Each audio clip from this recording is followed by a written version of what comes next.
Where do these politicians come from? They don't fall out of the sky. They don't pass through a membrane from another reality.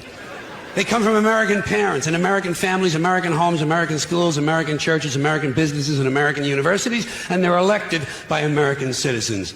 This is the best we can do, folks. This is what we have to offer. It's what our system produces. Garbage in, garbage out. If you have selfish, ignorant citizens, you're going to get selfish, ignorant leaders. And term limits ain't going to do you any good. You're just going to wind up with a brand new bunch of selfish, ignorant Americans. So maybe it's not the politicians who suck. Maybe something else sucks around here. Like the public. Yeah, the public sucks. There's a nice campaign slogan for somebody. The public sucks. Fuck hope.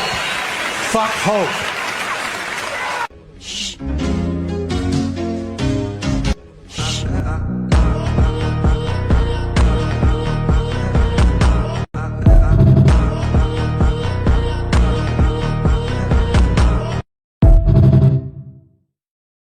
Much fun. I love it. I love it. We having a good time? USA.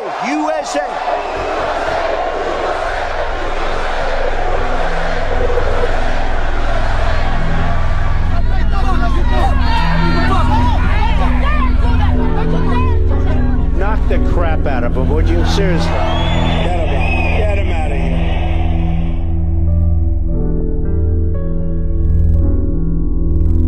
In the good old days, this doesn't happen because they used to treat them very, very rough. And when they protested once, you know, they would not do it again so easily. I'd like to punch him in the face, I'll tell you.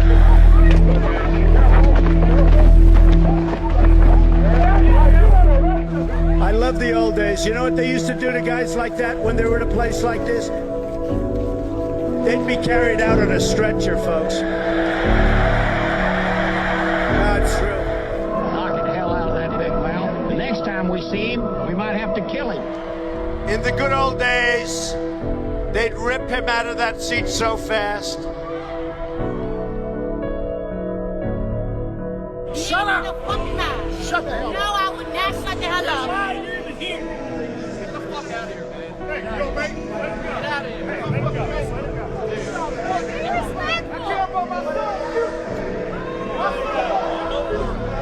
In the good old days, law enforcement acted a lot quicker than this. A lot quicker. And we're going to enforce the law, and Americans should remember that if we're going to have law. I am the law and order candidate.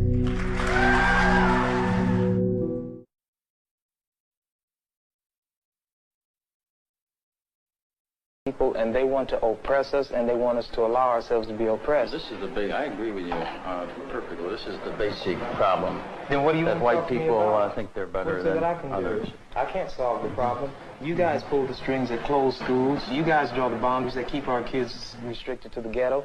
You guys write up the restrictive covenants that keep us out of houses. So it's up to you to talk to your brothers and your sisters and persuade them that they have a responsibility. We've assumed ours for over 400 years, and we're tired of this kind of stuff now. We're not going to suffer patiently anymore. No more turning the other cheek. No more blessing our enemies. No more praying for those who despitefully use us. We're going to show you that we've learned the lessons you've taught us.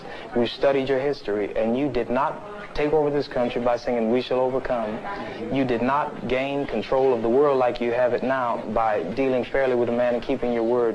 You're treaty breakers, you're liars, you're thieves, you rape entire continents and races of people. Then you wonder why these very people don't have any confidence or trust in you. Your religion means nothing. Your law is a farce, and we see it every day. You demonstrated it in Alabama. And I can say you because you're part of the whole system. You profit from it. In fact, you make your living from it. You couldn't walk around and talk to people, stand up in your pulpit on Sunday and preach nice little songs and say, now we're going to give thanks to the Lord for he is good and old Jesus be among us. As far as we're concerned, your Jesus is contaminated, just like everything else you tried to force upon us is contaminated. Well, so you can have it.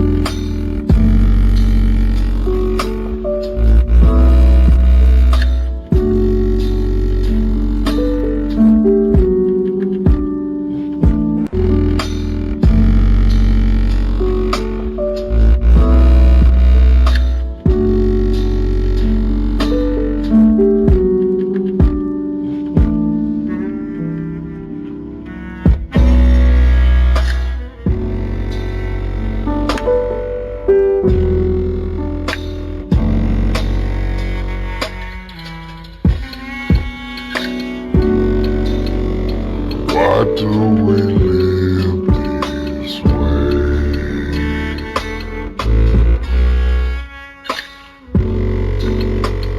Why do we live this way?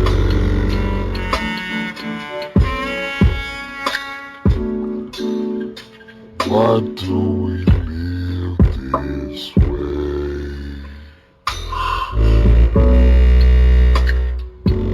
One thing that I found that as I sit back and I used to run around so properly profound to the things that I thought that I'd astound, that I was entitled to this and so big-headed walking around for the fairness of my eyes and other things I've yet to see. Even the prophets that was set aside in the streets, that they had no relation to me, but see, yep, they stuck and they read. They sit like the owls and sit back and they watch up in the tree.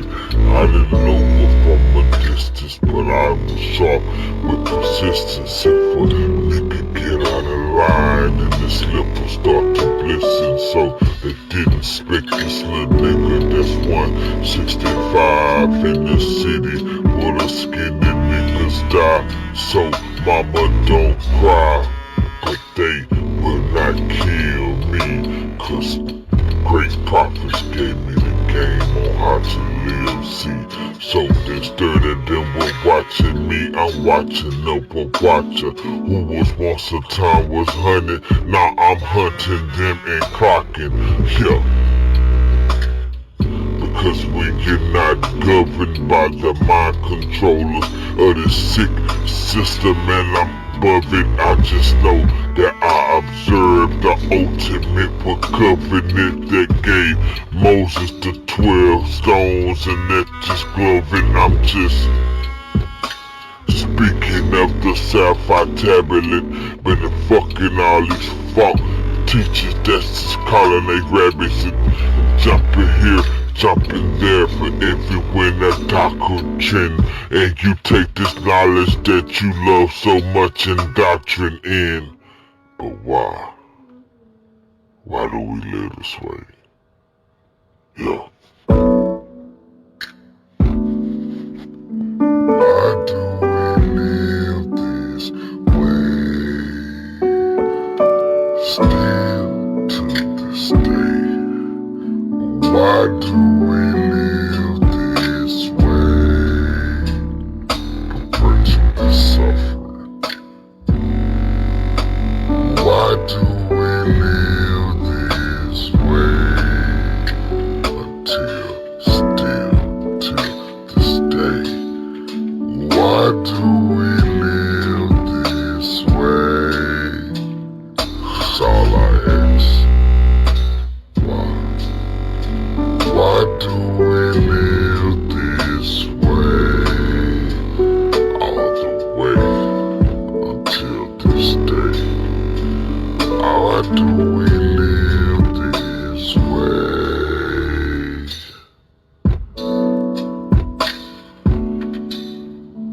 Why do we live this way?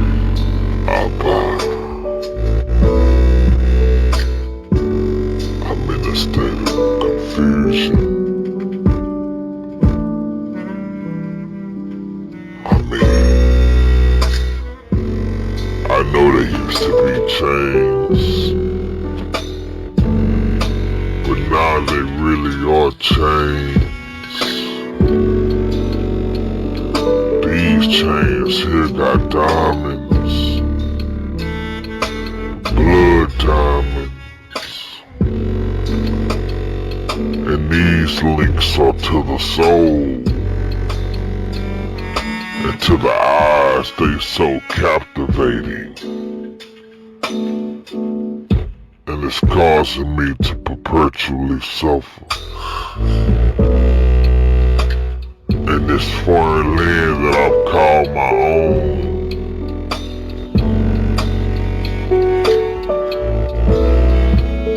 I'm still living in such a way that it's an outright contrast in which you have ordained the more that I embrace this culture, it seems more of a captivity. Why? ABBA, why?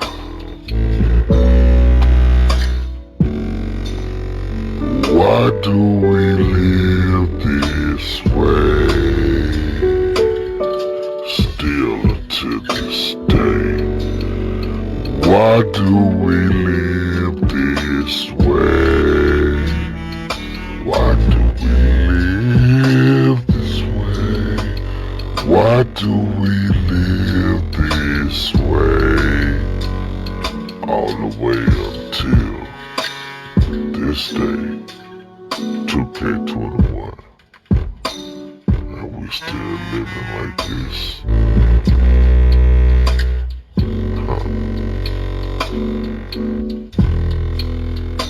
Woo!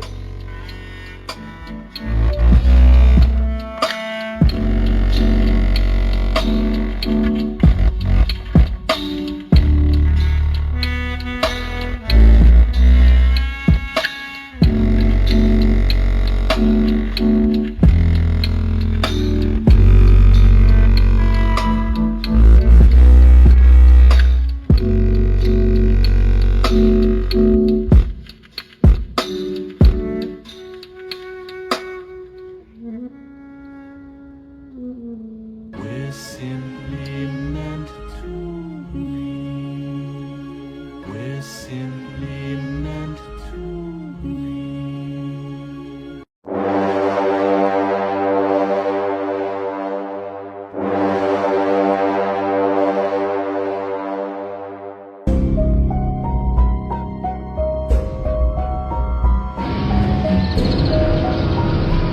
I can never be so fixated and consumed with this world and not see what's going on above my head up under. I could never be so fixated with this world and all of its woes and not take heed to your warning signs. Oh my God. What is this crescent that you got above me?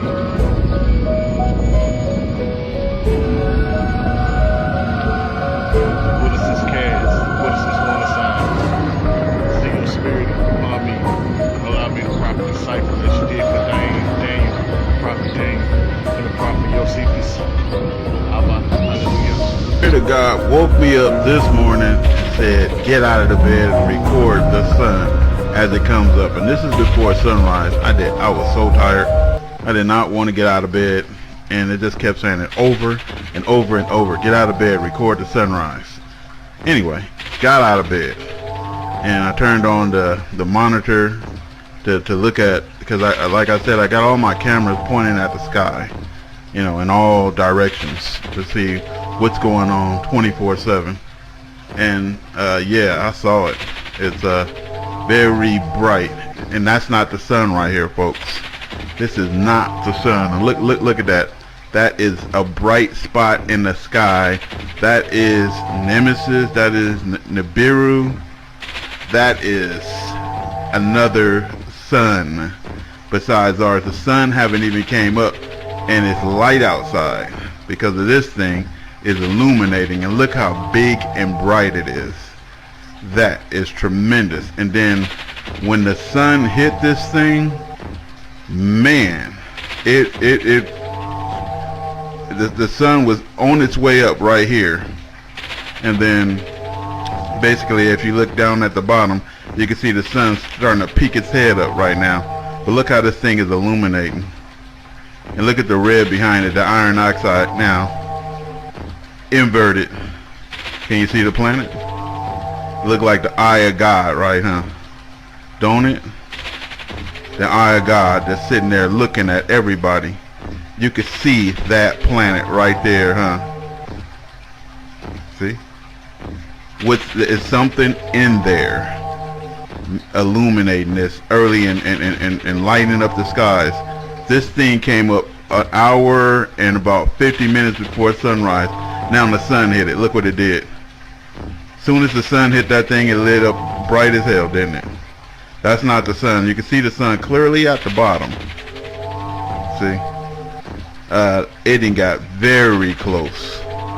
And what we're gonna do is, this is the morning, and what we're gonna do is film it in the evening. So you can clearly see the dot at the bottom, which represents the sun, and you can see that whole planet illuminated. Now this is the afternoon, and you're seeing that perfect circle around the sun, and that little dot over there, over the red lens flare, is a planet. And so if you look very close, you can see the planet perfectly aligned behind the sun.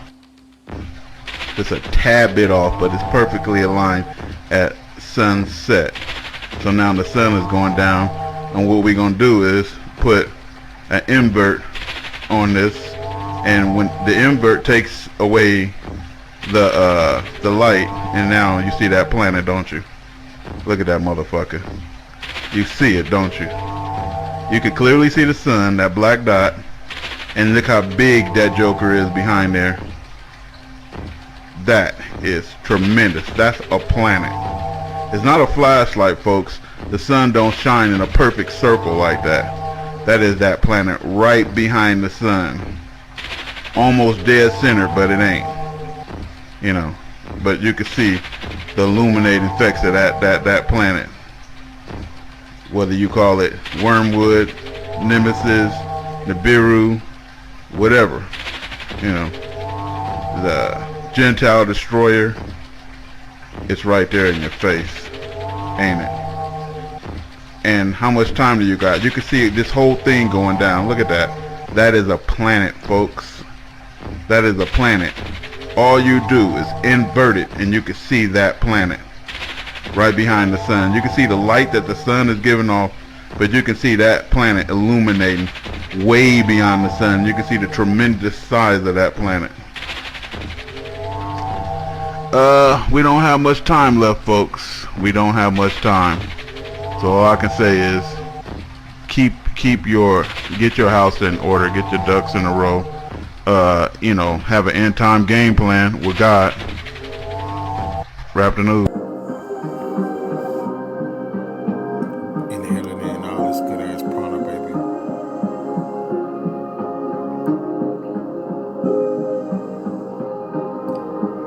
Prince of the house, so what name you?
high-profile intergalactic messenger who is the commander of the fleet, not just one, fleet of Nibiru. Why don't you seize this momentous opportunity to breach, hijack, and commandeer Nibiru? Superior technology and deep science with which you could rule the universe, Napoleon. See now, here's the thing. After all that trash talking, you know, land of the free for home of the brave, which you would defend from sea to shining sea. Now here it is, Nubian type looking extraterrestrials, you know, goons, porch monkeys, jigaboos, grave apes, bone-in-the-nose savages, as you called us in the 60s and 70s, are coming down from the Orion star constellation coming to forcefully wipe the entire race of leprous human beasts out of existence. So what do? You cover over the skies with your man-made clouds to hide the view from the public. You abandon your multi-billion-dollar Star Wars project, the white elephant, you know, the dud, to now go dig yourself deep into the underground to hide yourself like a soggy drawer sissy, you yellow-bellied bastard. Oh, no, you don't, Ranger Rick. Don't you dare turn your back on the Statue of Liberty, Captain America. Stand your ground, hold your post, and engage this outside threat, as you call it. Don't you dare punk out. Now, G.I. Joe. Keep digging, or dig deep. Find you some cojones, some huevos, and fight back. Punk. Not after all that trash talking.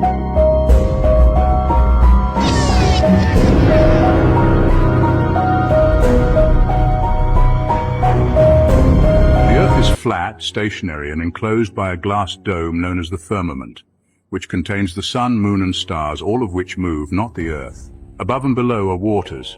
This isn't a conspiracy. If satellites were really in space, why would we need communication towers in the middle of the ocean? A compass only functions properly on a flat surface to differentiate between north, east, south, and west. Water always stays level and contained, with the Arctic Circle and Antarctica acting as barriers that hold the oceans in. The solid glass dome or firmament keeps the air inside, creating a sealed, airtight environment. The Earth doesn't spin at millions of miles per hour like a ball. The sounds of thunder booms are produced when solid objects shift. Even world leaders know this truth, as shown by the flat Earth map on the UN logo. Once again, it's the sun, moon, and stars that rotate from east to west, not the Earth. The people who taught you that the Earth is a globe are fully aware of and believe in the flat, enclosed system we all live in and that no one can leave. We're told that we're spinning at 1,000 miles per hour, orbiting the sun in the heliocentric model at 66,600 miles per hour. On top of that, we're supposedly chasing the sun through space at nearly 500,000 miles per hour. According to this model, we're spiraling through an infinite universe, never in the same place twice. Now consider the Georgia Guidestones, which had a small hole drilled through one of the central stones. If you looked through that hole, you would always see Polaris, the North Star. But how could we be moving in so many directions, traveling vast distances, and yet that star remains perfectly aligned in the hole? It should shift out of sight constantly, yet it stayed in place for 40 years until one day someone blew up the monument. They say Earth spins eastward at 1,600 kilometers per hour at the equator. So here's a question. How does a plane flying eastward at just 800 kilometers per hour reach its destination? Shouldn't the ground be moving too fast for the plane to catch up? And what about landing? Imagine trying to land a plane safely on a runway that's supposedly zipping along at 1,600 kilometers per hour. Sounds risky, doesn't it? The official explanation is that Earth's atmosphere is stuck to the planet, held by gravity despite the vacuum of space above it. But think about this. If Earth were a spinning ball, pilots would constantly need to adjust for the curve. At 800 kilometers per hour, a plane would have to lower its nose by around 850 meters per minute to stay on course with Earth's curvature. Otherwise, it would be flying higher and higher, reaching about 50,000 meters in just an hour. Yet pilots don't make these constant adjustments. Once they reach cruising altitude, they level off and maintain a steady course until it's time to descend. No constant corrections for Earth's curve, just a straight level flight path. Doesn't that raise questions? If Earth were really spinning and curving, wouldn't we see constant course corrections? But we don't. It's a compelling clue that maybe things aren't what we've been taught. What do you think? If you're curious to dive deeper into these ideas, make sure to check out more videos on this page.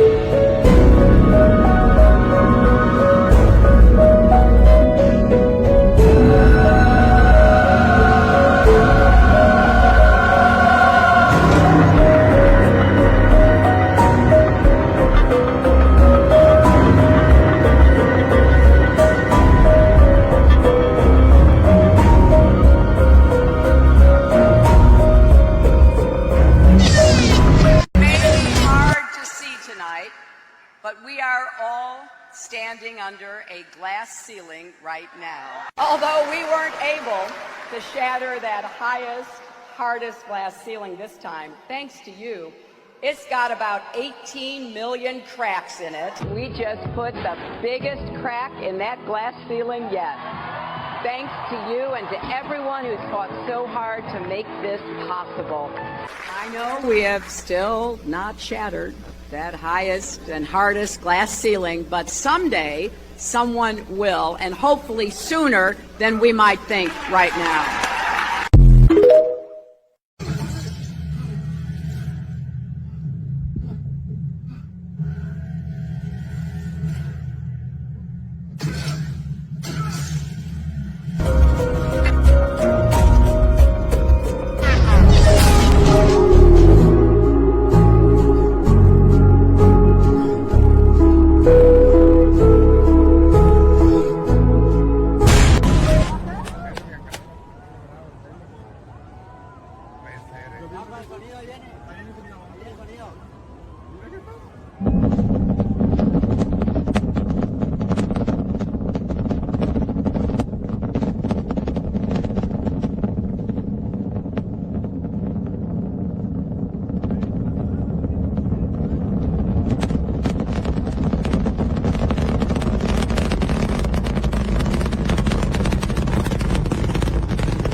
Why that happens?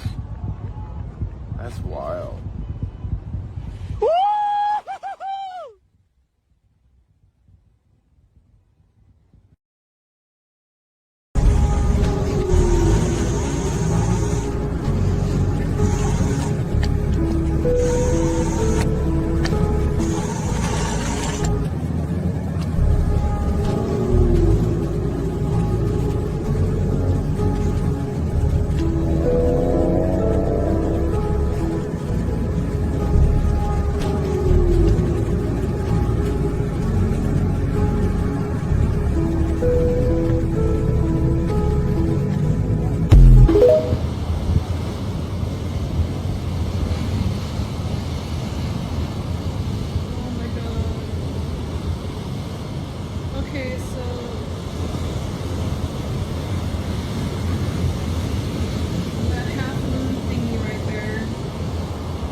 Okay, I'm looking at the little lens flare down here. It looks like the same as this thing right here. But that's not moving. But this is moving. That's what's weird for me. Because you can easily be like, all right, it's a lens flare, but this is not moving. Y'all get what I'm saying? Y'all tracking? Y'all just let me know how y'all feel about it in the comments down below. I thought it was just the light, but it's not moving, which means it's stationary. What is it?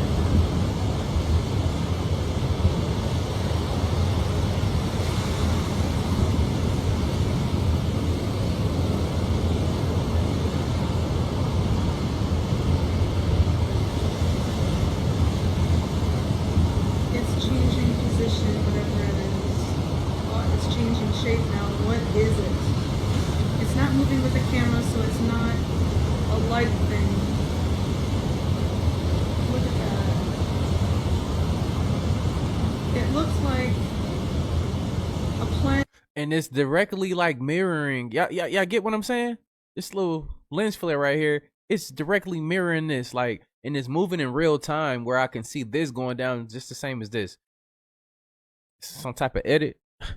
Or is it the real thing? With like an eclipse going on or something. What did I just watch? What did I just watch? Like, I'm not one for conspiracy theories, but what the hell is that? Like, it's not in the camera lens. Look, it's not moving.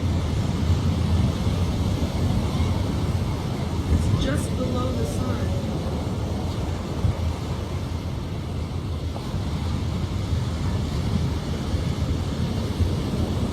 I don't know what that could be.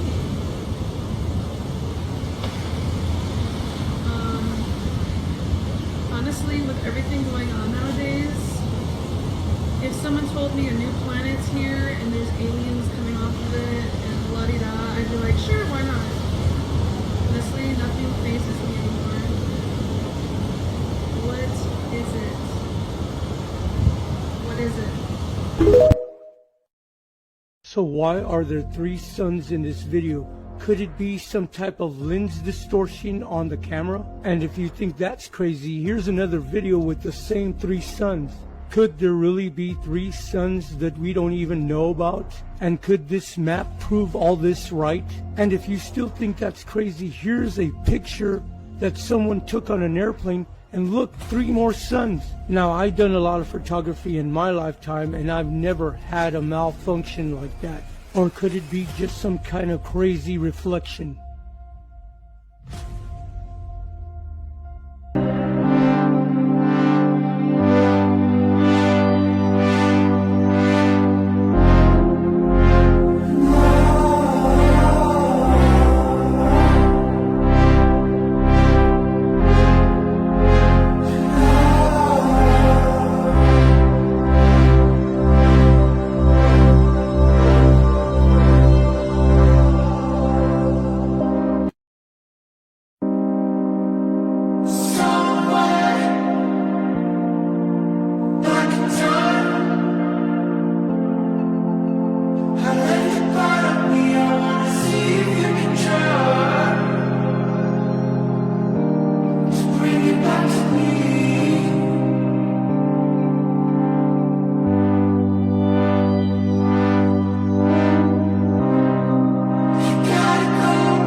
If the eclipse is right here, yeah, then why is the moon over there? Oh, wait. What? How does that happen? Because we're in the middle. But look, the moon is right there in front of the sun. Wait. But the moon is over here. Why is the moon right there if it's supposed to be in front of the sun? Here, I'm using these right here. That's insane. Do you see that? If the moon is right there in front of the sun, then why is it over there? I'm gonna Google that. That can't be. Are the flat? I don't know. Are the flat earthers right? Maybe it is flat. It's a conspiracy, dude. What Einstein said was this: if you don't have anything out in space, that's a flat space. If you were to take a planet, a ball, whatever it is, a rocket ship, and roll it, it would make a straight line in that space-time. Watch it up on the screen. I roll it, and it makes a straight line. But, according to Einstein, if you go and have a star, that star will bend space-time in that extra dimension that you can't see. See, you can't see it bent up over there, but you can see it here. In that bent space-time, if you roll the ball, see, now it looks like it's going around and around that planet.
solar eclipse today, and why is it we never see the moon approach or leave the sun? Is it truly the moon that is covering up the sun's light? Or is it another celestial body, or just the sun itself manipulating its light? What I do know is that this is some sort of cycle reset within the celestial kingdom. We need to utilize this into our lives and create drastic change and decisions which will better our lives. The celestial bodies are lights which influence your behavior. Light affects our consciousness. Watch this. Cameras were used in a standard first-grade classroom, and several hyperactive children may be noted, especially the boy in the immediate foreground.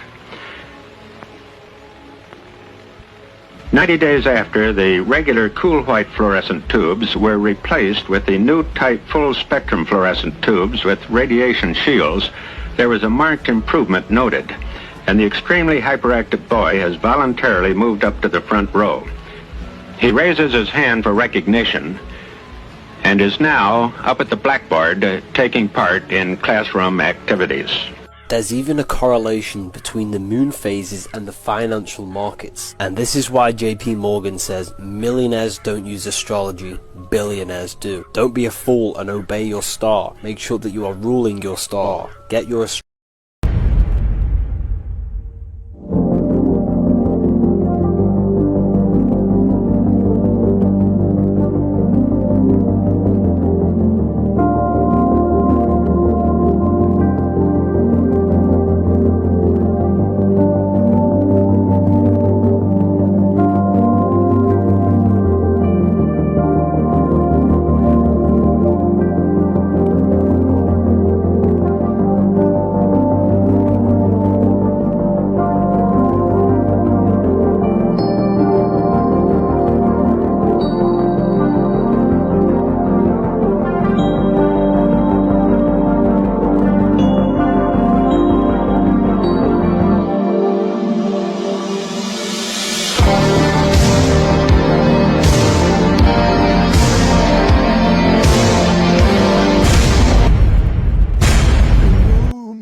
They say there is water above.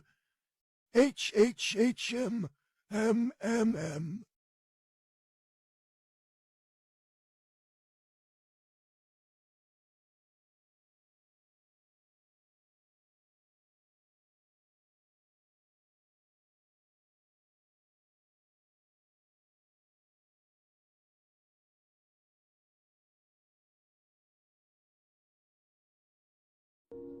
I would never be able to look at the moon the same again.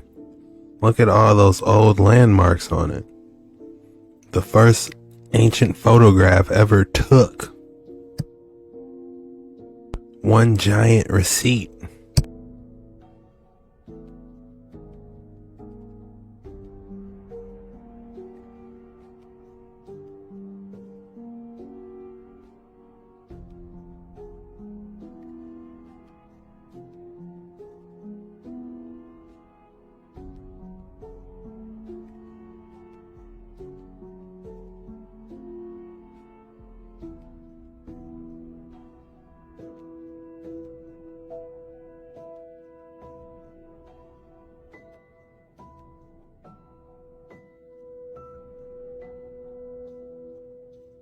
You have a theory about the moon, and we expect to be able to get observable facts about the moon fairly soon. What is your theory? Well, it is by now rather more than a theory. 10 or 11 years ago, I stated to various scientists that the moon is not a piece of rock, but it is a plasma phenomenon, a cosmic plasma, and that this fact will eventually be confirmed. I made certain predictions which were already confirmed in 1958, and the situation now is coming close to a complete confirmation. What will be the result if you're proved to be correct in your theories? The result will be profound and decisive, because it will give proof that a complete reinvestigation of the laws of nature is necessary. Because if the moon is a plasma, no man will ever land on it. The soft landing attempts will all fail. That means that the mass of the moon is less, far less, than is currently assumed. It's in a different state of energy, and it has far less mass. That means there is no more explanation for the tides. If the moon, for example, had only 1,000th part of its current mass, then the tides would only be 2 inches high under conventional theories instead of sometimes 14 feet. And that means that if it is proved that the moon is a plasma, then all gravitational theories are out, and the new concept of the cosmos and of its laws has to be evolved. Aren't you being a bit adventurous, though, because you know we're going to be able to test out your theories on the moon fairly soon? Well, not anymore. 11 years ago, of course, it was rather taking a risk. I was considered a lunatic, of course, but by now the evidence, accumulated evidence, is already so much in my favor that I'm not taking any risks anymore. On the contrary, there is scientific views expressed all over the world now that the moon seems to be of a quite different nature of what was assumed. All have been asking for it, so here it is, Moon Map Reaction. By Jetski Chuck on Creepy Teak Talks that will reshape everything.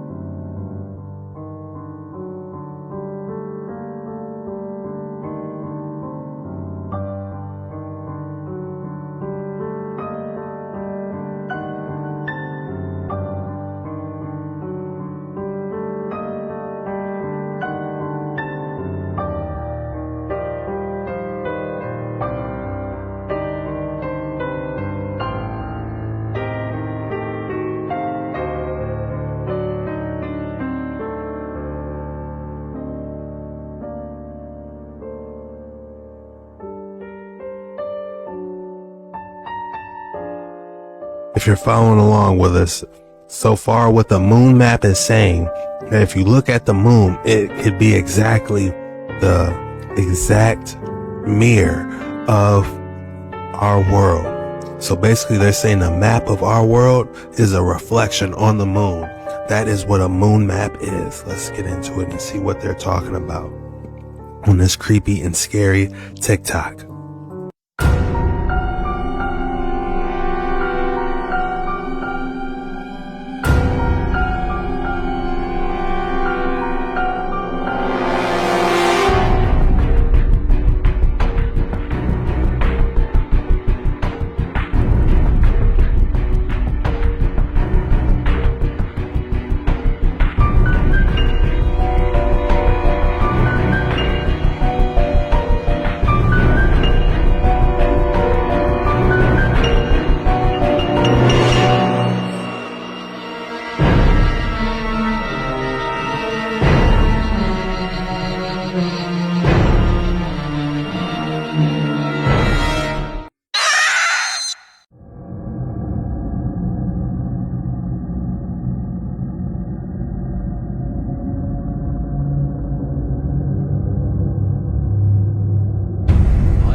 Distorted, unreliable yet steadfast reflection, a quasi-photographic image of both our known world and what is this?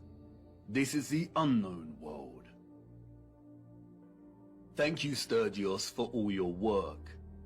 Sturgios has mapped out each continent to the minutest detail. His work is meticulous. He has mapped time zones, seasons, flight paths, and distances.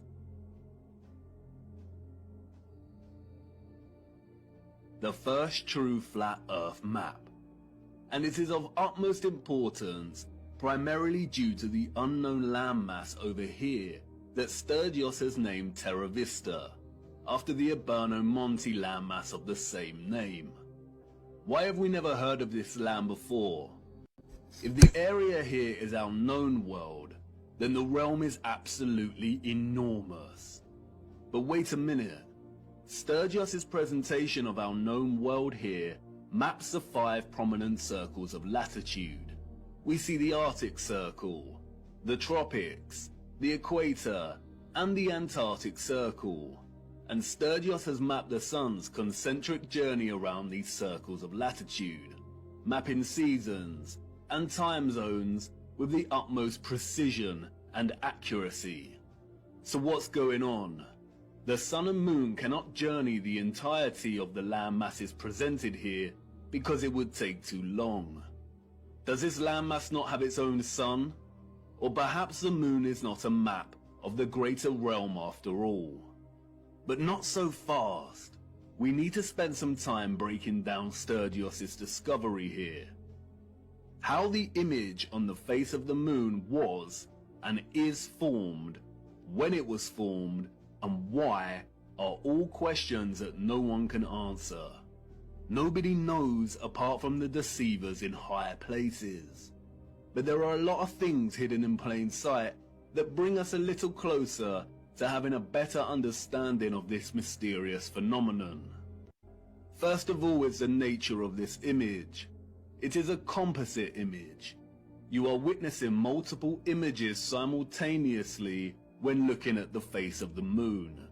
And these images are akin to a type of X-ray photography. There is also evidently a lot of distortion and optical illusion present in these images. No one can offer an explanation as to how this composite image has formed, nor has anyone ever provided a satisfactory answer as to what exactly the moon is. And rightly so, for if they could, we would not be in this mess in the first place. But how this composite image phenomenon came to be is not important for our journey. It's what it shows us that is important. And perhaps it is best to leave the moon shrouded in mystery. Whether a natural or artificial X-ray photographic image, what is important is its composite nature. The image we witness here is a combination of at least two fixed images that are superimposed upon one another. The first image we are seeing, as Sturgios' groundbreaking work has shown over and over again, is a skeletal outline of our realm's land masses. First of all is the nature of this image. It is a composite image because of this particular unknown landmass, which Sturgios has appropriately named Lumeria. And this landmass is very important because we know that it does not exist anymore. Theories of Lumeria's existence as a lost continent have been around since the 19th century, with most plotting its location somewhere around the Indian Ocean. Those in the 19th century also spoke of another lost continent called Mu. They are one and the same thing. Old maps of Mu plot the land exactly where it is on the moon. And in 2007, Masaki Kimura discovered huge structures, including pyramids, castles, and roads, on the ocean floor, some way from Japan, a location very similar to where Lumeria is plotted here on the moon. The continent sunk years and years ago, and this is very useful because it means that this image is not an active reflection, but a moment captured in time before the continent sunk. The second image we are simultaneously witnessing in our moon is that of the firmament itself. Yes, you heard me right. The moon is the only known official image of our firmament. The face of the moon is a composite image, and we have to separate the images to fully understand what we are seeing. We have the landmass of the greater realm, and this is one image from one angle. And then we have another image from a different angle. I can only illustrate this by showing you. This specific area of the moon is primarily what gives the phenomenon its spherical 3D appearance. The heliocentric liars love this area of the moon, and they have used it as a weapon of deceit against us. It is not a crater with rays, like they tell us. Look closer. Really look. This is not the markings of a spherical object. It is the apex of the domed firmament from within the dome. Watch closely. This is the composite image on the moon, presenting both images simultaneously. And this is an interior of a hemisphere dome. And now, you see, if you align the central apex point of an interior hemisphere dome, then it becomes quite obvious.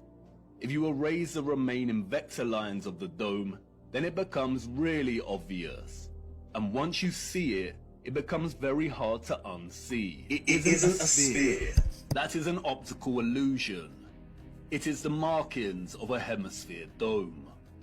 And not only is this the interior apex crown of the firmament, it is also a reflection of the center of our realm below. This area of the moon lends its spherical shape because of the so-called rays that emanate from it. But as you can see, it is an optical illusion. The rays are actually hemispherical ribs stemming from the dome's crown. This area in the middle of these ribs is not a crater.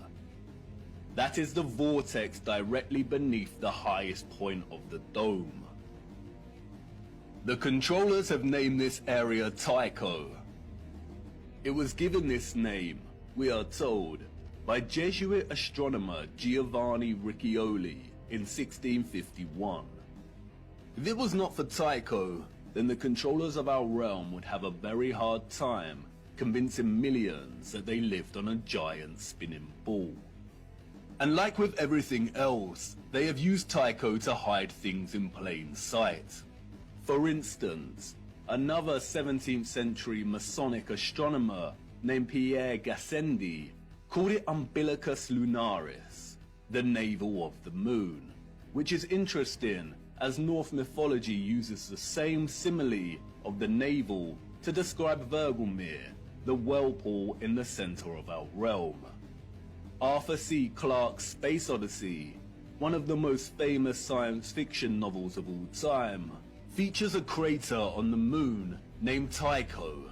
In the novel, scientists find that there is a strong magnetic field emanating from the crater and discover that it is coming from a black cube monolith buried 15 meters within the crater. A black monolith, a rupus nigra, a magnetic black rock. If you separate the two images, then you can see clearly how they are in fact two images of two different angles that somehow have ended up superimposed on each other. It isn't a sphere. That is an optical illusion. We do not see any oceans or water mass captured in the first image, which suggests there is some kind of X-ray radiation at play. We don't see the vortex at the center in the first image for this reason. And again, no one knows how these images were formed. But if some kind of radiation beams were responsible, then the first image, the land masses of our greater realm, were most likely captured as the rays hit the firmament.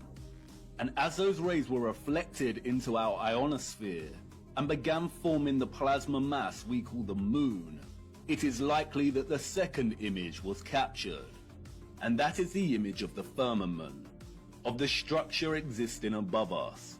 And that's why we can see the outline of this structure, the stars beyond this structure, and the reflection of the vortex and other great deeps below.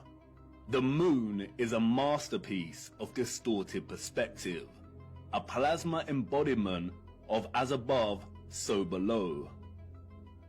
And it's going to take a lot of work and careful consideration in smoothing out this distortion to try and get somewhere close enough to create a proper map of the world we live in.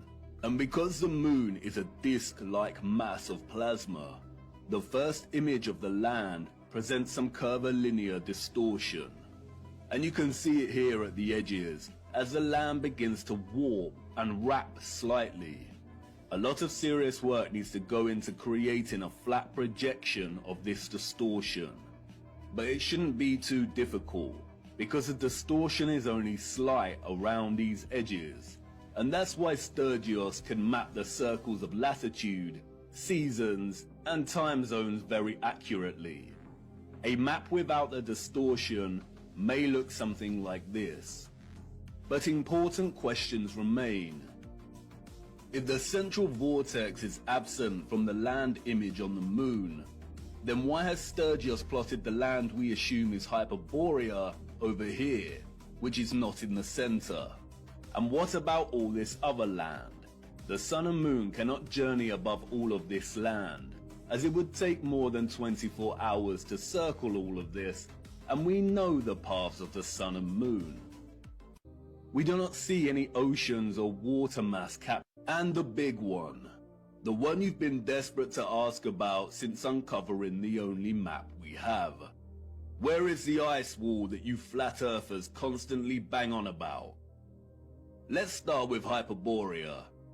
And here's where many flat earthers may experience cognitive dissonance.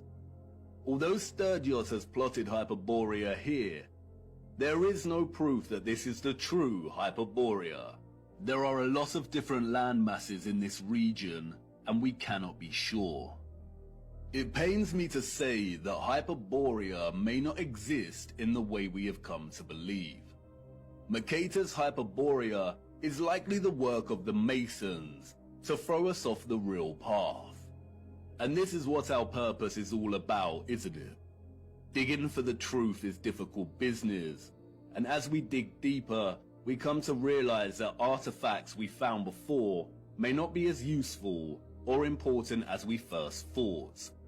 We all get it wrong, but stay with me, no need to despair just yet.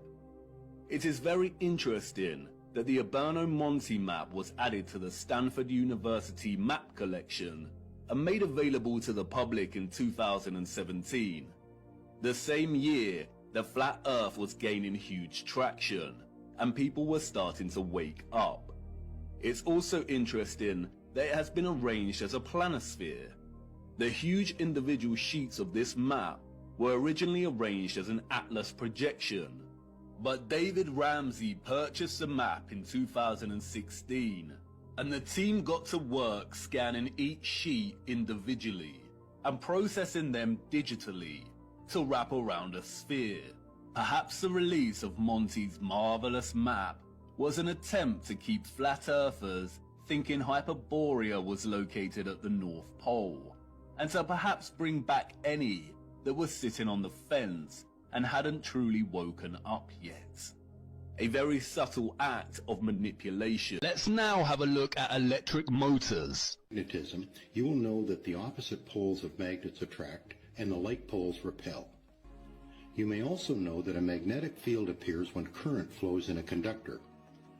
Briefly connecting this wire to a battery deflects the compass's needle. Electricity creates a magnetic field.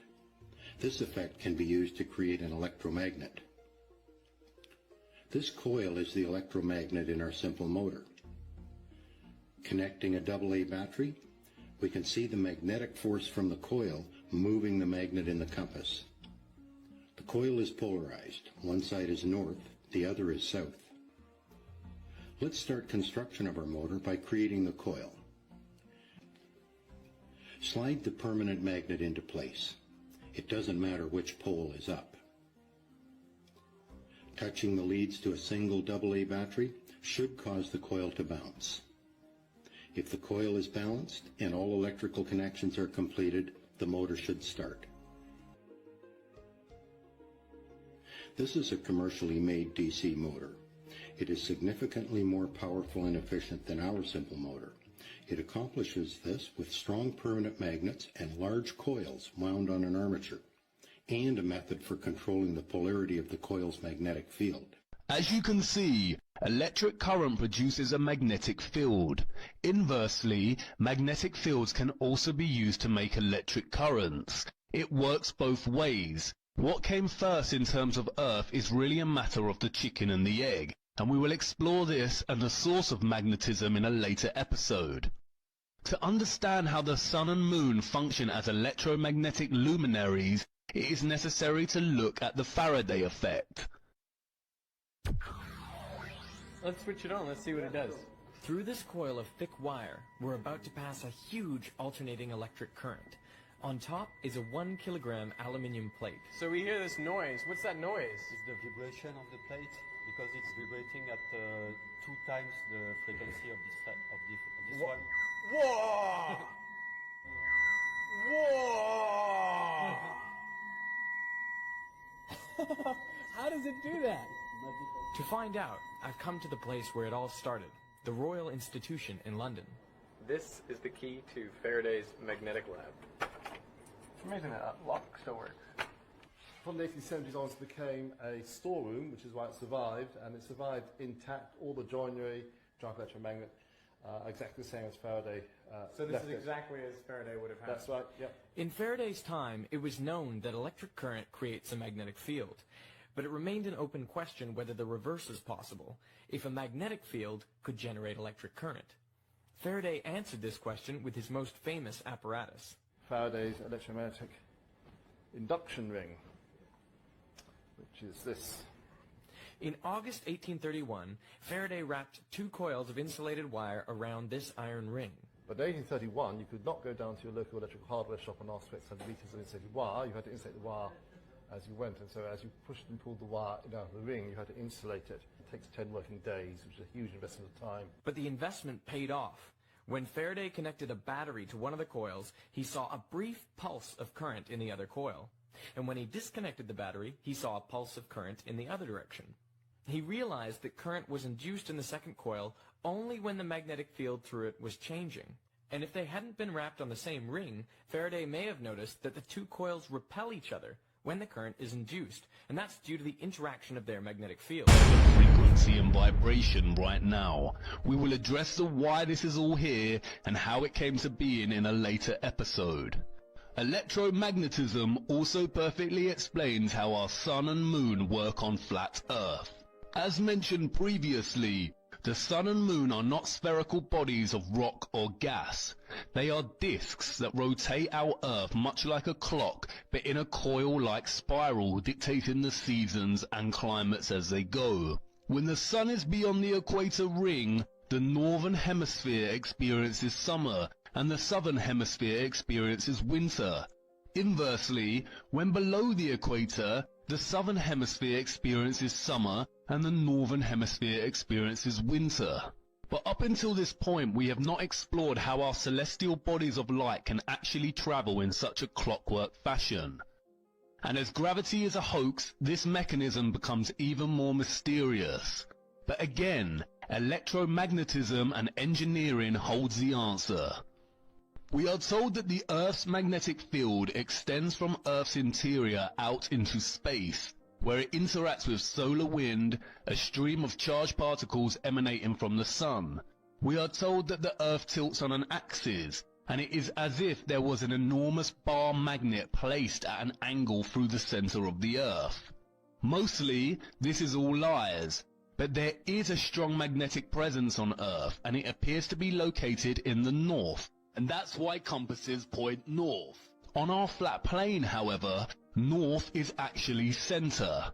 South is the entire continent of Antarctica, the ice wall, and east and west the circular rotation around the north center with the south on its exterior. That's why it can seem that you are traversing the entire Earth when traveling east in a straight line. You end up where you started not because the Earth is a globe and you are traveling in a straight line, but because when you keep the compass pointing to the east, you are in effect traveling in a circle. I'm from outer space, I got Milky Way for blood, evolution in my veins. I'm gone, I've been far away, I'm illuminated now, make a move, start a waves. I've been dreaming about flying for a long time. I had a vision from the birds, they want a cosign. Artificially intelligent way, I'm your future, past and present, I'm a fine line. Yeah, I'm a missing link of this illusion. I am not really here, I'm an intrusion. I don't swim or sing, I just flow. I don't need gravity, I just need flow. When I move, it's in a quick rumble. I won't ever fall, never stumble. And I don't need to be humble. Break down walls like cherries all crumble. When I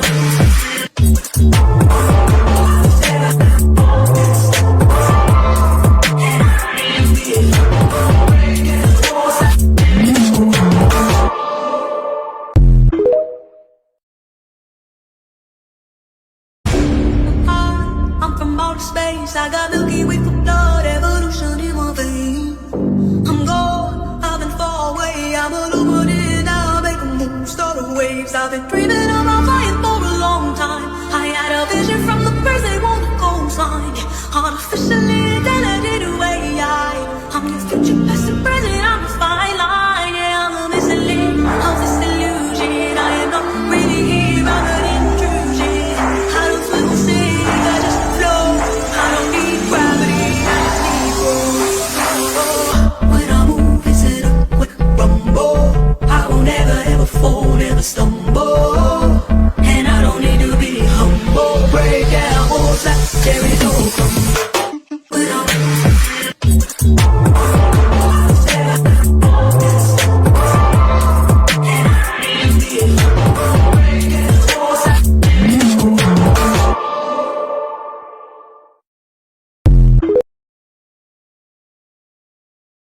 Alright, now let me cook. Check this shit out, dog. The first time a basic example of CGI appeared on screen was in 1958 after Alfred Hitchcock hired a computer animation pioneer, John Whitney, to create the opening. Why am I talking about this, dog? Why? Okay, you're about to find out. NASA founded July 29th, 1958 in the United States. How are these two related to each other? Dog, I'll tell you why. Cause Neil Armstrong said they never went to the motherfucking moon, allegedly. This video is for educational purposes and comedic relief. Now, I don't think it's just a coinky dink that both of these things were created and founded the same motherfucking year. Dog, look at the logo of NASA. Yeah, that for damn sure look like a serpent tongue. That's a big fact. I don't give a fuck what you say. And when you translate NASA into Latin or vice versa, it means to deceive. Dog, allegedly.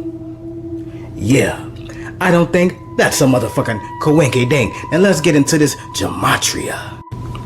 National, 13 plus 26 plus 7 plus 18 plus 12 plus 13 plus 26 plus 15 equals 130. Aeronautics, 26 plus 22 plus 9 plus 12 plus 13 plus 26 plus 6 plus 7 plus 18 plus 24 plus 8 equals 171. And 26 plus 13 plus 23 equals 62. Space, 8 plus 11 plus 26 plus 24 plus 22 equals 91. Administration, dog, 26 plus 23 plus 14 plus 18 plus 13 plus 18 plus 8. Can't see those numbers because I'm fucking recording. Plus 7 plus 18 plus 12 plus 13 equals 212. When you add all of those numbers up, dog, it equals 6 motherfucking 6. Now, I ain't talking about 6 protons, 6 neutrons, and 6 electrons, which equals melanin. They talking about some other shit, dog. And everything revolves around numbers. Yeah. So what the fuck is really going on, dog? See, these motherfuckers playing a wicked game out this motherfucker. There's no way CGI and NASA were founded the same motherfucking year, dog. Also, people who said they went to the motherfucking moon back then, saying we never went to the motherfucking moon, acting like it's just a joke. But I don't think everything's a motherfucking joke, dog. You motherfuckers are lying. And why in the fuck you ain't went back, dog? How in the fuck we had the technology back then, allegedly, but don't have the technology now, allegedly? Huh? That don't make no motherfucking sense. Now, it's a firmament around this motherfucker. An ice wall. And it's easy to see. See, people like to believe what they're told instead of believing what the fuck they're actually seeing with their own motherfucking eyes. It's called a planet, which is a plane. It's like it's called an airplane. It's like it's called sea level. Everything is motherfucking level, dog, allegedly. For entertainment purposes, educational purposes, dog. So you explain to me what you believe, huh? I want to know what you really think, dog. You believe what you're told, or do you think for your motherfucking self? Huh? Let a brother know in the comments. Remember, like and share my shit, because they don't like people like me who open-minded, who think outside the box to make these type of videos, because they want you motherfuckers to stay in that box and believe everything they motherfucking tell you, dog. And the more research you do, the more you find out that they lie about every motherfucking thing. That's a big fact. Peace.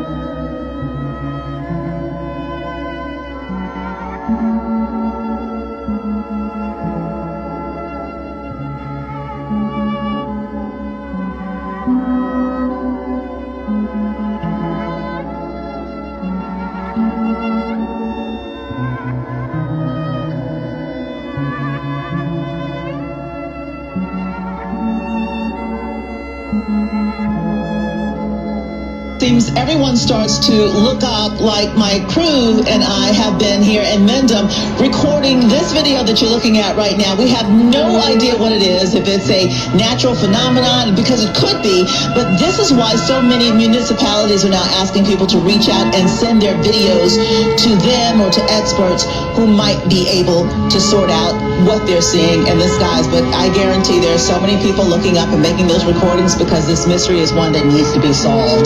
For now, we're live here in Mendham Borough. Tony Yates, Channel 7.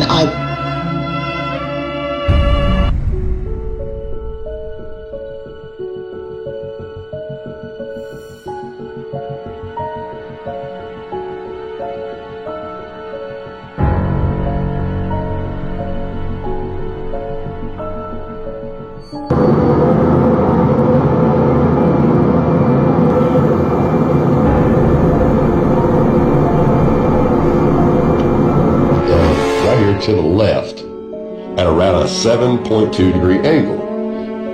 Now, right here in the middle, they're coming straight down. Now, when you get back over here to the right, they're coming back out at a 7.2 degree angle. Now, a little bit of calculation will show that a 7.2 degrees on each side coming up to a perfect triangle puts the sun at about 4,000 miles up into the sky. All the ancients knew this. Now, I'm going to prove that to you really, really quick. Here I have a piece of cardboard that I have cut the edges out perfectly.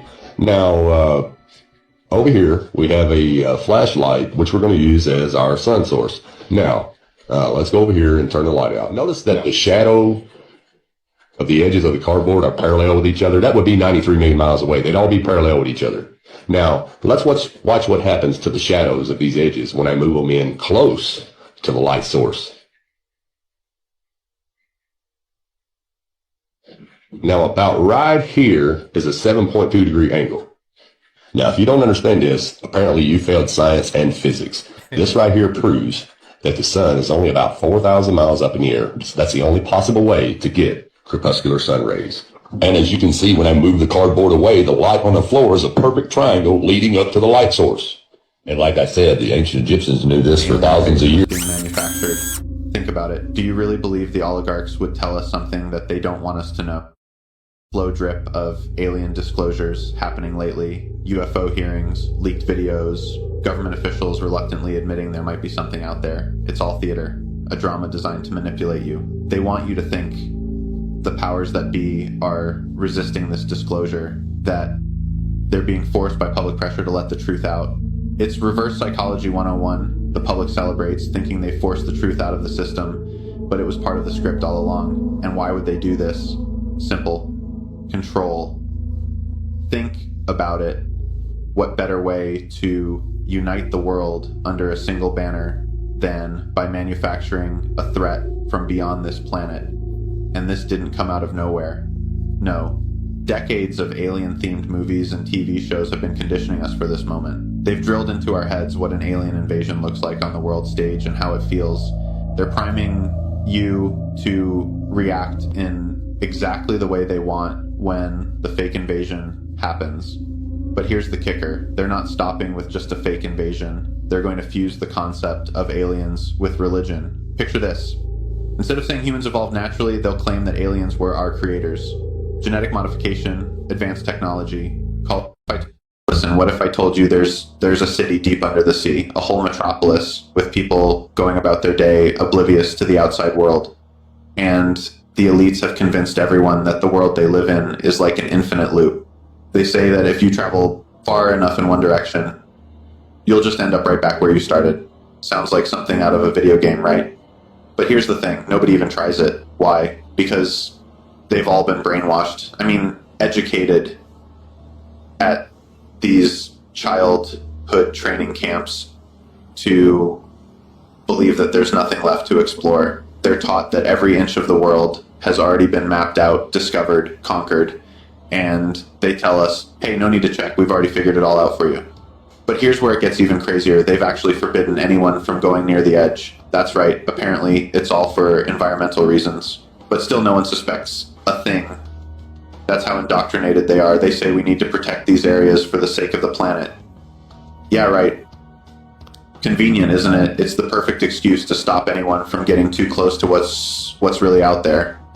Imagine, just for a second, that everything they've been told about the world is part of a much bigger plan to keep you locked inside this mental cage. They've built this narrative, this loop that you can't escape from, so you won't even bother looking for answers. See them, and they might just stay there for quite some time so that we just get used to the idea that they're here. They have been watching for quite some time, and I think we are approaching the time where they are about to let us know that they've always been here. We're about to have open contact. I think it's actually pretty imminent now. They will reintroduce themselves to our society now that we have evolved to a certain point where we're starting to explore the idea of expansion of consciousness. We're starting to understand we're not alone in the universe, and all these kinds of things open us up to being able to receive them. 6 years prior to the release of Toy Story, Pixar released a short film called Knick-Knack. They showed you hot location after hot location where all the knickknacks have on sunglasses. Then they take you to a land far away towards the edge of the shelf. They call it Nome, Alaska, but they make the pun Gnome, Sweet Gnome, showing you that this is your home. This character's not wearing sunglasses because he's at the edge of the world where the sun barely reaches the coldest place on Earth, Antarctica. He finds the edge just like we did in Operation Deep Freeze. Then he proceeds to drill just like they did in Russia. Then he tries to blow it up just like we did over the Pacific Ocean.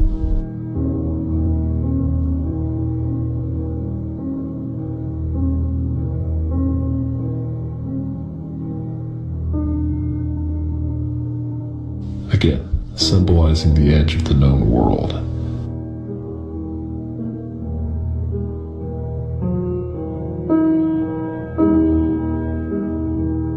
And what was the name of the operation we were trying to explode the firmament? Operation Fishbowl.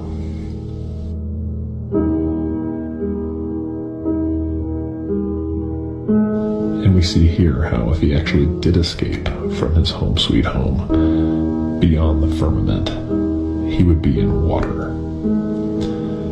Pixar obviously got the attention of Walt Disney in this short little film because Disney Studios has released every single Pixar movie.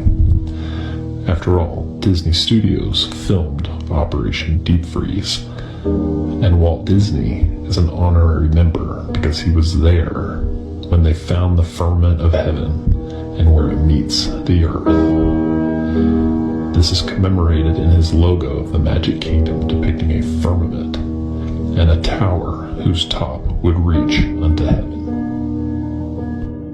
Here lately, well, for one, as I'm speaking to the globe Earth believers, you guys believe that you're on a spinning ball going through outer space, but also at the same time you believe in falling stars.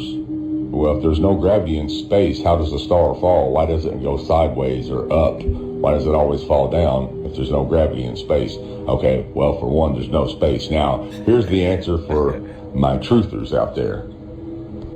Now, the Testament of Solomon, just like the Book of Enoch, all these books were stripped from the Bible because they tell us what all these things are that surround us on this earth and what's going on up in the heavens and how everything is made. So, with that being said, let's look and see what Scripture says falling stars are. Okay, Solomon 1:13. And when they were gone, I ordered Amias to be brought forward and said to him, tell me how you know this. And he answered, we demons ascend into the firmament of heaven and fly about among the stars, and we hear the sentences which go forth upon the souls of men, and forthwith we come, and whether by force of influence, or by fire, or by sword, or by some accident, we veil our act of destruction. And if a man does not die of some untimely disaster or by violence, then we demons transform ourselves in such a way to appear to men and be worshipped in our human nature. Therefore, having heard this glorified the Lord God. And again I questioned the demons, saying, tell me how you can ascend into heaven, being demons, and amidst the stars and the holy angels intermingle. And he answered, just as things are fulfilled in heaven, so also on earth are fulfilled the types of all of them. For there are principalities, authorities, world rulers, and we demons fly about in the air, and we hear the voices of the heavenly beings and survey all powers, as having no ground or basis on which to alight and rest. We lose strength and fall off like leaves from trees, and men, seeing us, imagine that the stars are falling from heaven. But it is not really so, King, but we fall because of our weakness, and because we have nowhere anything to lay hold of. And so we fall down like lightnings in the depth of night, and suddenly, and we set cities in flames and fires of fields. For the stars have firm foundations in the heaven, like the sun and the moon. Now, did you pay attention what that said right there? For the stars have firm foundations in the heaven, like the sun and moon, which means they can't fall. They are firmly put there for eternity. Stars do not fall. Demons fall, and I just showed you that in Scripture. It's really, really simple. You're being lied to about your whole reality, and I'm trying to teach you the real reality. It's time to wake up and quit believing these lies that these people have been feeding to you for centuries now. And what you got to ask yourself is, why all the books that were stripped from the Bible are the books that explain to us everything that's going on in the sky and what all these things are made and how they were made. And ain't it funny that all those were stripped from the Bible, and the only information you are given about everything up in the sky and all around you now is given to you by NASA? These are not... Remember in Leave the World Behind, it said, obey NASA on the t-shirts of the boy and the girl? I'm just saying, though. Fallen stars, these are the demons, the evil spirits, bound here for eternity until a judgment day. Stars are angels, just as Scripture of Enoch says. And that is why it's called a falling star. And they even hide it in the intro of Paramount movies, the fallen angels descending on Mount Hermon. The Book of Enoch, Chapter 6. And the angels, the children of the heaven, and there were in all 200 who descended in the days of Jared on the summit of Mount Hermon. And they called it Mount Hermon because they swore and bound themselves by mutual imprecations upon it. Now the stars will fall from the sky someday at the end of times, like the book of Revelation says. But the ones that you see in this day and time that you think are falling from the sky, those are demons. Hey, we built this shit crazy. We built it. This footage from the south-facing weather camera located in Kiana, Alaska, shows 3 different planets in one frame. One of them is actually a moon, and the other 2 are larger planets. The moon is orbiting the planet that it is closest to. And then in the last few frames, it all disappears into the atmospheric chemicals. These images just came in this morning from one of the Colorado FAA cameras. At first glance, this looks like a normal sunrise, but we soon discover that this isn't the sun. The light source is passing in front of a huge, close, fast-rotating planet that we've seen many times in these videos. Notice that the manufactured light passes in front of this planet, while the real sun passes behind. This is how multiple daily eclipses are concealed from view. Of course, we could never actually see a celestial object like this behind the real sun 93 million miles away. Not with these FAA cameras. Since we see this planet every single day at the same time, we can assume it is in orbit around the Earth. In previous videos, we saw this planet eclipsing the moon as well, so this tells us it is very close to the Earth. And we know that this is not a lens flare of the sun for many reasons. The most obvious reason is its fast rotation. It makes one full rotation every 5 hours. Our sun only rotates once every 27 Earth days. Here is a video from Canada showing the manufactured light passing over top of another object. Now, some of you have seen this older footage from Canada where the real sun is eclipsed for 4 hours every single day by this object, every day of the year. And it is best viewed from this camera in Attawapiskat, Ontario in Canada. After the sun rises, it appears to shrink down to 1/5 its size as the landscape and sky suddenly darken in response to the shrinking sun. What's actually happening is that the real sun has now gone behind this mammoth object, as the manufactured light is now passing in front of this object for 4 hours every single day, while the real sun is eclipsed 4 hours a day, every day of the year. I've been watching this object for 4 years, and as you can see, the manufactured light illuminates what's behind it, making it possible for us to see this highly textured object, which is in a geosynchronous orbit around the Earth. Of course, we could never actually see something like this behind the real sun 93 million miles away. The light you are seeing that passes over top of this object every day is a manufactured light.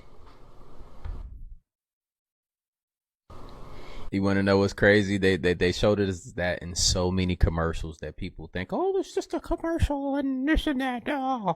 They showed us, and then look, what they're trying to do? Launch an artificial sun, right? So you just think that. All right, so think about this.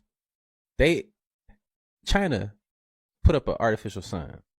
We're way more advanced than them as far as technology. I understand that they make cell phones and stuff. We would too if they wouldn't have moved all the factories across the other country. We'd have more jobs here, and people here would be known for building cell phones and stuff like that. So we're not going to do that, right? Just for fucking technology. We can do that stuff here.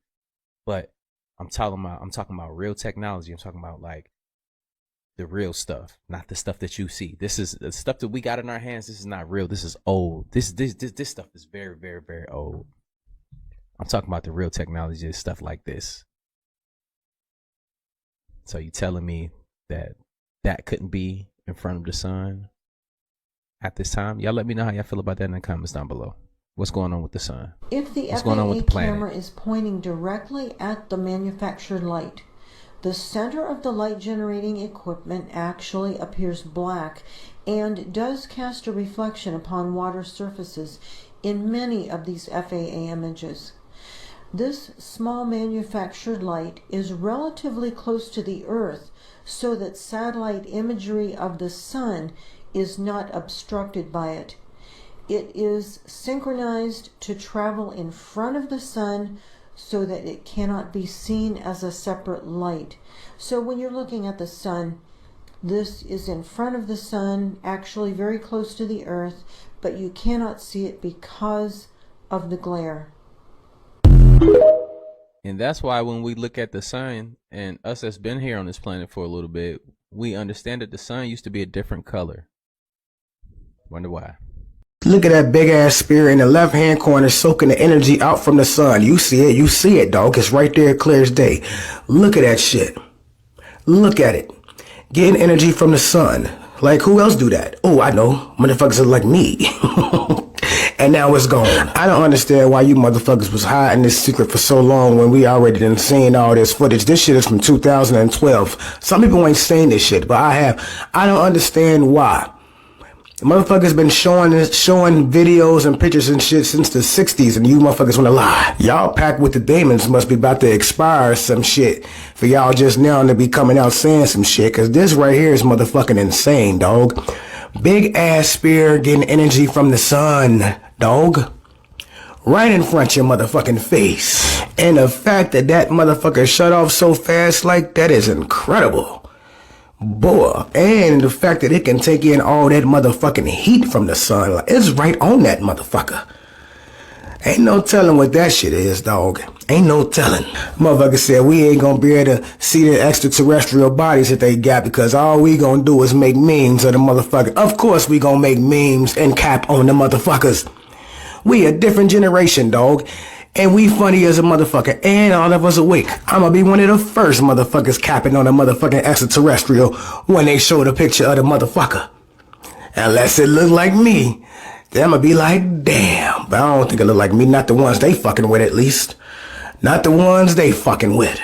But, as you can see in this motherfucking video, big ass spear getting energy from the motherfucking sun and then ghost out that motherfucking way real quick, dog. You see it? I got it for you right here, dog. Peace. Ever wondered how time zones work on flat Earth? Here's how they make perfect sense on a flat Earth, and it's going to blow your mind. Time zones are something we use every single day, but have you ever stopped to think about how they actually work? The globe model claims the Earth is spinning at 1,000 miles per hour, yet somehow, every time zone stays perfectly aligned. How does that even make sense when you're supposedly wobbling on a tilted ball zooming around the sun at 67,000 miles per hour? And here's another odd thing. If the sun is 93 million miles away and enormous, why do we see sunlight coming down in distinct rays, like beams from a flashlight? Shouldn't it light up everything equally? These are the kinds of questions that lead us to a different, simpler explanation. The Flat Earth model offers a straightforward answer. The sun isn't a gigantic ball millions of miles away. Instead, it's small, local, and acts like a spotlight. Imagine holding a flashlight over a table. The light only covers a specific area, right? That's how the sun works on a flat Earth. It moves in a circular path above the surface, lighting up different areas as it travels. Each hour, the sun's movement represents one time zone. It's a natural system, not dependent on imaginary tilts or spins, and it explains why we see sunlight rays coming through clouds at angles. They're close and directional, just like a street light. Here's another way to think about it. A sundial. Sundials work because the sun's position creates a shadow that moves predictably throughout the day. If the sun were millions of miles away and stationary relative to the Earth, how would a sundial work so precisely? And what about the seasons? On a flat Earth, the sun's circular path changes over the year, creating the solstices and equinoxes. In summer, the sun's path is tighter, closer to the center, and gives us longer days. In winter, the path is wider and farther away, resulting in shorter days. It's like the difference between spinning a torch close to your hand versus farther away. Simple, right? Even undersea cables between continents align with the flat Earth model. Why don't they show these routes on a globe? Because the direct flat paths don't match the curved lines they want us to believe in. The solar analemma. And this analemma, as it's called, is the elongated figure-8 shape produced by depicting the sun's position in the sky at a specific time of day as seen from a fixed location over the course of a year. So basically, once you take all these pictures, combine them together, you get this figure 8 shape. But here, I've separated it out into the 6 gates that we just saw and heard from Enoch. At the furthest point to the left side, that would be the 6th gate. That's going to be your summer solstice. Whereas on the far right, you got the first gate. That's going to be your winter solstice for up in the north of the equator at least, right? And you can play the animation while we're on screen still with this one, just to kind of illustrate it better for them, what it looks like as it's moving throughout the year. Better practical illustration for what you're seeing from the Earth view rather than overhead. You get the date at the top, the sun's position on said date. This is great, brother. Good job.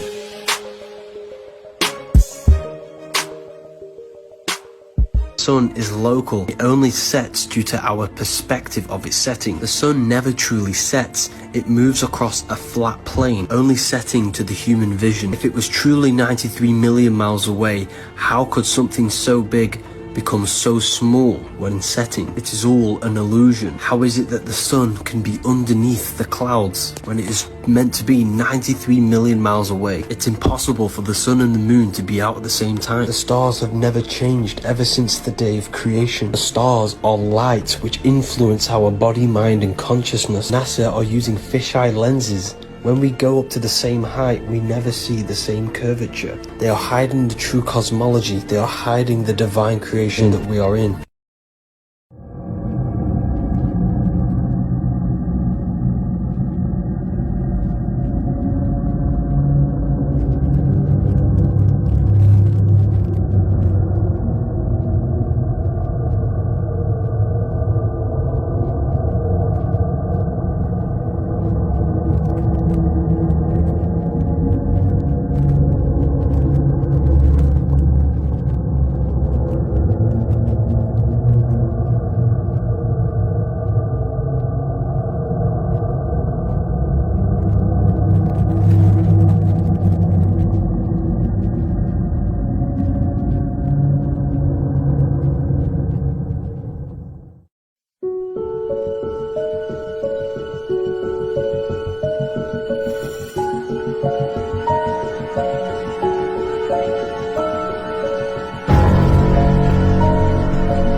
which is directly below the star Polaris, aka the North Star. This is also the location where the aurora borealis, positive magnetic energy seen as green lights in the night skies, especially the further north you get, shoots out of the Earth plane and can be seen in many countries that are closer to the center of the flat Earth.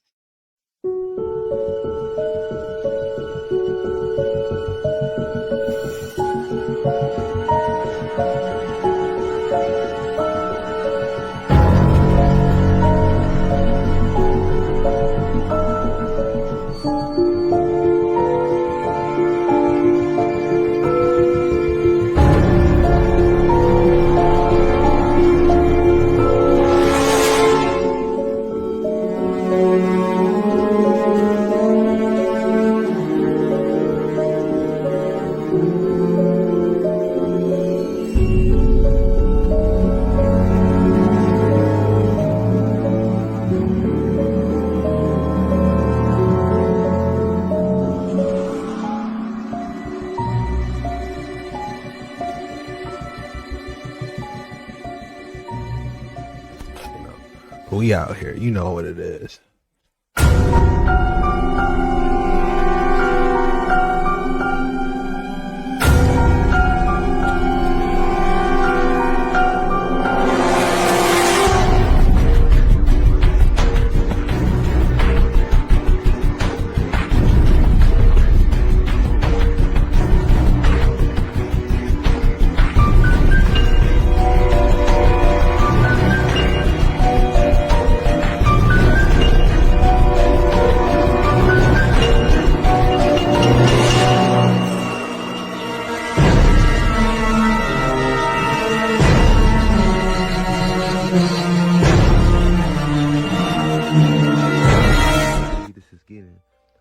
not in fear because I know the truth. But once you wake up and really start seeing what's going on, it's just gonna become regular to you guys, man. And it's ironic, I just dropped a video on this. But what do you guys think? Is this a UFO? Is it a biblical angel? Am I tripping? Even though I know I'm not. Let me know underneath. But other than that, keep your spirits clean. Not stay pure. Stay. It's cloudy today, so no sun gazing. But I thought I'd show you guys one of the coolest videos I've ever taken. For those of you that think that the sun is rising and half blocked because we live on a curve, why does this happen? I ask you, why does that happen? And why does this reflection come straight to me? Because that's not how things reflect on a ball. I'll tell you why. Because the sun isn't going below the horizon, it's just going out of your sight and only appears to go down because of how perspective works. So next time you have the ability to do this, give it a try. It's got to be a relatively low humidity day, because otherwise the humidity creates a lensing effect, like a magnifying glass. But if it's low humidity, wait till the sun's half up, or even a little up, and zoom in, and you'll see it's already up. It's just coming over. Have a good day. Oh, and this was all for entertainment purposes. I'm a satire account.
Hiding the true nature of where you live and more land from you? Interesting. Well, I think the writer of this 1907 Hawaiian Gazette newspaper article with this image on it might have a different opinion. Now, I know it's hard to see, but it's Hawaiian Gazette, Friday, January 14th, 1907, and you can go look it up yourself. But here's a closer picture in cleaner view, and you can just take a look. And you're probably wondering what all these circles are. Well, I'm going to tell you. Let's first clean it up and add some color and even show you where these people out in these lands could potentially see the same sun, and I'll show you how. What you need to first realize though is this ring, this inner ring, is actually Antarctica. And I know if you're new to this stuff it might sound crazy to you, but Antarctica, it's not a continent at the bottom of the globe, it's an ice wall that surrounds us, and I'm going to show you. Alright, first you need to know about the Antarctic Treaty, which was signed in 1959 by 12 different countries. Today, it's been signed by over 50, but basically what it says is you cannot go past the 60th parallel and independently travel and explore. You need to do it with a guided tour. They only take you to a little section of land in Antarctica, and it's not at the bottom of the globe. It's a section of the giant ice wall that surrounds us that I'm going to show you in a second. So here's how it looks on the globe model. The 60th parallel would be this circle. You can't go here independently to travel. And because on a flat earth map, this is north and everything away from it is south, that 60th parallel will just be around these lands here where you can't go to the ice wall, this ice wall. Alright, this is actual Navy footage from 1957, and I'm going to show you this never-ending ice wall. And I even fast forward through it because the film is so long, and it never ends.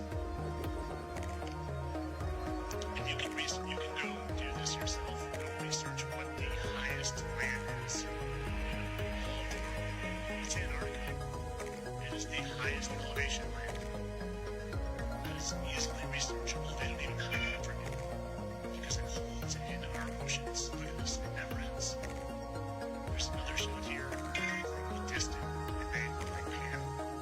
This surrounds us. This keeps us trapped in the known world. And I would, like I said, I would put money on it that there are lands outside of here. And I'm going to show you how that would work with the sun we have. Look at this.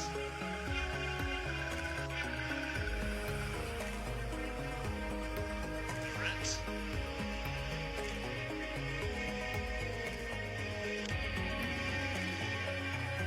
Most of you probably don't even know this exists. This is Antarctica. This is the ice wall. It's around lands. We're trapped here.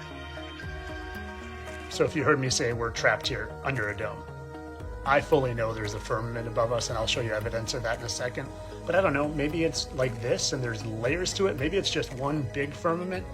And I'm going to show you how a one sun source could work with multiple layers of the dome.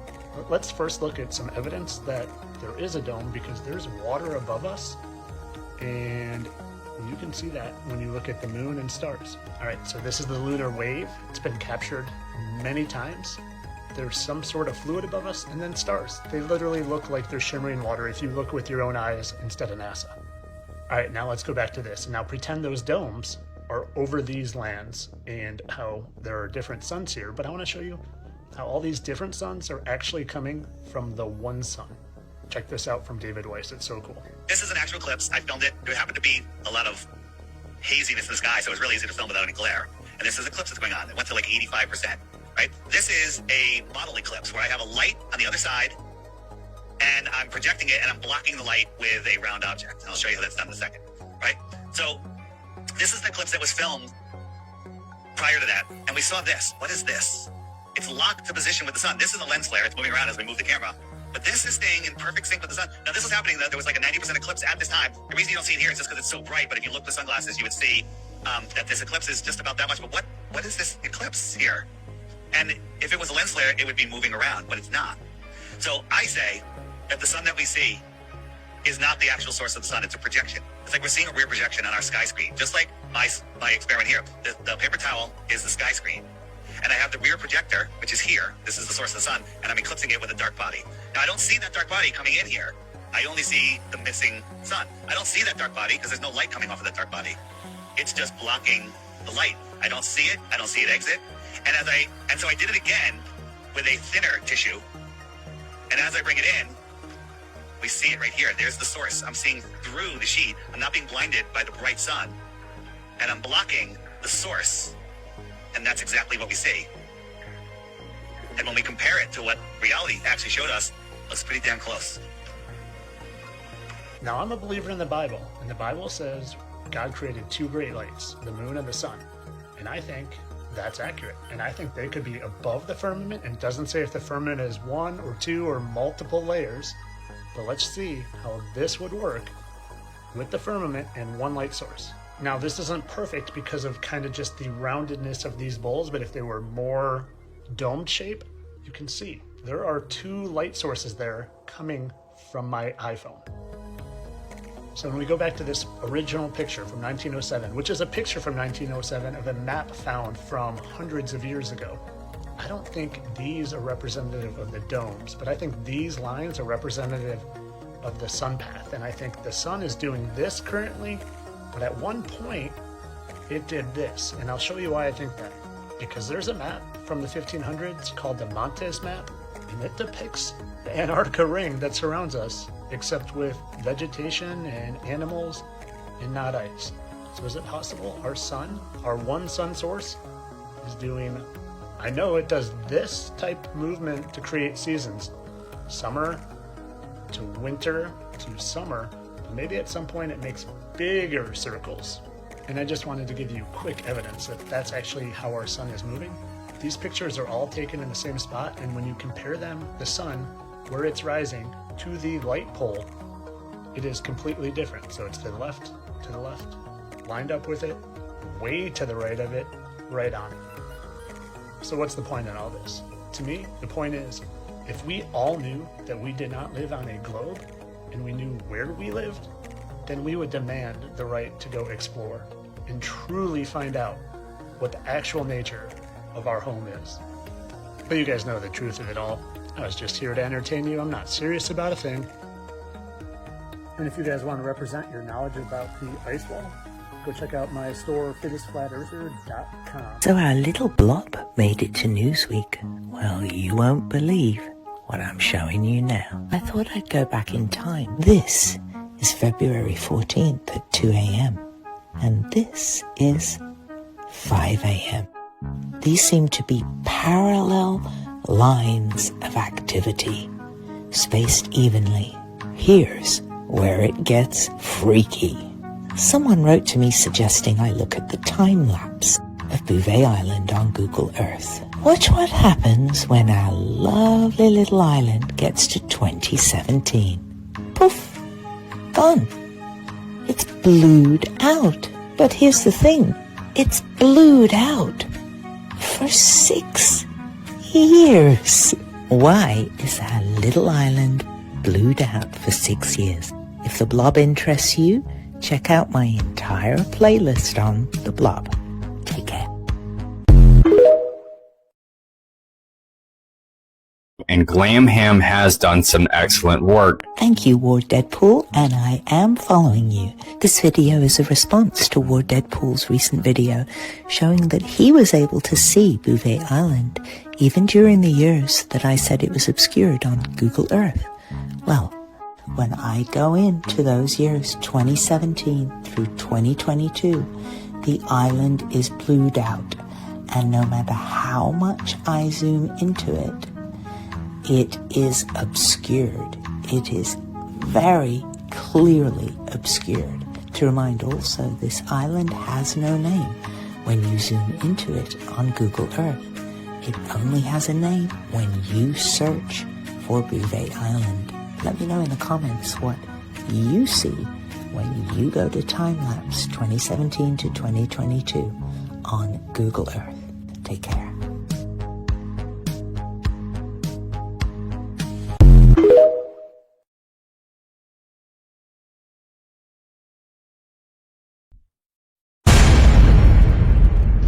An impressive 3 anomaly moving underwater is being reported since Tuesday and remained active for 48 hours. As he moved along, he got bigger and bigger. The reported system is anomaly like huge waves are happening. The anomaly marks bigger than Texas. This is incredible. The anomaly was moving off the coast of Africa. Now, I don't know what the fuck this is, but it's something, dog, cause check this shit out. I'm about to show y'all right here. Look at this shit. Motherfucker, whatever the fuck that is, that motherfucker on the move, dog. Crazy as a motherfucker. I ain't never seen no shit like that. Now look at it on this motherfucking globe. Look at that shit. They moving past the hours and that motherfucker is moving. It gotta be hot. That motherfucker burgundy. What the fuck is that, dog? Now the shit was coming from Antarctica. And it's right after the motherfucking eclipse. Now I ain't saying it's because of the motherfucking eclipse. This is all speculative. I don't know what the fuck that is. I want to know what the fuck that is, cause that shit is motherfucking weird and motherfucking creepy, dog. It look like we might got Godzilla out in the motherfucking ocean somewhere. I'm telling you, shit get more creepier and creepier by the motherfucking day. Every other day there's some weird shit going on. It's been like that since the year started. We ain't even made it through half the motherfucking year yet. I don't know what to tell y'all, dog, but be on the lookout. I ain't fear-mongering either, motherfucker. That shit is creepy, dog. We look at the pyramids in Antarctica over the ice wall from Operation High Jump in 1946. This footage is circulating around and I'm going to show it to you in a second. But first, if you really don't think there's an ice wall, check this out. This is genuine footage from the Navy from 1957. And you tell me what you see when you look at this. And this goes on and on and on. And I want to show you something about it that's very peculiar. Now I want you to pay particular attention to how this is a concave ice wall. If it was convex, like this at the bottom of a globe, it would be convex because it would be a continent at the bottom. If we were inside of it and it surrounded us, it would be concave. Like we see anytime someone shows us footage from the Antarctic shore that holds in all the oceans. Now let's check out these pyramids.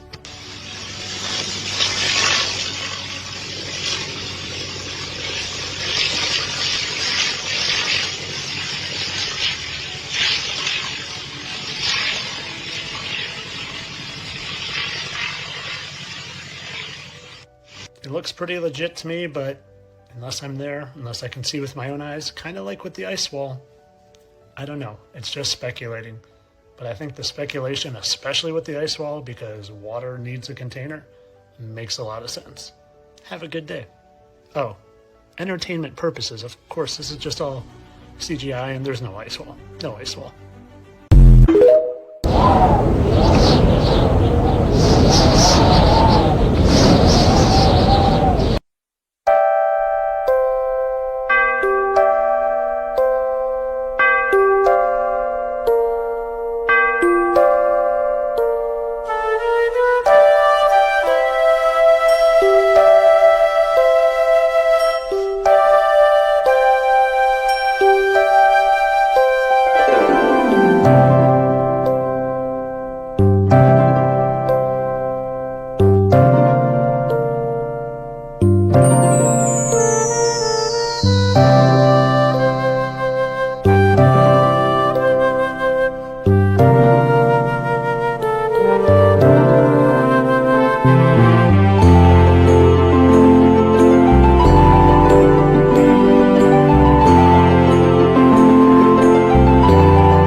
Between you, the human being, and the universe.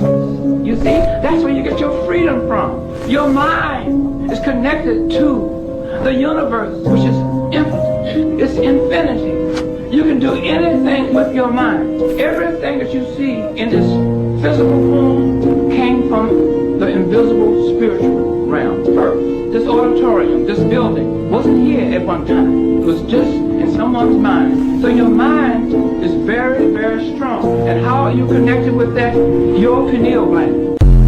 Y'all can literally manifest anything from your mind. Saturn is Satan. 666, the mark of the beast. Saturn has the cube. You add up all the sides, it creates the Star of David. 6.6 triangles, 6 sides, 666. We live in a soul system, not a solar system. Saturn is pretty much the computer running this simulation of the soul system. We started in the stars, then we incarnated through Saturn. Satan, Corinthians 4:4, Satan, who is the god of this world. Saturn is the god of this world. He's the Lord of the Rings, the highest celestial sphere. This is why he wears the crown.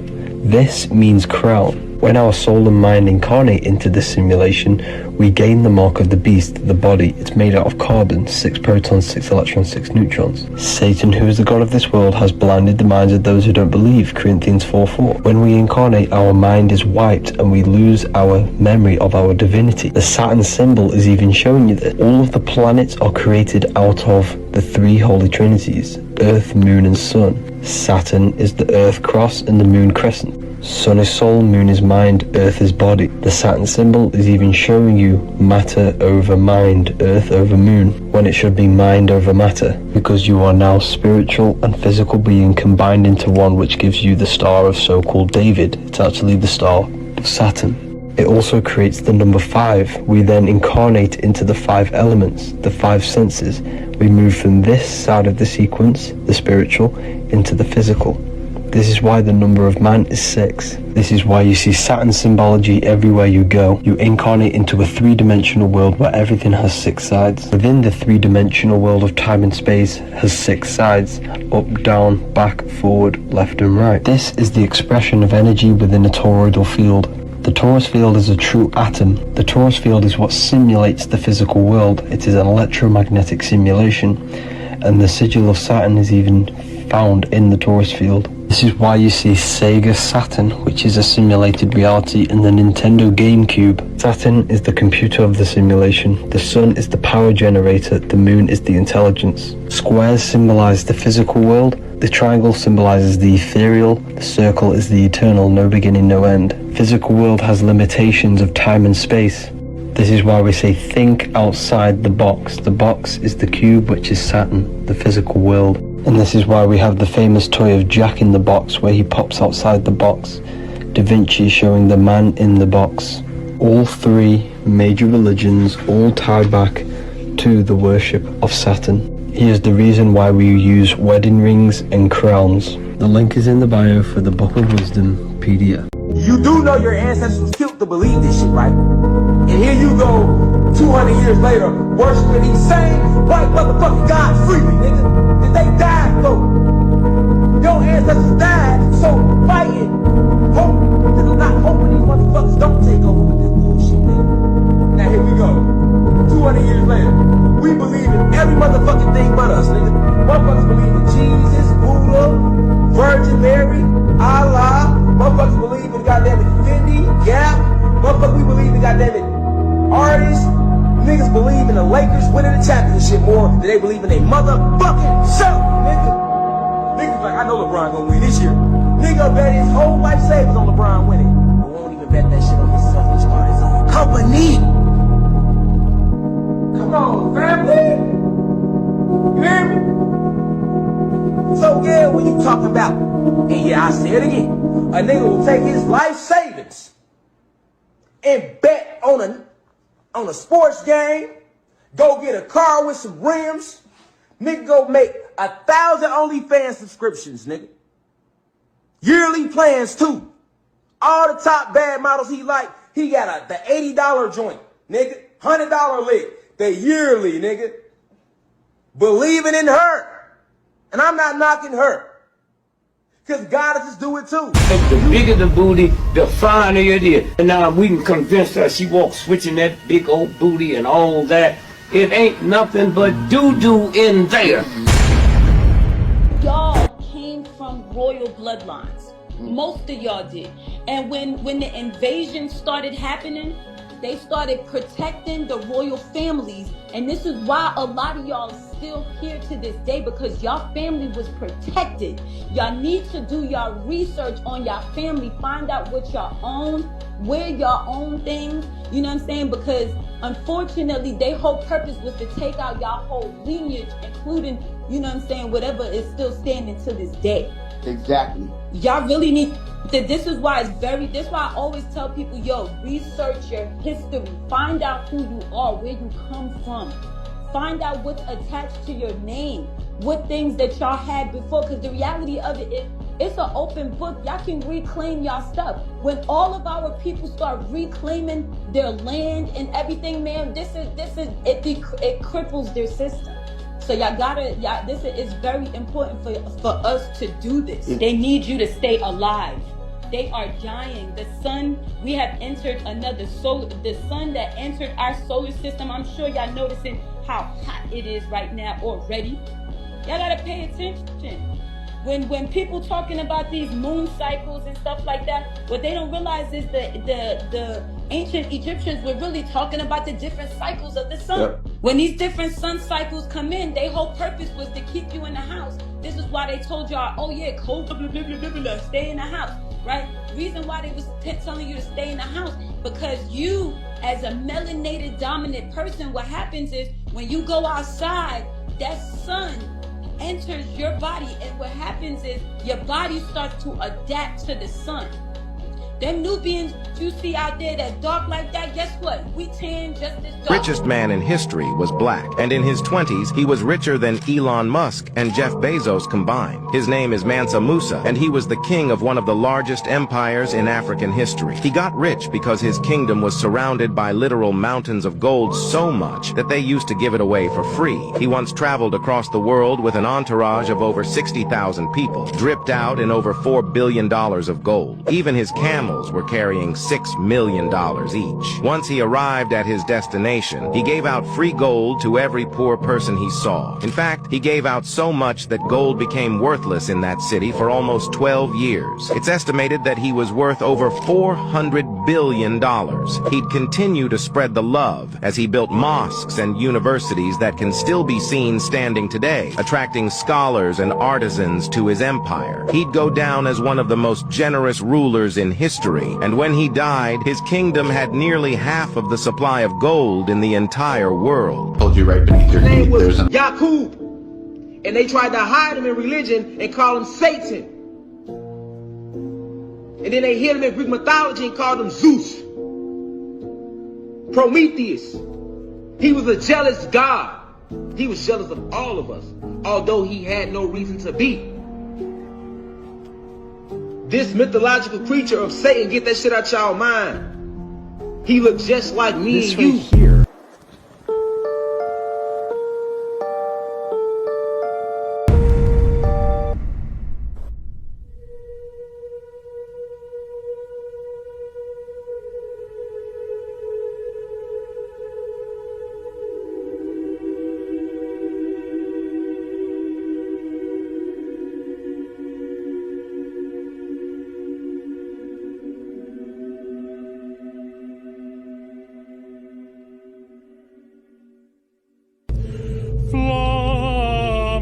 Seus Lucifer matutinus inveniat, Ille in quam Lucifer qui nescito casum, Christus filius tuus, qui regressus ab inferis, humano generis serenus iluxit,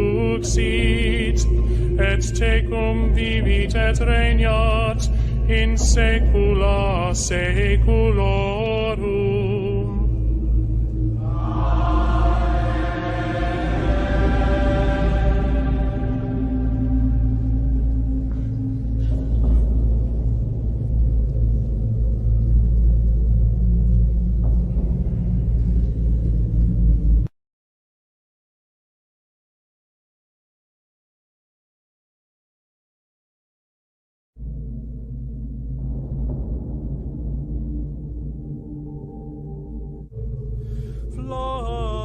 Seus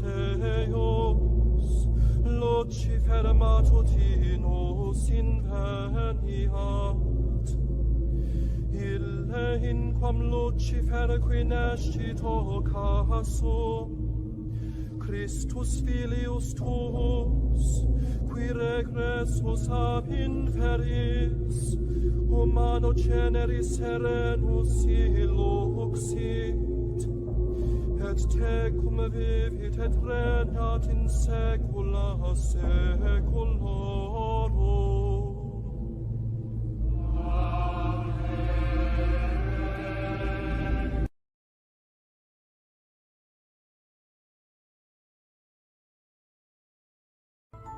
The statue of the Resurrection, located in the Vatican's Paul VI Audience Hall, is receiving some restoration work, which is scheduled to finish by December 9th. The statue can often be seen behind the Pope during his general audiences that are held in the hall. October 3rd also marked the 34th anniversary since the statue was introduced to the hall by its creator, Pericle Fazzini. Fazzini created the statue to show Jesus rising from the crater of a nuclear bomb.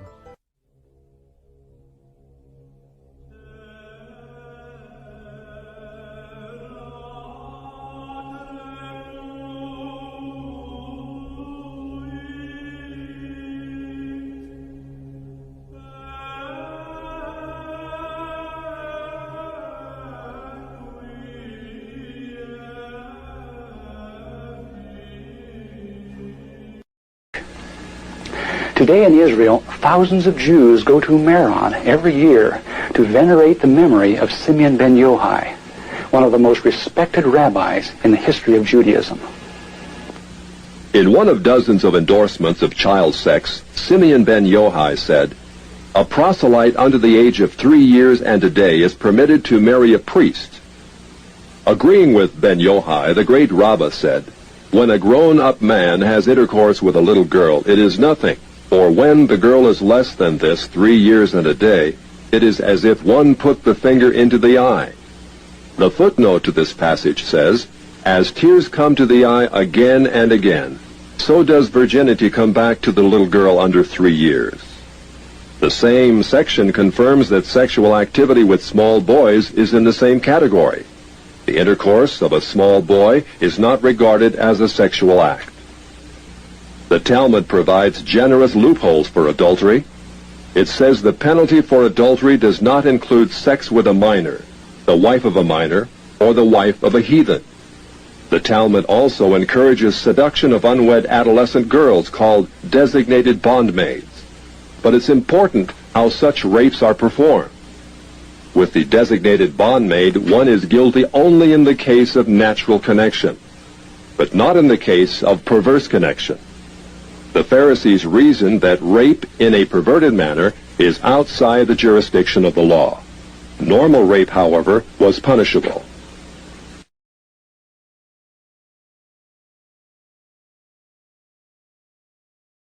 Still ahead, the man in the mask, who mass marketed porn. Reuben Thurman was by far, without doubt, the most important pornographer in the history of the world.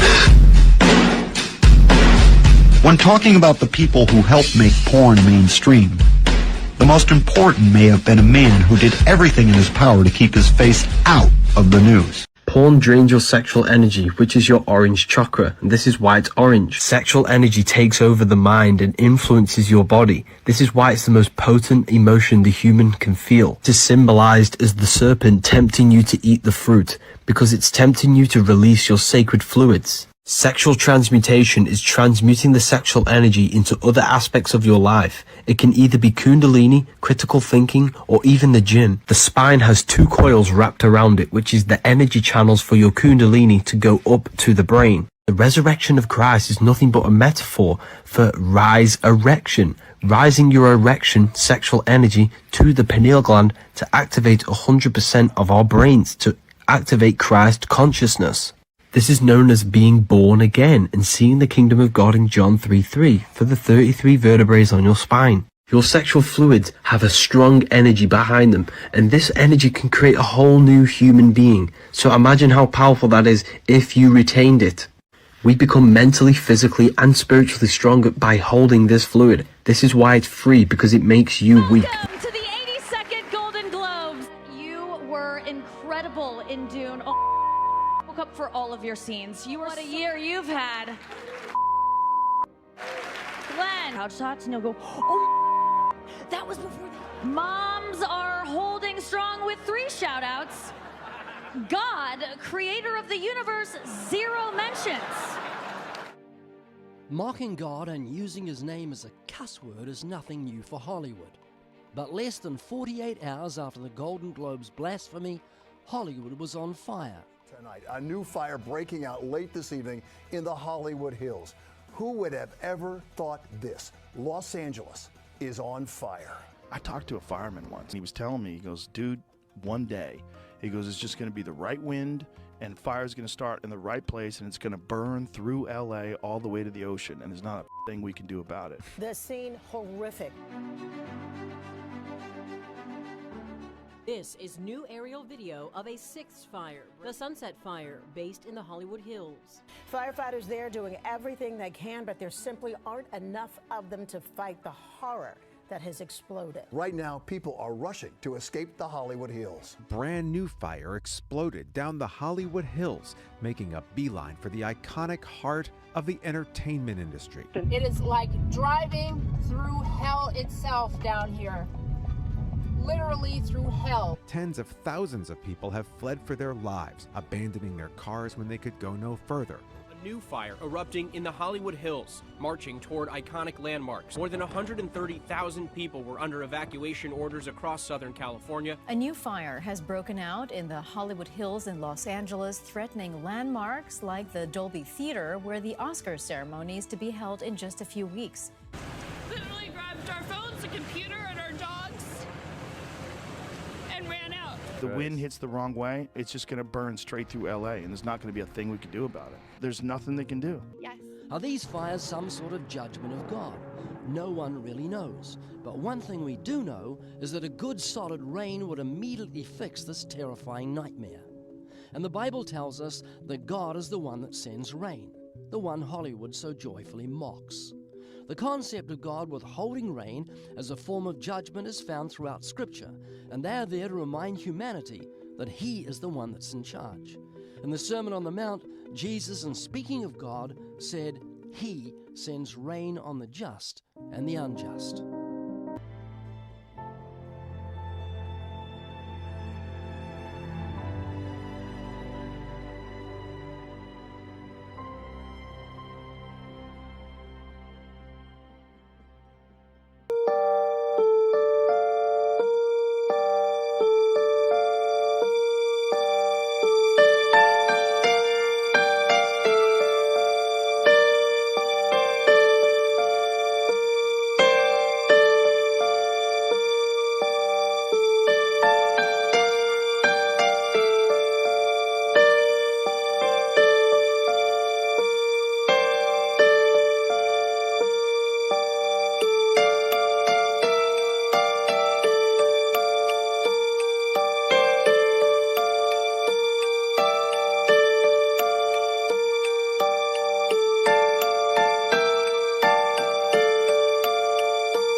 asking for your ID and stuff. Us, that's even better. Alright, so is right here good? Alright, keep going. Yeah, just let me. Alright, that's fine. Because my directions is taking me over to Chattersburg, so I can go wherever, and your safety is more important to me. Right here? Alright.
If you're just joining us now, why? Why now? What took you so long? Anyway, it's time for our mid-show recap, and I'm here on the floor with all of my peers. Just go with it. And this is so exciting because everywhere you look, there's a Fanning. Elle, Dakota, Peyton. The air is thick with the smell of signature fragrances and the lingering stench of ballroom salmon. Ballroom salmon is actually the name of Stanley Tucci's new cologne. Now available at Buca di Beppo. So much has already happened in the first half, and the acceptance speeches have been on fire. Who got shouted out the most? Let's look at the numbers. All right, cast and crew are leading the way with 11 mentions. Moms are holding strong with 3 shout-outs. God, creator of the universe, 0 mentions. God, creator of the universe, 0 mentions. And Mario Lopez, host of Access Hollywood, 1. All right. No surprise in this godless town. Neither their silver nor their gold shall be able to deliver them in the day of the Lord's wrath. But the whole land shall be devoured by the fire of his jealousy. For he shall make even a speedy riddance of all them that dwell in the land. We are looking at Skyfox over the Hollywood Hills. So during the time that press conference happened, there was a new fire that broke out in the Hollywood Hills. It was so dramatic that Kristen Crowley, the LAFD fire chief, had to leave the press conference to work with her crews on strategizing how to try to put this fire out, or at least contain the damage of it. This is all happening right near the Hollywood sign and, of course, the famed Runyon Canyon Trail. How much more can we take? I mean, you think about all of the iconic spots that burned in Malibu, and to think of yet another one of the most iconic spots. I mean, there is nothing more iconic in Los Angeles than the Hollywood sign, which is the symbol of Los Angeles. God, creator of the universe, 0 mentions. To most of the world, and to think of that potentially being threatened, and Runyon Canyon, which brings so much joy to so many people when they visit us here. It's so hard to watch all of this and to see our city basically under attack from fire in so many different directions tonight. And the acceptance speeches have been on fire. It's hard to believe, but this is the very center of Pacific Palisades. This is one of LA's most exclusive neighborhoods. It's home to the likes of Reese Witherspoon, Ben Affleck, Tom Hanks. All were evacuated. And look at what remains. This is the most destructive fire in LA County history, and it's still raging. 0% of the fire's been contained. 0%. Winds are whipping up to 100 miles an hour, breathing more and more life into the inferno. Apocalyptic. Apocalyptic. This is Los Angeles County. Entire neighborhoods are burning. Never, ever, ever seen anything like this.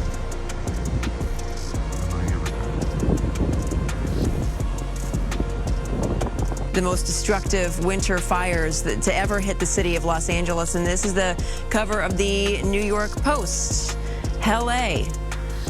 Yeah, wow. I mean, that's I'm sure how it felt for firefighters and for our news crews, by the way, to be driving, and residents to be driving on some of these streets when you see fire on both sides of the road, and just everything it feels like in that moment is on fire. Saying over 1,000 homes burned in the Palisades.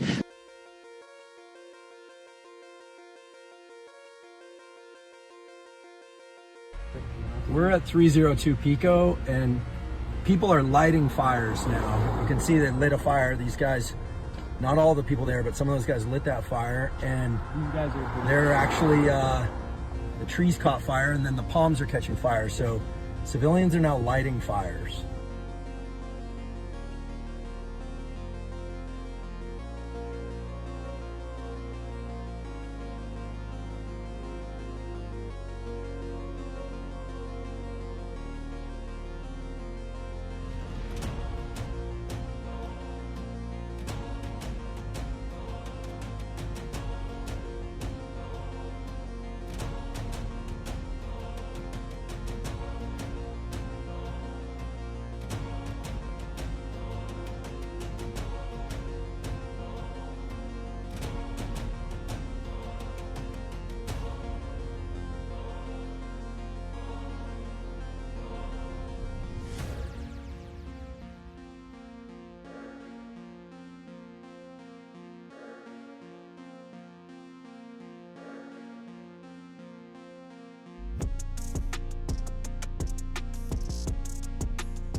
Fox right now. Oh, look at this. Let's see what this is. This whole neighborhood.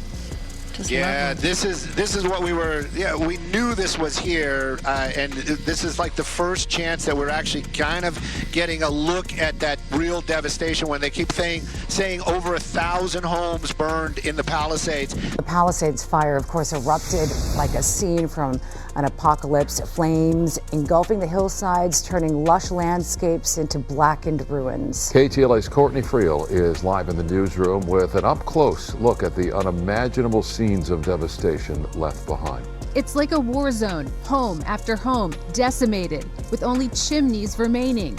Few recognizable objects, like this charred trampoline. Someone's white picket fence stream melted. Destruction, which looks like a bomb was dropped on top of the Palisades, but it's way more intense to see it up close and personal. Destruction, which looks like a bomb was dropped on top of the Palisades.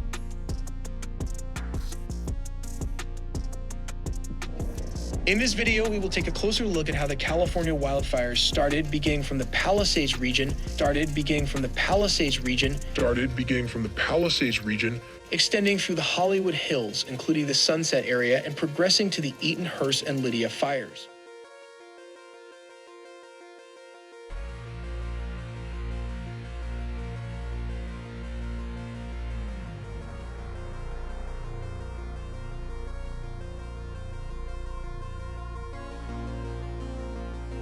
Blackened ruins. KTLA's Courtney Friel is live in the newsroom with an up-close look at the unimaginable scenes of devastation left behind. Court. Hi, Micah and Cher. It's one thing to see the helicopter video from overhead of the destruction, which looks like a bomb was dropped on top of the Palisades. Palisades. Palisades. Palisades.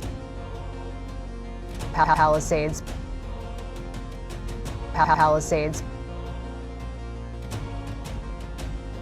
Live in the newsroom with an up-close look at the unimaginable scenes of devastation left behind. Court.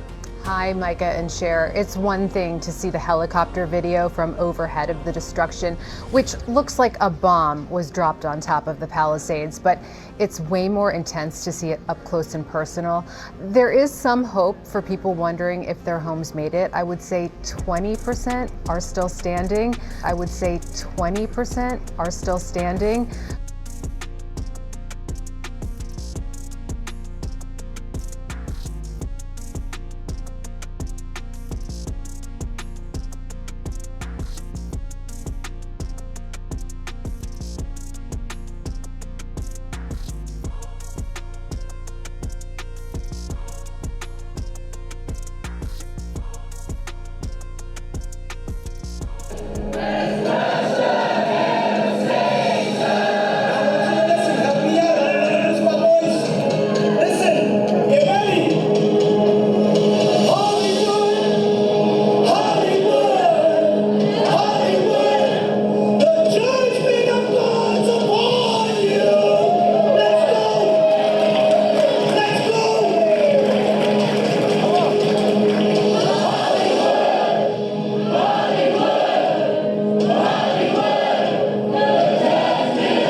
There are now at least 5 wildfires raging across Los Angeles and the neighboring Ventura County with almost zero containment.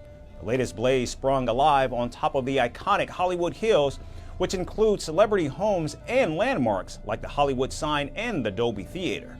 Authorities say the wildfires have killed at least 5 people, destroyed more than 1,000 buildings, torched nearly 27,000 acres of land, and forced about 130,000 people to evacuate. Now, as the flames rage on, firefighters in Los Angeles are facing an additional challenge: a critical shortage of water. A critical shortage of water. A critical shortage of water. A critical shortage of water. Jesus answered and said unto her, If thou knewest the gift of God, and who it is that saith to thee, Give me to drink, thou wouldest have asked of him, and he would have given thee living water. The woman saith unto him, Sir, thou hast nothing to draw with, and the well is deep. From whence then hast thou that living water? Art thou greater than our father Jacob, which gave us the well, and drank thereof himself, and his children, and his cattle? Jesus answered and said unto her, Whosoever drinketh of this water shall thirst again. But whosoever drinketh of the water that I shall give him shall never thirst. But the water that I shall give him shall be in him a well of water springing up into everlasting life. What would be the odds that Hollywood, the very empire and place that has openly mocked and rejected the living water, would be consumed by fire, and as it is being brought to ashes, would desperately need the very water it has been rejecting all along? I need you to see this in the spirit. Jesus Christ, the Son of God, is the living water. And Hollywood has mocked and rejected the gospel. And not just mocked and rejected, but declared war against the Messiah, uniting with the dragon.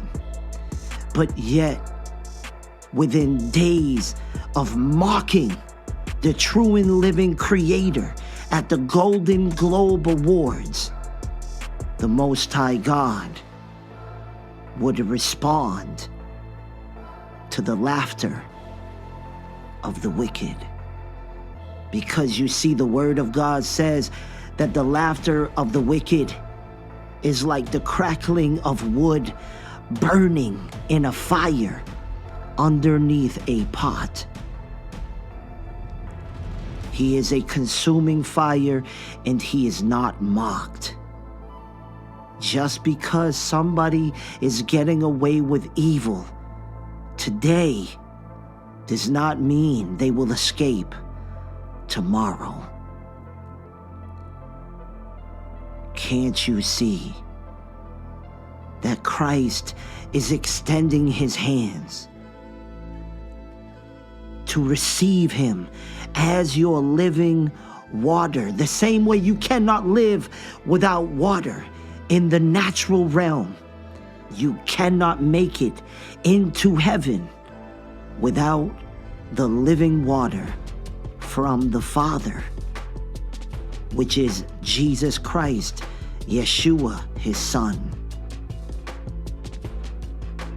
And as Hollywood has rejected the water for years, at a time when they need it the most, it has turned its back and dried up right before their very eyes.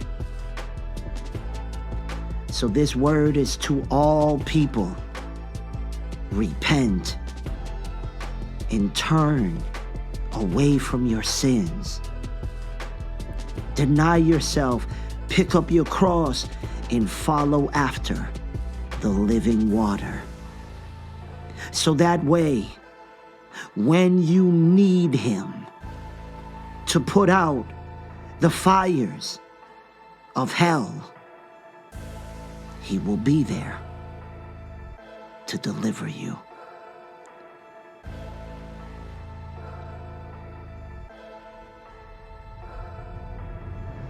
Your feet, there's an underground network of tunnels and megacities built for the world's most powerful people. I'm not talking about your average subway system. No. I'm talking about entire cities, bigger than New York, but they're invisible. You've never seen them. You've never even heard of them, but they're there.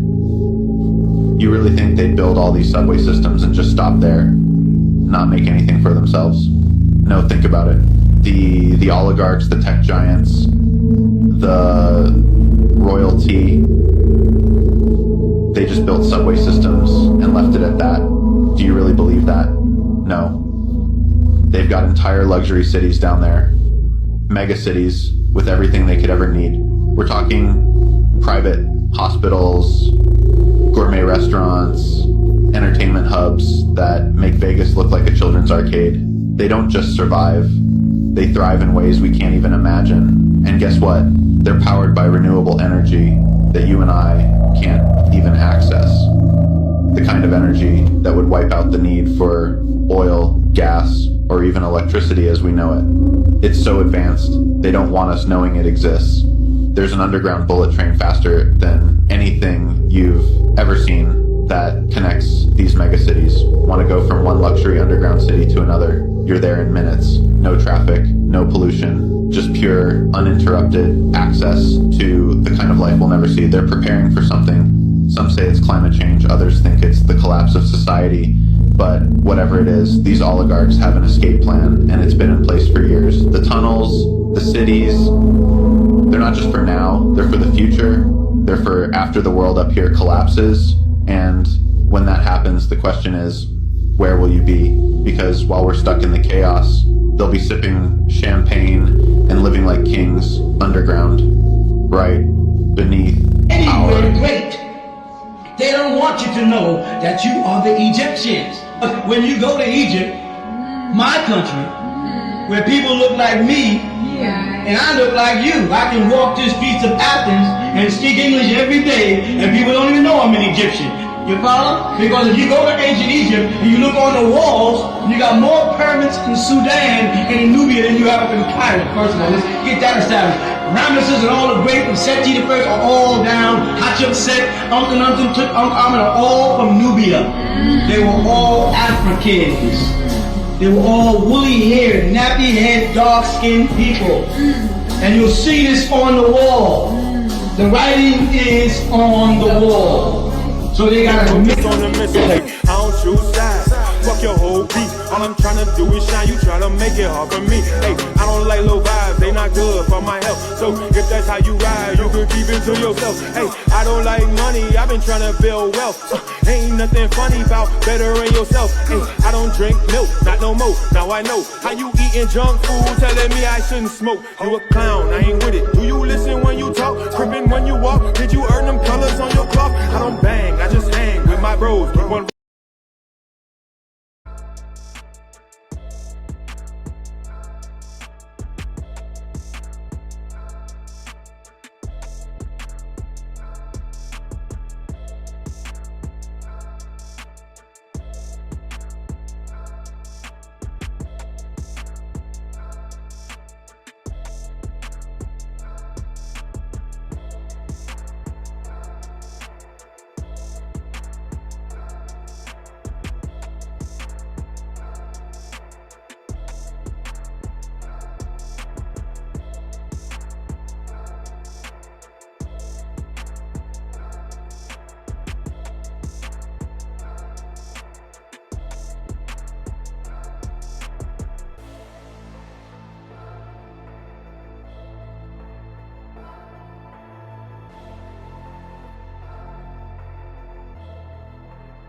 You convince Hezbollah to buy this?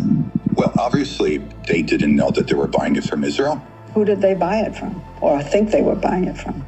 We have an incredible array of possibilities of creating foreign companies that have no way being traced back to Israel, shell companies over shell companies who affect the supply chain to our favor. We create a pretend world. We are a global production company. We write the screenplay. We're the directors. We're the producers. We're the main actors. The world is our stage. We create a pretend world. We are a global production company. We write the screenplay. We're the directors. We're the producers. We're the main actors. The world is our stage. The world is our stage.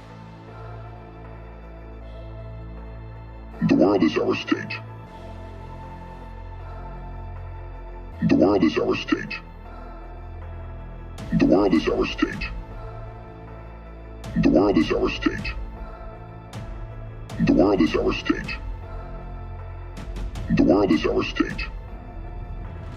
We create a pretend world. We are a global production company. We write the screenplay. We're the directors. We're the producers. We're the main actors. The world is our stage. We create a pretend world. We are a global production company. We write the screenplay. We're the directors. We're the producers. We're the main actors. The world is our stage.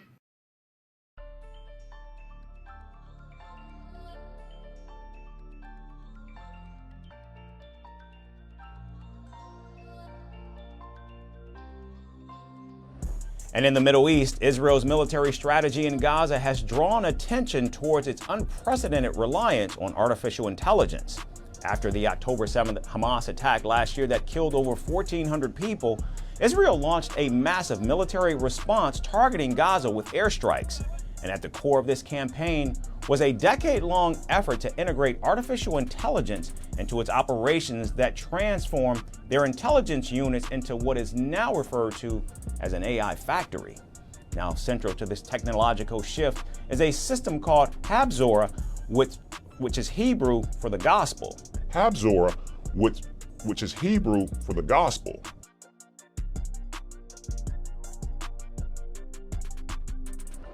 Habzora was designed to process immense amounts of data in real time, identifying patterns and suggesting targets with unparalleled speed. In the weeks following the attack, this system enabled Israel to bomb over 1,200 targets in Gaza. And the reliance on AI allowed the Israeli Defense Forces to maintain momentum even as traditional intelligence methods struggled to keep up.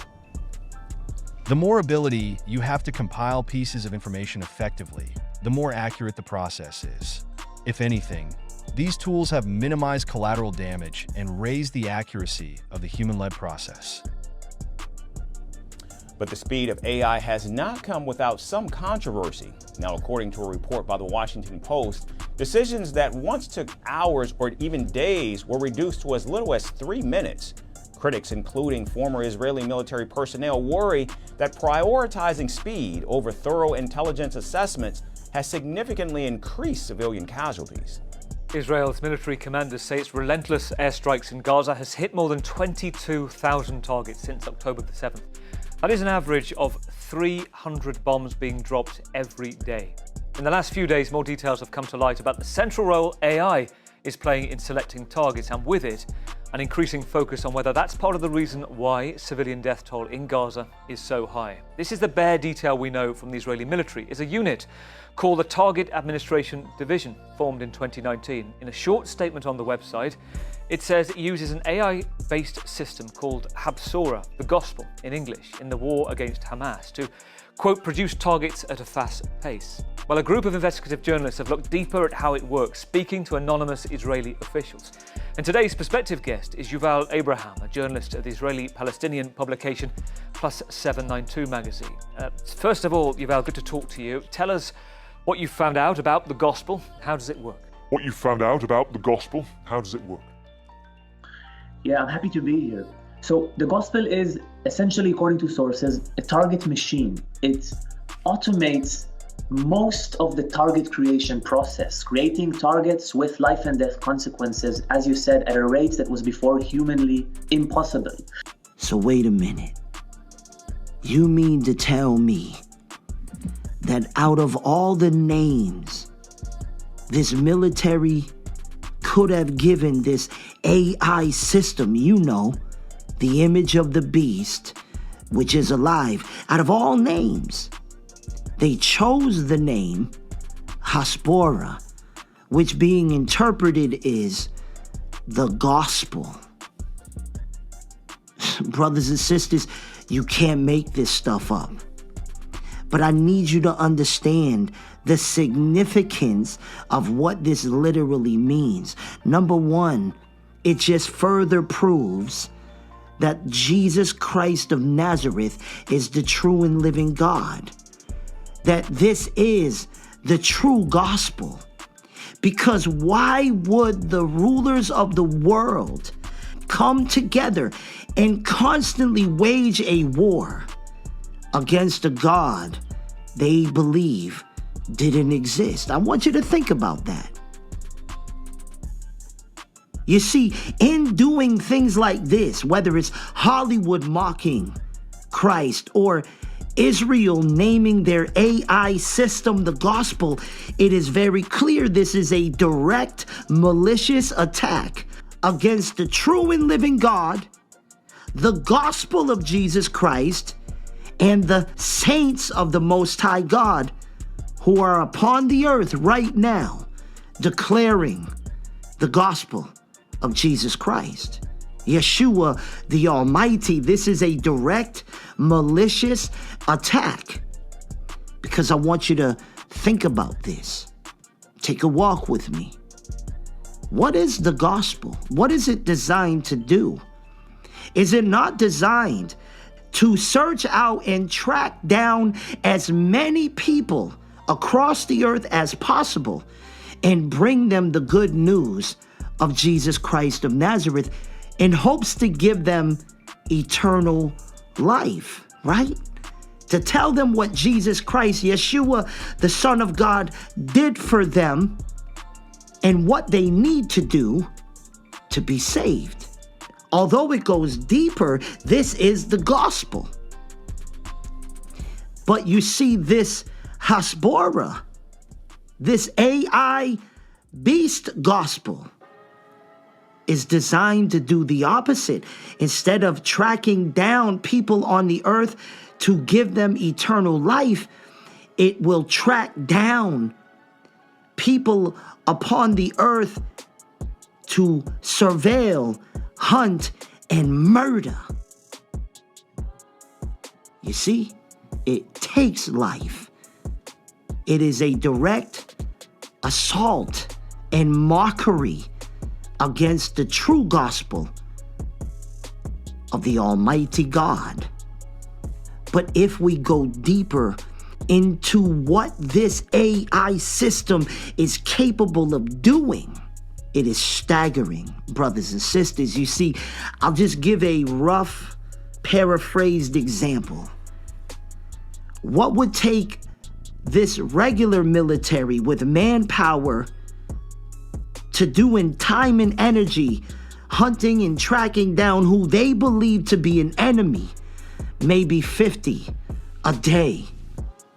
This AI beast system can do thousands and tens of thousands for a military in one day, if the targets are available, brothers and sisters. And understand what this image of the beast system actually does.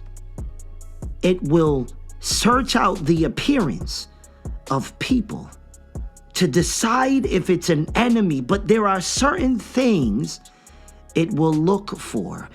And brothers and sisters, that's when it hit me.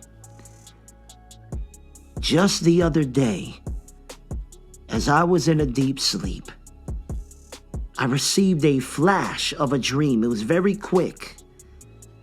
But I seen in this vision the persecution of men that had a beard, you see?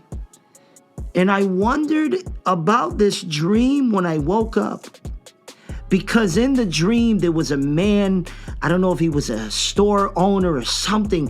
He was very hateful in persecuting and pushing away someone that had a beard.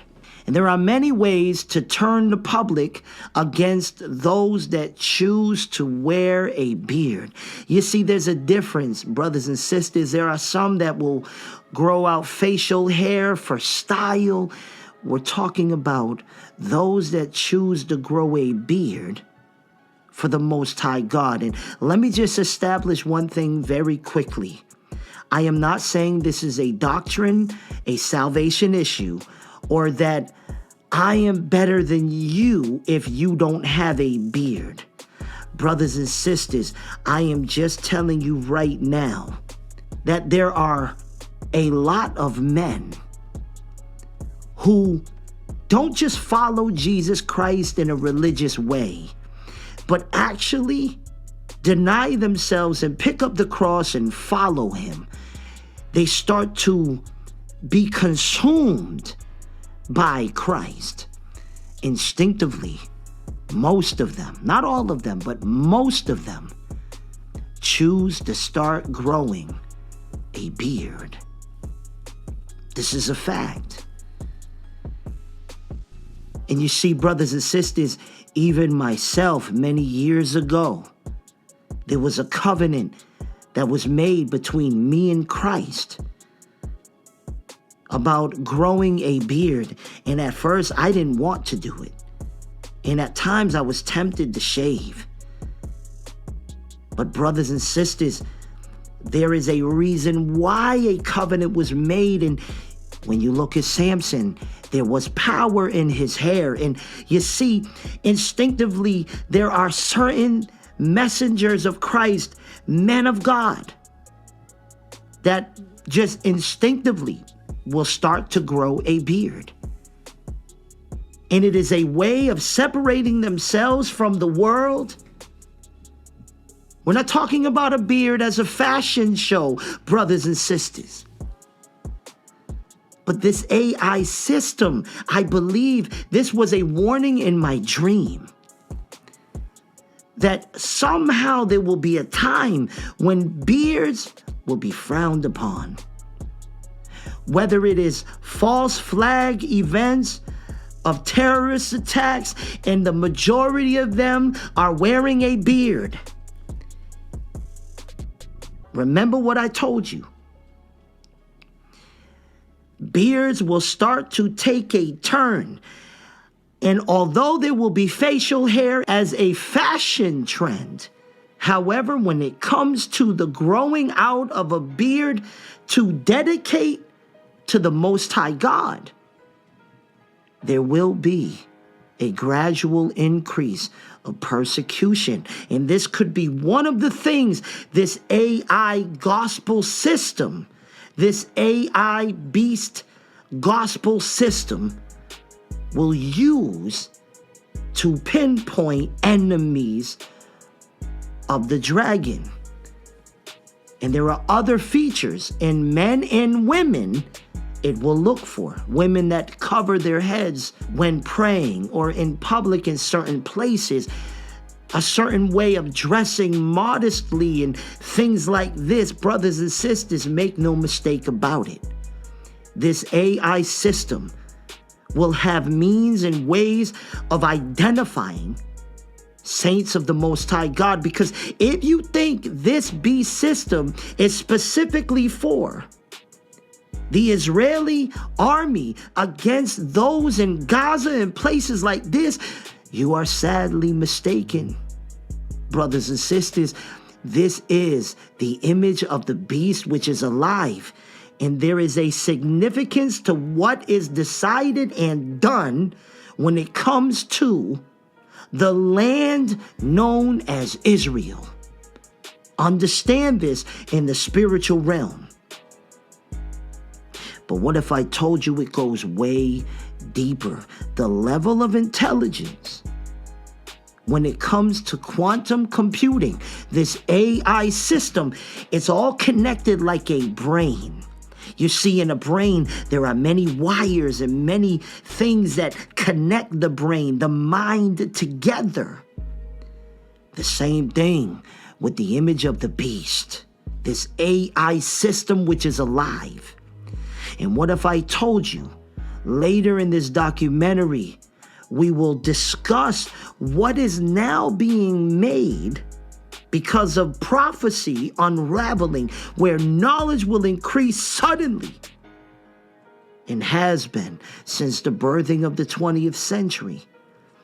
The new quantum computers and chips that are already made, one by the name of Willow, and we'll get into that in a moment. We will talk about this later in the documentary, but this quantum computing, this chip, was able to solve a mathematical problem that thousands upon thousands of regular computers put together would take over 10,000 years to solve.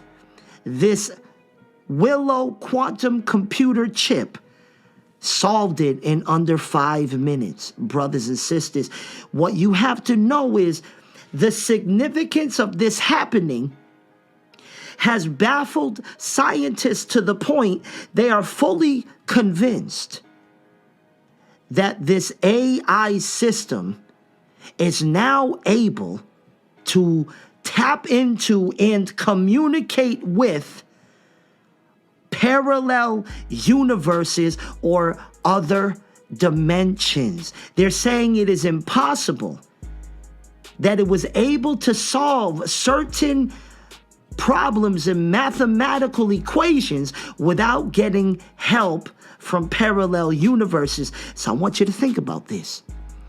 If this AI system is so far intelligent beyond the understanding of man, could it be possible that if it's able to tap into other dimensions and parallel universes, what is it able to see when it surveys the masses? Is it able to see something in another dimension, the spiritual realm, to identify the literal light of Christ shining from the saints of the Most High God? This is my question. Because if it is able to communicate and tap into other dimensions and parallel universes, is it possible that it can also see way beyond what the human eyes can perceive? This is my question. Is it a possibility that not only can it identify the saints of the Most High God somehow by something to do with how we appear in the spiritual realm? Because remember, the Word of God says we are regenerated. And the light of Christ truly shines from within. But this also means that, sadly, it is also able to identify those that have taken the abomination and have the false light of Lucifer running through their veins. Brothers and sisters, this Haspora, false gospel of the beast, is one of the greatest signs, in my opinion, that we are truly at the door, that Christ is returning way sooner than you think. Because as this system is openly talked about being used in Israel behind the scenes, this Haspora, gospel of the beast, is already being used on the whole world. You better repent. You better turn away from your sins. Pick up your cross. Deny yourself and follow Jesus Christ, the light of the world, while you still have time to do it. Because there is a war going on in the heavens. This is exactly why there are these lights and orbs and drones and all of these things going on. because this is a great war against good and evil. And speaking of Israel and that Iron Dome, I want you to watch this video, and we'll be right back.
For thousands of years, humanity has searched for answers, answers hidden in the fabric of the universe. We built tools.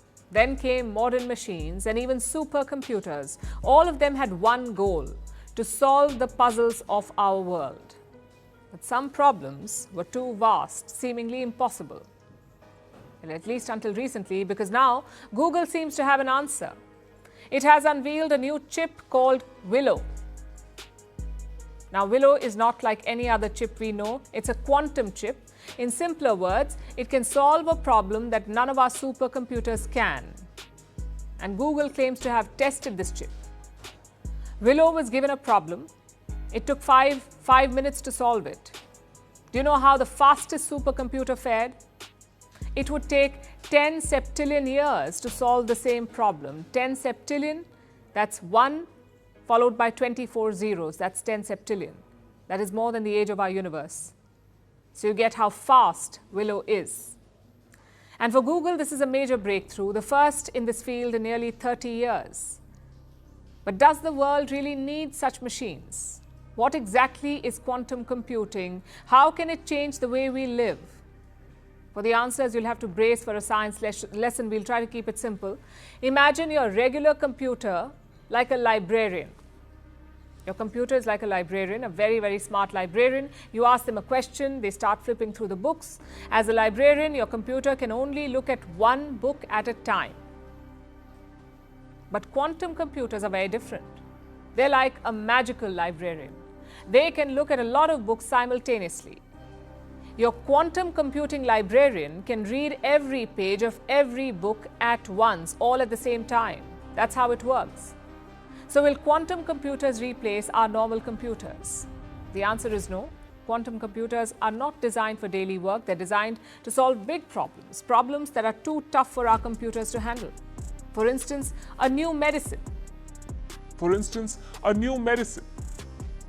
Scientists go through millions of chemicals. They run all sorts of simulations to find the perfect formula that will cure a disease, and that is when a new medicine is created.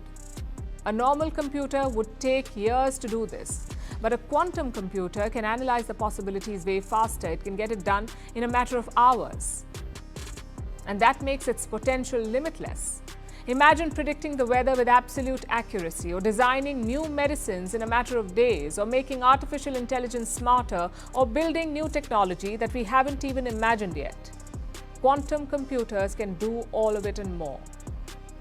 It's like opening a Pandora's box of ideas, which is why countries are investing in it. Where we were on Monday with Willow, which is a new computer chip from Google that they just tested with the new quantum computer. 2 years ago, we talked about quantum computing because it could process 54 what are called qubits. That was astonishing at the time. And I read article after article. Once you get over 100, it's going to be like, you won't believe what this can do. And we're at the very beginning. 2 years ago, we were at 54. We're at 105 qubits. A qubit is a way to open up, I don't even know how to explain it, the universe, and test a theory and search for all answers at the same time. So right now we have to think linearly. We have to think, okay, 2 plus 2 is 1? No. 2 plus 2 is 2? No. 2 plus 2 is 3? No. 2 plus 2 is 4? Yes. Okay? So it's ones and zeros.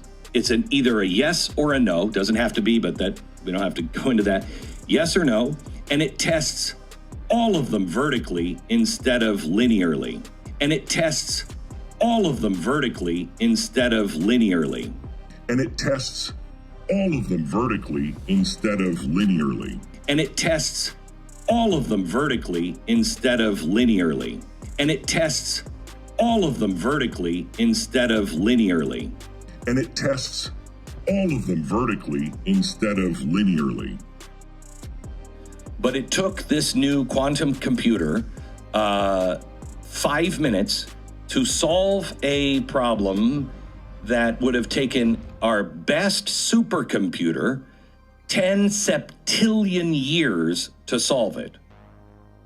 Go through it's million, billion, trillion, quadrillion, quintillion, septillion. That's a lot. In fact, they describe it as vastly more than the age of the entire universe. Quite an understatement there. Yeah. Right? How old is the universe, they think? The accepted one is 13.8 billion years. Okay, 13.8 billion years. This is 10 septillion years would have taken to solve this problem with our best supercomputer. Now, the guy who's the head of Willow, the guy who's in charge, he's the founder and the leader of the Google Quantum AI team. He's a physicist. He said the result, the high-speed result, lends, I'm quoting, credence to the notion that quantum computation occurs in many parallel universes. So, I mean, you have to almost go to Marvel to understand. It's as if when they put a question in, all the Spider-Man movies are stacked up on top of each other. You know what I mean? Not the Spider-Man, Spider-Man 1, 2, and 3 with the same actor. He's in one universe, but all the other ones with different actors, they're all happening at the same time, okay? That's what it means for parallel universe. And he says it shows that that's where the quantum computing is happening. It's actually opening up and going into other universes. That's where the quantum computing is happening. It's actually opening up and going into other universes. It's fascinating. Do you want to hear why they think that? You know what a neutron and an electron does, right? Mm-hmm. What does an electron do? When you're talking the atomic scale, electron, it circles, and it circles the neutron. And the neutron, reason why the electron circles it is it acts as a force to keep the neutron in place. Mm-hmm. Without the electron, it just like explodes and goes away. Okay? So you have to have the electron going around it to keep the neutron in place. The reason why they first came up with quantum physics is the electron, when you observe it, it disappears.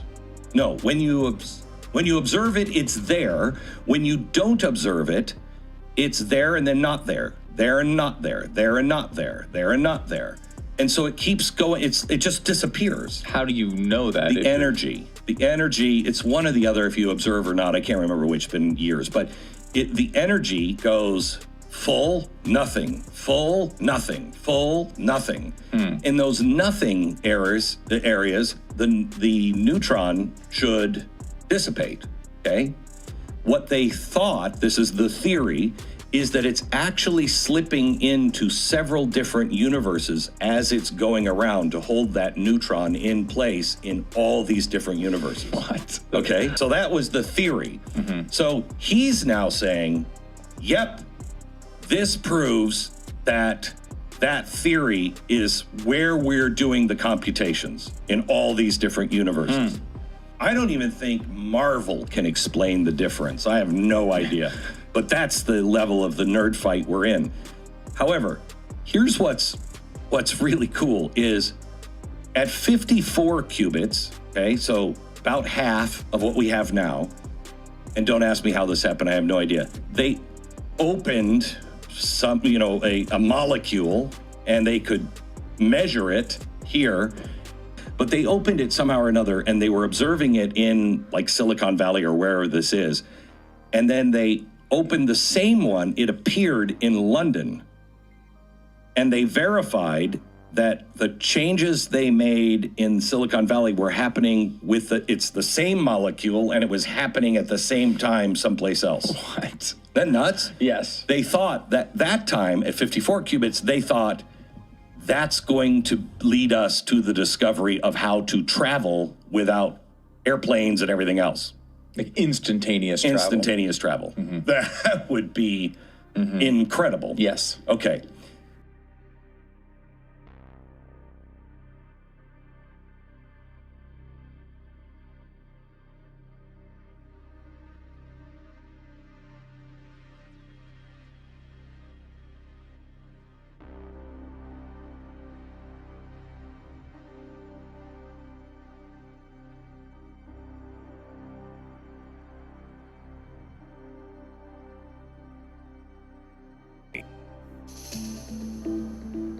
Whoever said you can't get something from nothing must never have learned quantum physics.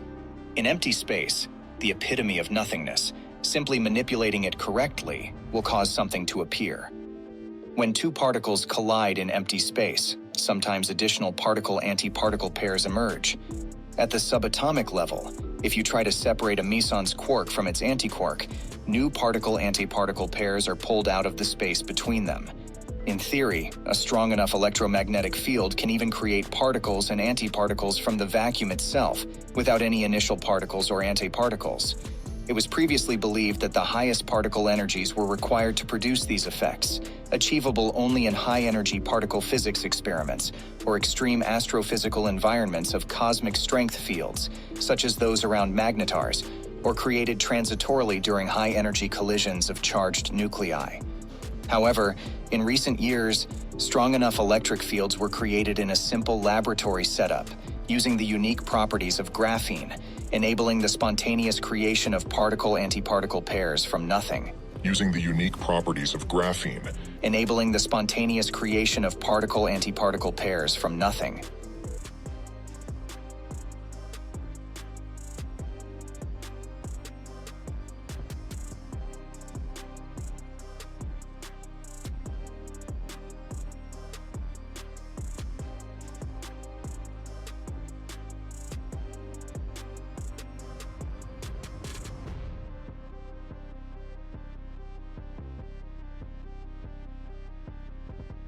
The parent company of Facebook and Instagram announcing a commitment to free speech online. The company admitting that they were pressured into it over the last 4 years under the Biden administration.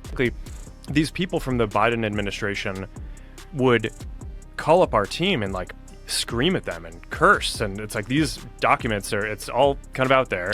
Did you record any of those phone calls? I don't think we but I think I want to listen. I mean, there are emails. the emails are published. It's all kind of out there, and they're like, and basically it just got to this point where we were like, no, we're not gonna take down things that are true. That's ridiculous. They wanted us to take down this meme of Leonardo DiCaprio looking at a TV talking about how 10 years from now or something, you're gonna see an ad that says, okay, if you took a cocaine, you're eligible for, for this kind of payment, like this sort of like class action lawsuit type meme. And they're like, no, you have to take that down. And we just said, no, we're not going to take down humor and satire. We're not going to take down things that are true. And then at some point, I guess, I don't know, it flipped a bit. I mean, Biden, when he gave some statement at some point, I don't know if it was a press conference or to some journalists, where he basically was like, these guys are killing people. And I don't know, then like all these different agencies and branches of government basically just like started investigating and coming after our company. It was brutal. It was brutal.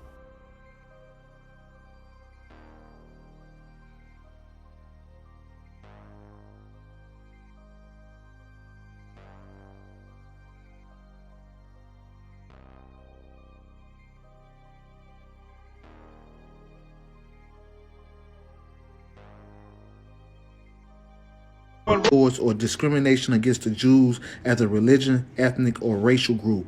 Anti-Semitic, anti-Semite. Now, who was the original Semites? Receipts.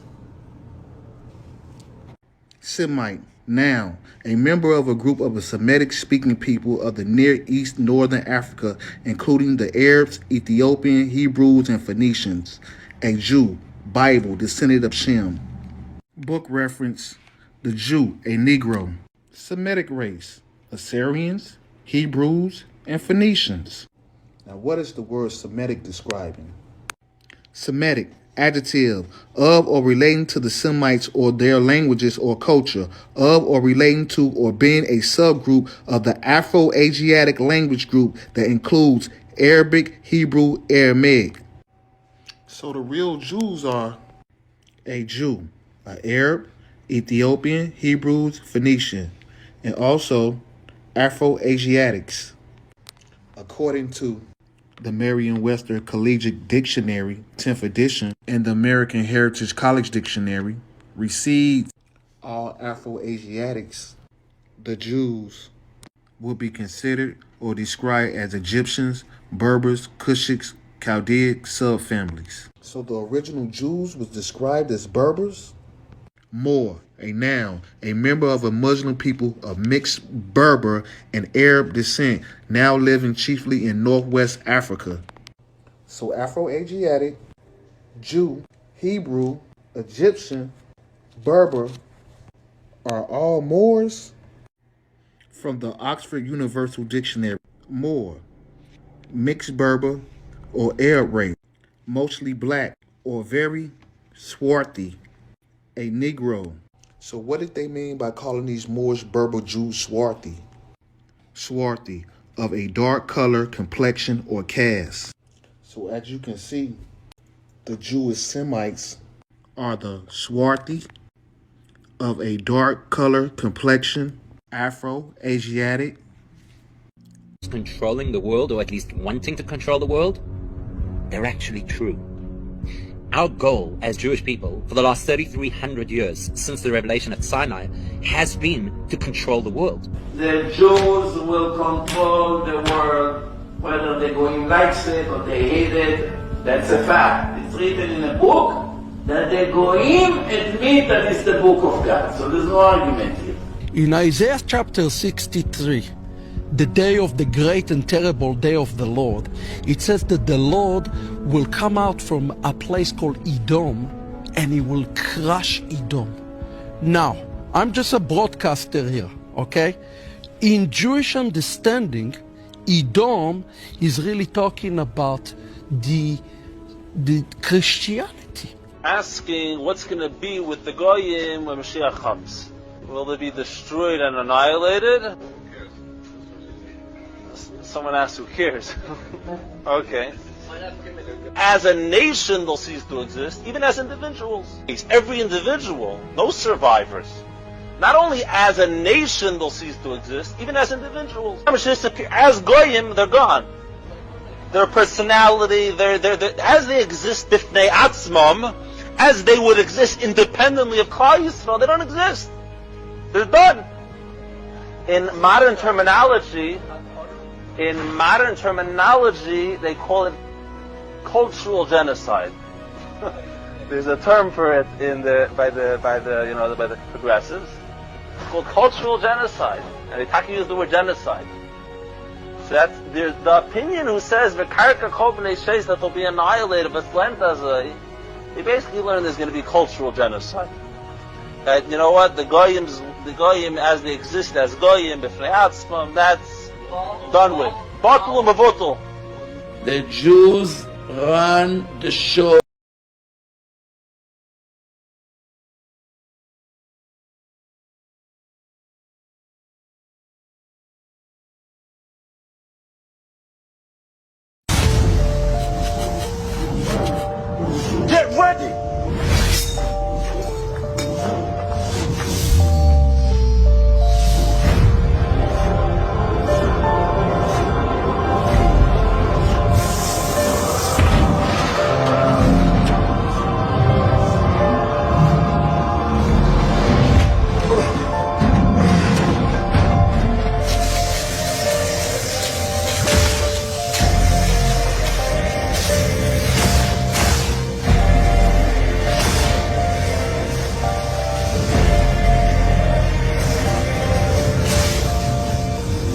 Hey, yo!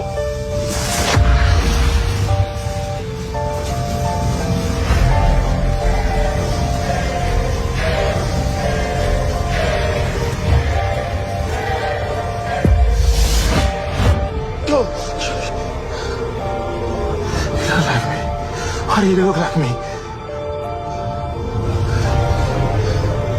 Because I am you.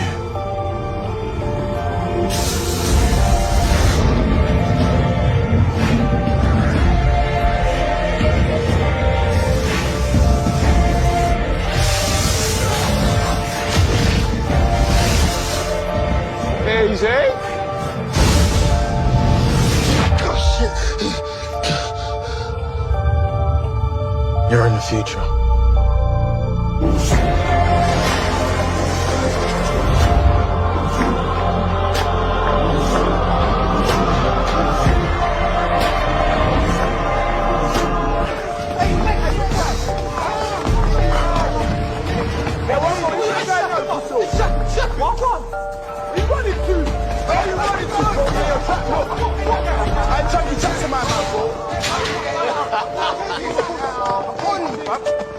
Fucking hell, Taser. Making me run like that. What's the matter with you? Thought Veronica was gonna lie me? You're insane. Look at you now, blood. You're trapped.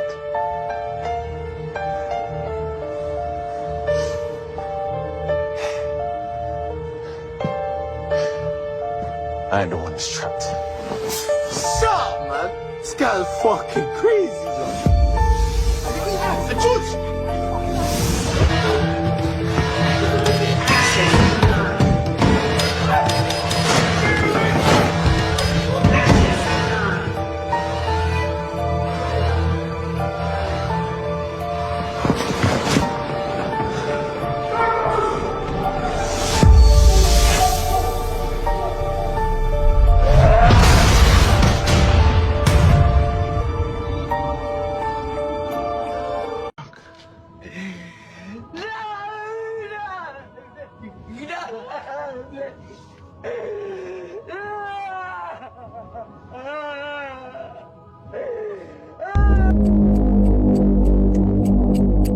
Original man and woman of this planet are referred to as the human and woman.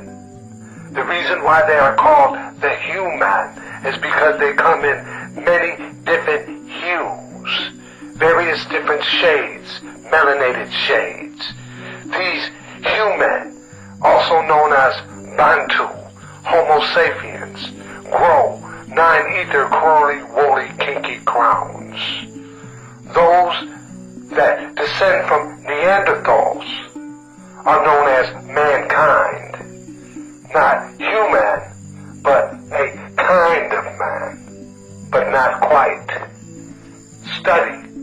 For the more you study, the more options you have. And the more options definitely means the more power.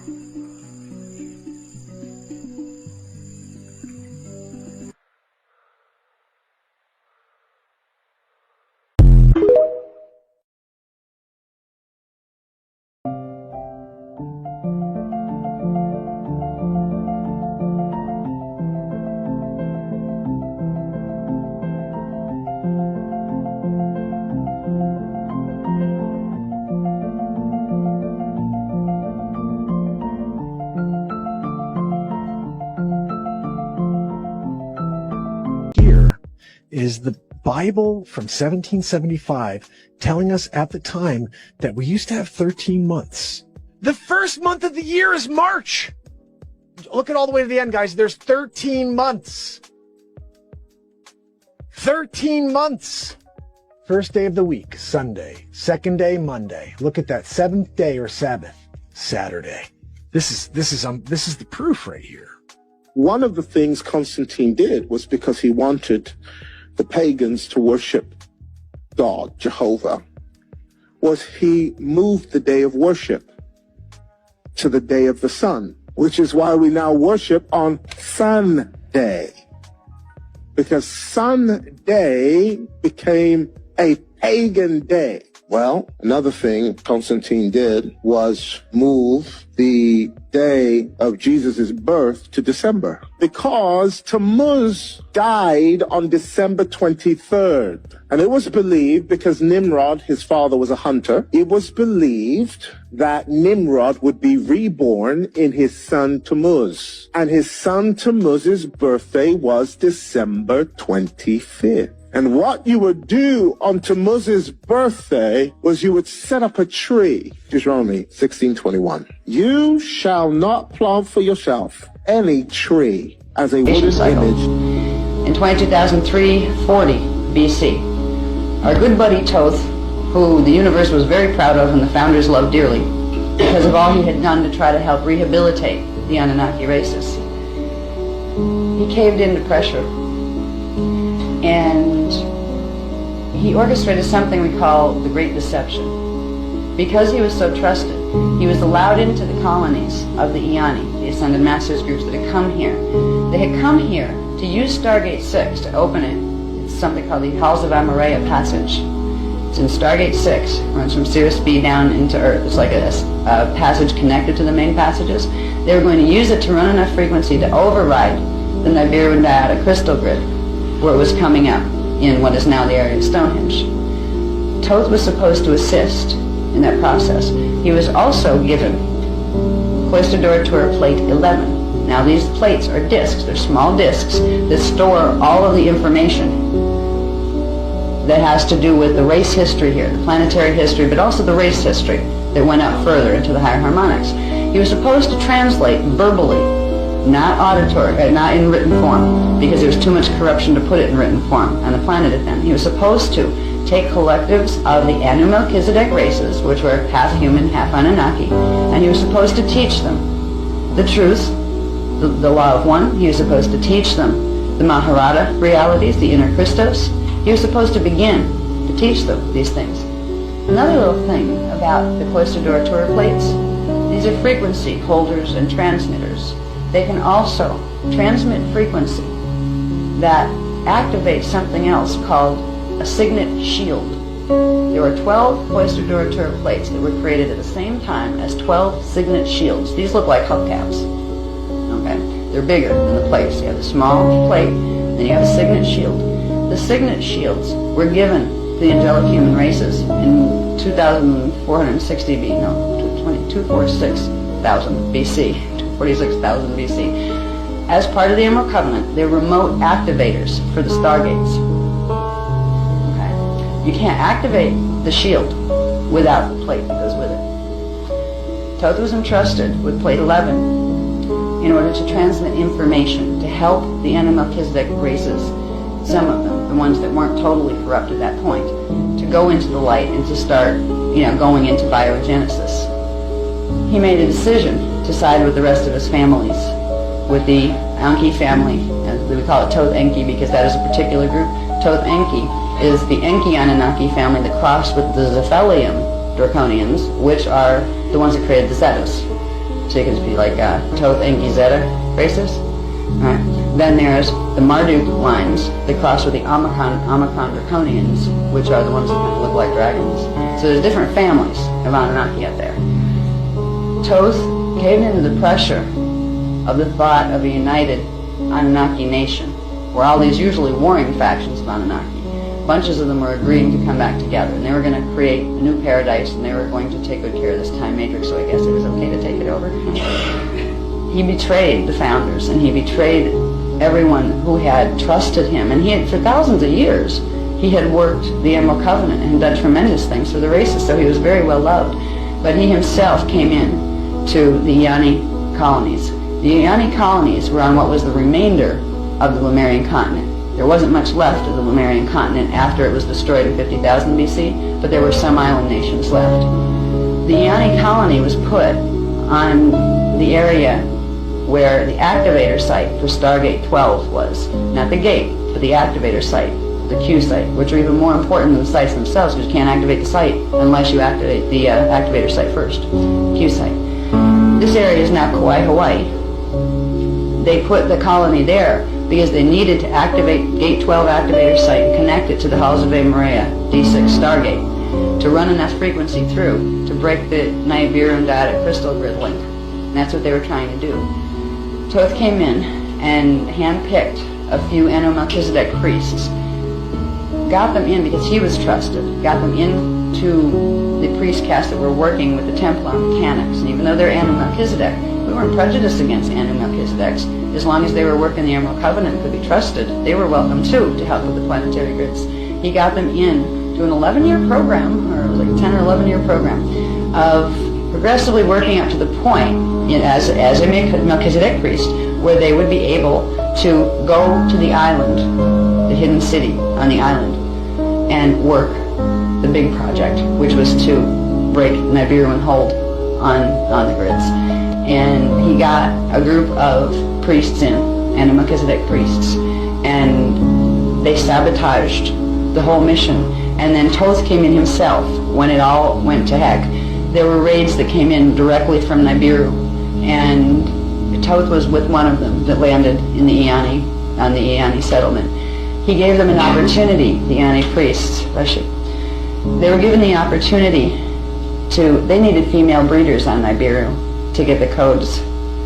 So the Iani women were offered an opportunity. If you don't want your husbands tortured and killed and sent over as basically fish bait to the corrupt Atlantean temples, we'll let them go, but you come with us. Toth offered that deal. This is a good example of how wonderful things and horrible things can live in the same body. A bunch of the Iani women went to try to save their husbands. It was even worse, though, because the Great Deception came in here. They were told, now we were all isolated, and I say we because I was there. That was one of my incarnational places. We came into an experience where all of a sudden there are spaceships coming from everywhere, and they're landing on the island, and they're Nibiruan spaceships. Everybody's scattering. Oh no, what happened? They had jammed our communication lines to the inner Earth races and to Sirius B, which were our main outposts that we could receive off-planet information. We were told that they had control of the planet itself, that they'd taken the whole thing already. We were told that Alcyon Council, it's the Palladian Council that works with Sirius B and the rest of them, had surrendered because they had won certain battles. We would have been left to believe that there was nothing left. And they had said, if you don't agree to come with us, we'll not only torture your husbands, we're going to blow up the whole place because we don't need it.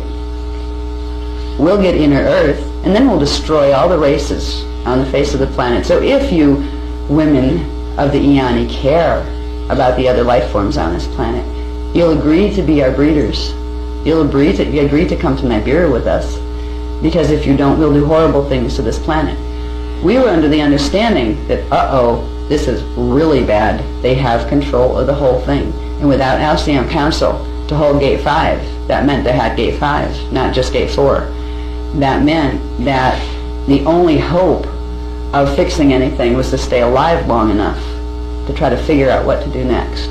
So a bunch of the Iani women, because they thought that that's the way the reality was, the way it had been painted, they went with them to Nibiru to be breeders. But they didn't get to go before they got to be breeders. They had to make sure they were pregnant. There was a selection that was done.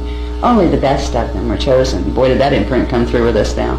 I think women get their total insecurity about how they look because they were treated like meat.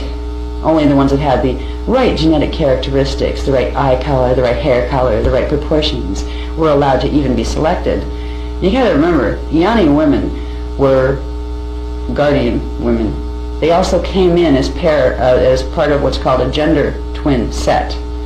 They came in with their twins, something called the Maharic twins, which are their D12 level Christos twins. They're genetically bonded together, Iani twins. Male and female couples, they come in at the same time, and they have strand 1 through 6 polarized and separate, but strands 7 through 12 are bonded. So they're literally one being when you get to D7. They split up the Iani gender twin couples, and they forced the women to become breeders of Anunnaki. They raped them when necessary. If they liked one that didn't want to play the selection thing, go ahead, kill me and my mate, I don't care, we hate you. You know, that kind of thing. You're doing something terrible, we're not going to help you. They would rape them instead, and if they happened to be able to get them to conceive, they would. A clip of Crafts fighting at Uxmal. You can see some form of artillery or gunfire taking place in the top right corner. The most fascinating clip is this one from Machu Picchu, where there is a massive firefight. And something crashes at Stonehenge. She said they would come. She told us stories about their cruelty, how they ravaged our lands, and how they crushed our brothers and sisters on earth under the weight of their greed. We watched as they drained the life from our people, believing they could conquer and control. But now they feel it. They turn their eyes to Mars, thinking it is theirs to take. They call it Mars, but we know its true name, Barsoom, the planet of war. This world is not theirs. It is ours. They don't know this land. They don't understand its dangers, and they will never learn how to survive here. Barsoom is unforgiving, a harsh and relentless world that bends to no invader. The air, the ground, even the sky will turn against them. They may come with their machines and their arrogance, but they will perish under Barsoom's unforgiving sun. We were born from the blood of battle, forged in the fires of resistance, and we will not let them rule this planet as they did Earth. We stand ready to avenge the fallen, our brothers and sisters who fought and died under their tyranny. Our royal goddess, Badu, heir of Barsoom, guides us. Her spirit is our strength. Her power flows through us. We are not just warriors, we are her elite, chosen to defend Barsoom, sworn to protect her throne. They may come in numbers, but they know nothing of Barsoom's rage. The planet itself will be their enemy, and we will be their destruction. We will do anything for our goddess. We will fight. We will bleed, and we will die if we must. Barsoom will not fall, and they will know the wrath of the goddess and her warriors. This war will be their end.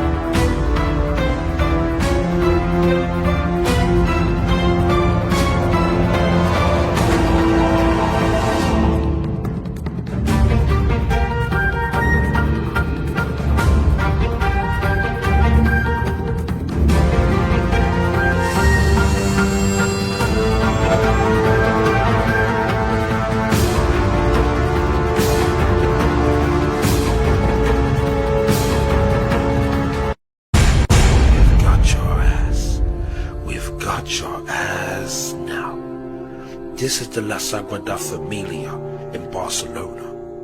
And the people that said they built this, they didn't build it. This is what you call Moorish Tartarian. So the mainstream narrative says they started building this before Nelson Mandela was alive. They said they started building this before Morgan Freeman was alive, before World War I and World War II. They're saying they started building this at the last reset in the 1800s. So you're trying to tell me this took 141 years to build and you still haven't finished it yet? There's still scaffolding on the roof, brother. So they like to say the original architect suddenly died halfway through, and they rely on funding every year to, no, listen mate, don't lie, you haven't got the blueprints for this one. You don't know how to build it, because look how ugly and mash up the building really is. This is what you call melted brick. This building was here before the mud flood. This building was there when the Moors ruled Spain. And when you look for construction photos, all you get is something like this. This don't look like a building site. This looks like a reset rescue mission. So no, you man didn't build that building. the Moorish Tartarians did. The heathen raged, the kingdoms were moved. He uttered his voice, the earth melted. The true location of the land of Judah, continuing my series on the possibility that biblical history happened in the Americas. Today we're going to be talking about the real location of the land of Judah. Now, what makes the tribe of Judah so important in the Bible? The tribe of Judah became the most powerful and most important tribe. Not only did it produce the great kings David and Solomon, but also it was prophesied that the Messiah would come from among its members. The kingdom of Judah was in Utah. The best-selling book When Rocks Cry Out by Horace Butler has already demonstrated that Peru was Jerusalem and that the kingdom of Judah is in Utah. How did Mr. Butler prove that the kingdom of Judah was in Utah? Well, he used biblical verses from Deuteronomy chapter 34 verses 1 through 3, which reads as follows. And Moses went up from the plains of Moab onto the mountain of Nebo to the top of Pisgah, that is over Jericho, and the Lord showed him all the land of Gilead unto Dan, and all Naphtali and the land of Ephraim and Manasseh, and all the land of Judah unto utmost sea, and the south and the plain of the valley of Jericho, the city of palm trees, unto Zoar. The strange thing about the description of the kingdom of Judah given in Deuteronomy chapter 34 is that all these biblical place names can be found in Utah, such as Manasseh, Utah, Mount Nebo, Utah, Mount Pisgah, Utah, Jericho, Utah, South Gilead Way, Utah, Ephraim, Utah, Daniel, Utah, Nephi, Utah, short for Naphtali, Moab, Utah, and many other biblical names are found in Utah, such as Goshen, Utah, Jordan Salt Lake, which could possibly be the real Dead Sea. There is a mountain in eastern Nevada named Mount Moriah, and it's over 12,000 feet high. In Utah, not only is there a river Jordan, but it runs out of a freshwater lake and into the Great Salt Lake, which is remarkably like the Dead Sea. There is also a Mount Nebo in Utah, approximately 12,000 feet high. So yes, with evidence this strong, the real Judah was possibly in Utah. Now, people often try to say that it was the Mormons that gave these places names in Utah, biblical names to support their position as Jews. However, this explanation fails miserably because there are no 12,000 feet high mountains in modern-day Jerusalem. Therefore, the real Judah or Israel has to be in Utah because it fits the description of the kingdom of Judah perfectly. Now, one of the criticisms I would get for looking into the possibility that much of biblical history happened into the Americas is that I'm stepping into Mormon territory. However, I do not believe in any denomination whatsoever. So just because I look into the possibility of biblical history happening somewhere else doesn't make me part of any denomination. I also believe that we should limit our use of technology such as social media and artificial intelligence. Hey, he said he couldn't have said that any better. I'm with him on that. But that doesn't make me an Amish. So often people say that the reason Utah has all these biblical names was because of the Mormons. But the reality is all these names were given by the natives found throughout Utah. Such as the name Utah itself, it is derived from the name of the Oti tribe. It means people of the mountains in the Oti language. According to other sources, Utah is derived from the Apache name Yuta, which means tall. In the Spanish language, it was said as Utah. Subsequently, the English-speaking people adapted the word Utah. There is no J in Hebrew, therefore Judah is Yuda, especially when you consider the fact that the J and Y have the same meaning and numerical value and are interchangeable as a result. Now, all across Utah, you have fascinating rock formations, very unique compared to the rest of the Americas. And one of the most fascinating places in Utah is Moab, Utah. In the Bible, Moab comes from the name Moabites, which belong to the same ethnic stock as the Israelites. Their ancestral founder was Moab, a son of Lot, who was a nephew of the Israelite patriarch Abraham. The Moabites were known to be the enemies of God's people. The kingdom of Moab would constantly mistreat the Israelites. And as a result, to punish the Moabites for mistreating the Israelites, God destroyed Moab's kingdom. And as I've mentioned before, one of the most fruitful things you can study in the Bible is what God's wrath looks like. Whenever God shows his wrath in the scriptures, it often seems to be in the form of a consuming fire. We see examples of this in the story of Sodom and Gomorrah, where God made it rain fire and brimstone. But Sodom and Gomorrah is not the only kingdom that experienced a consuming fire. Many kingdoms throughout the Bible have experienced God's consuming fire, including Sodom and Gomorrah and the Egyptians, but also the Moabites, such as found in the book of Amos, chapter 2, verse 2. But I will send a fire upon Moab, and it shall devour the palaces of Kerioth, and Moab shall die with tumult, with shouting, and with the sound of the trumpet. So throughout the scripture, God says that he destroyed Moab with a consuming fire. And what do we find that's very interesting in Moab, Utah? All throughout the location of Moab, Utah, you find very fascinating rock formations. Now we're told in school that these are the process of natural erosion through millions and millions of years. But what if Moab, Utah is That looks like those Tartarian buildings. Tell me that doesn't look like those Tartarians. Hold on, Moabites. Where have I heard? Moab. The Moabs did it first. Moabites.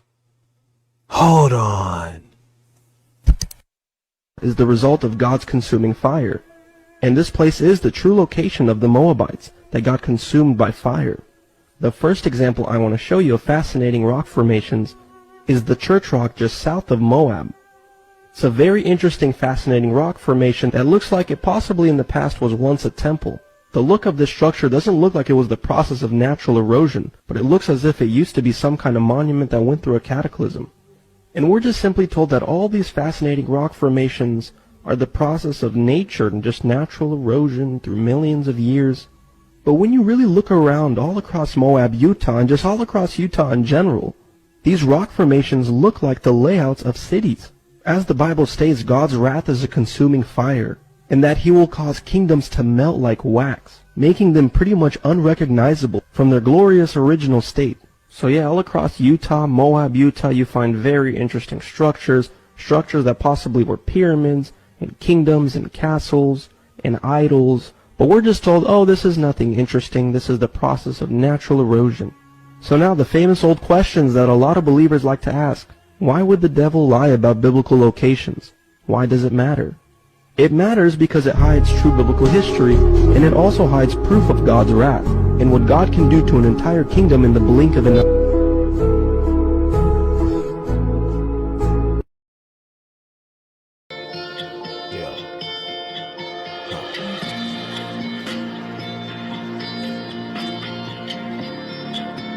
These are your woes, not mine.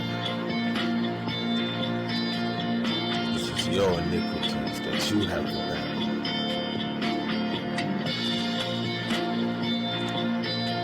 It's all about self-accountability. You know what you needed versus what you wanted. Yeah.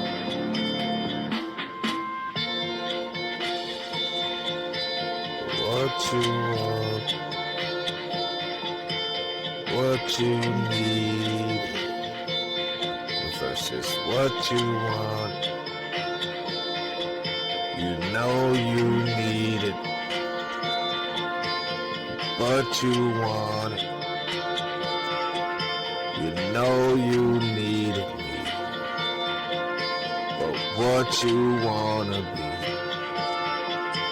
You know you need, but what you want, you know you need.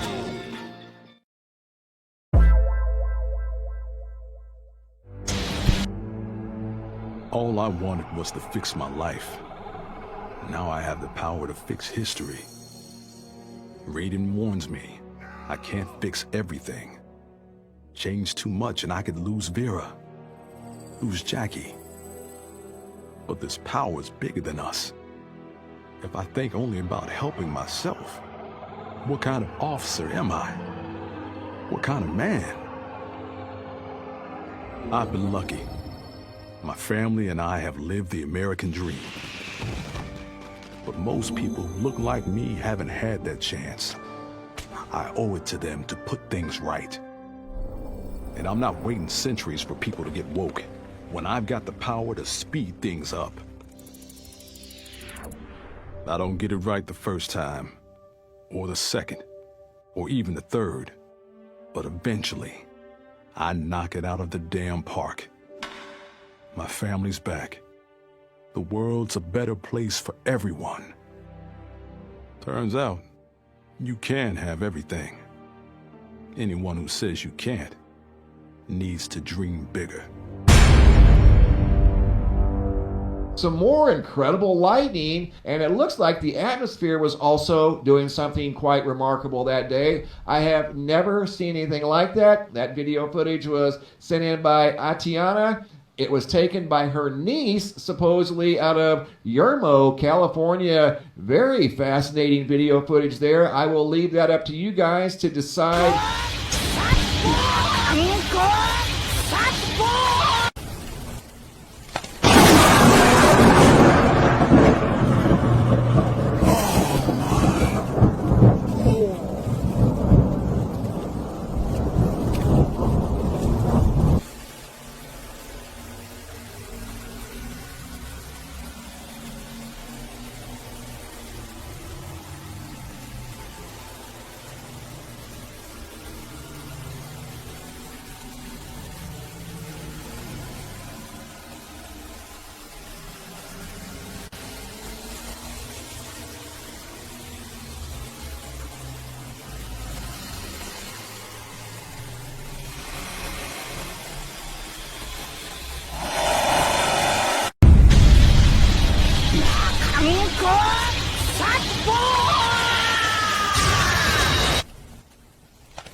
See if I can zoom in more. I know I can, but my fingers don't work. Sorry, guys. Sorry, guys.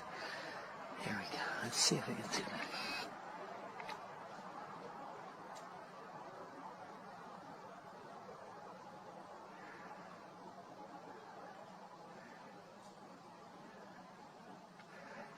That's kind of cool.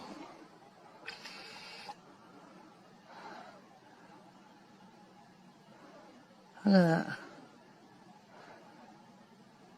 Can you talk to me? Can you hear me?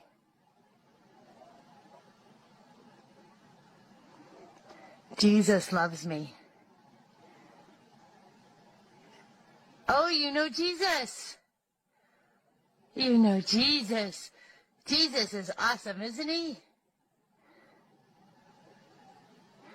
Yes, he is.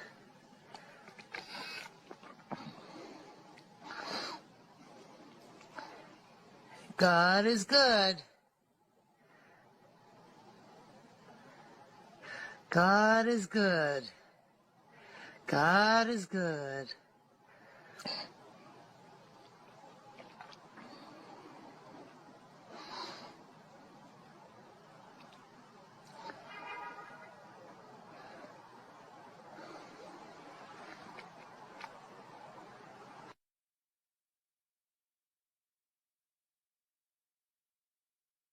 All right, real quick, it says a man's hand under their wings. And when I looked, there were 4 wheels by the cherubim, 1 wheel by one cherubim and another wheel by each other cherub. The wheel appeared to have the color of beryl stone. So I'm guessing golden beryl, that's a stone. As for their appearance, all 4 looked alike, as it were a wheel into the middle of a wheel. When they went towards any of their 4 directions. They did not turn aside when they went, but followed in the direction the head was facing. They did not turn aside when they went, and their whole body, with their back, their hands, their wings, and wheels.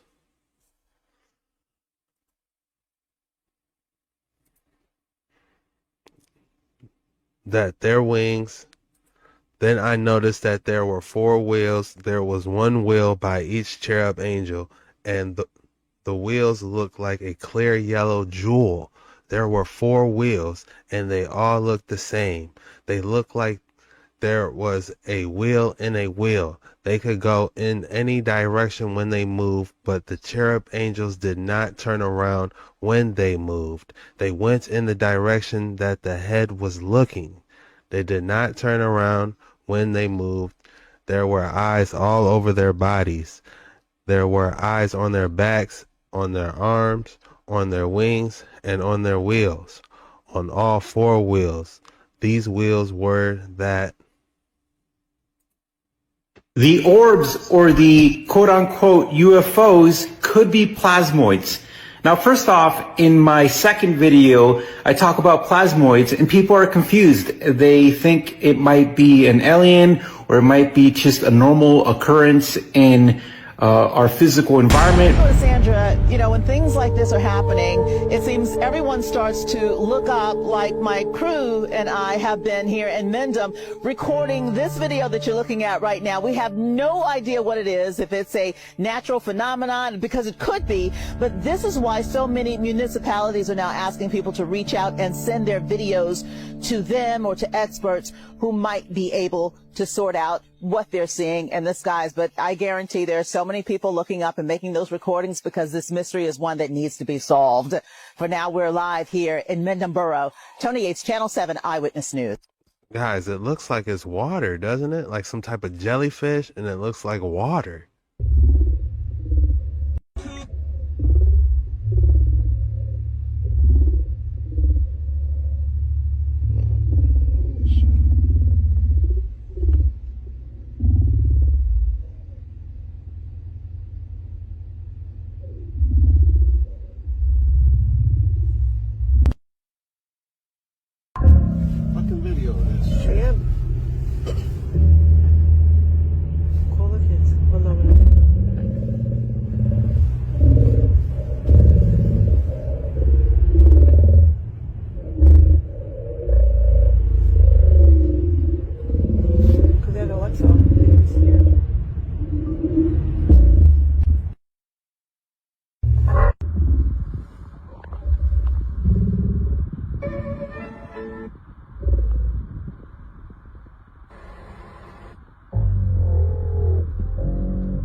E15.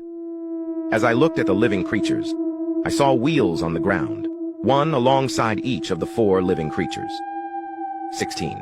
The wheels and their construction sparkled like yellow topaz, and all 4 of them looked the same. Their construction seemed as though one wheel was inside the other. 17. When they moved, they went in any of the 4 directions without veering as they moved. 18. The 4 of them had rims, high and fearsome. Eyes filled the 4 rims all around. 15. As I looked at the living creatures, And he said that was a living creature? Man. I never seen a drone do that, though, to be honest. Is Rap the News. Today we are going to be taking a look at the Dragon's Tail again, which are meteorites following behind a planet that people mistaken for Starlink and UFOs. Those are not UFOs out there. We are going to zoom in closer now, and we're going to see exactly what that is. Anybody see a ship in that? No, you don't. Look at the shape of the light, how it's changing from smaller to big as these rocks hurl. So we're going to be looking at these rocks hurling through the sky that's lit. You see them going dim and then going light. They are lit rocks. It is not aerodynamic or anything else. It is not shaped like a spaceship. It is shaped like a rock, and everybody should know what it is. This is it zoomed in super close, as close as I can get it. And what do you see? Look at the shape of it. We're going to invert this in a second, and we're going to see what we got there. Look at the shape, and then look at the glow outside of the shape. That thing is coming in hot, right? And it's turning. Look at it. It's shaped like a rock because it is a rock. There's nothing aerodynamic to that. There is no energy or nothing coming from that except for the heat from, or heat signatures from the heat on this damn rock. That's all it is. So if you take a look at what he just showed you, doesn't this look just like it? Just without the glow? Now God is showing it to you in plain view. And in the last video, you can tell that it's no spaceship. It's a fiery rock. And here you can clearly see what it is now. There are 2 or more videos I ran into just like this one where there is a light around the rock. The reason why I believe it has a white glow around it is because it is hot. That's why the camera is detecting a heat sensory, which when the camera detects the heat, a lot of times it's either going to be a yellow or red glow around the object, or white. In this case, it's a white glow, meaning it is real hot. And when it's glowing white or red, that means that it is really hot, which is telling you it's not a spaceship, it's a meteorite or an asteroid. And as you see, this red looking rock has the same glow. It's like moving like when you see the heat radiation coming off of a car or something. It being red probably means it's burning. And when people find them landed on the ground, it's still burning because they are brimstone sent by the Lord to destroy the wicked. And there has been 408 wildfires just in California this year. No lie, look it up for yourself. And I believe these are falling and causing these wildfires, and they are just covering it up, saying it's something else. And as God says, prove everything by the scriptures. And that is what we are going to do, is read these scriptures. Revelation 8 verse 7. When the first one blew his trumpet, there came hail and fire mixed with blood, which was hurled down to the earth. So we know there has already been hail falling down, and meteorites keep falling down. And I don't know on every camera you film with, but with certain ones, you are allowed to see the heat that these meteorites are letting off from around it. And you can also see the cold that it lets off. When it is cold, supposedly, according to online, it would detect a blue or purple glow around it, except if you invert the video to a black and white image. But if what is in the sky is lit with blue or green or like an aqua color, you better look out, because it is a possibility it can be the chariots of God coming and waiting around to deliver his chosen few. Because again, we are not all going. And the ones who are, we are not going out the same way. We all have different ranks according to our wisdom and righteousness and our knowledge God bestows on us. And those who actually do their research and actually study the scriptures like God said to study them. Revelation 8 verse 8.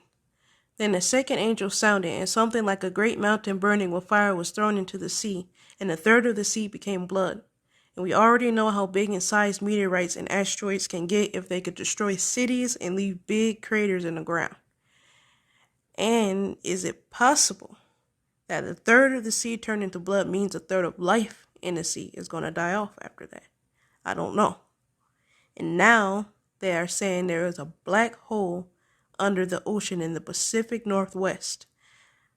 And there is a volcano erupting underwater.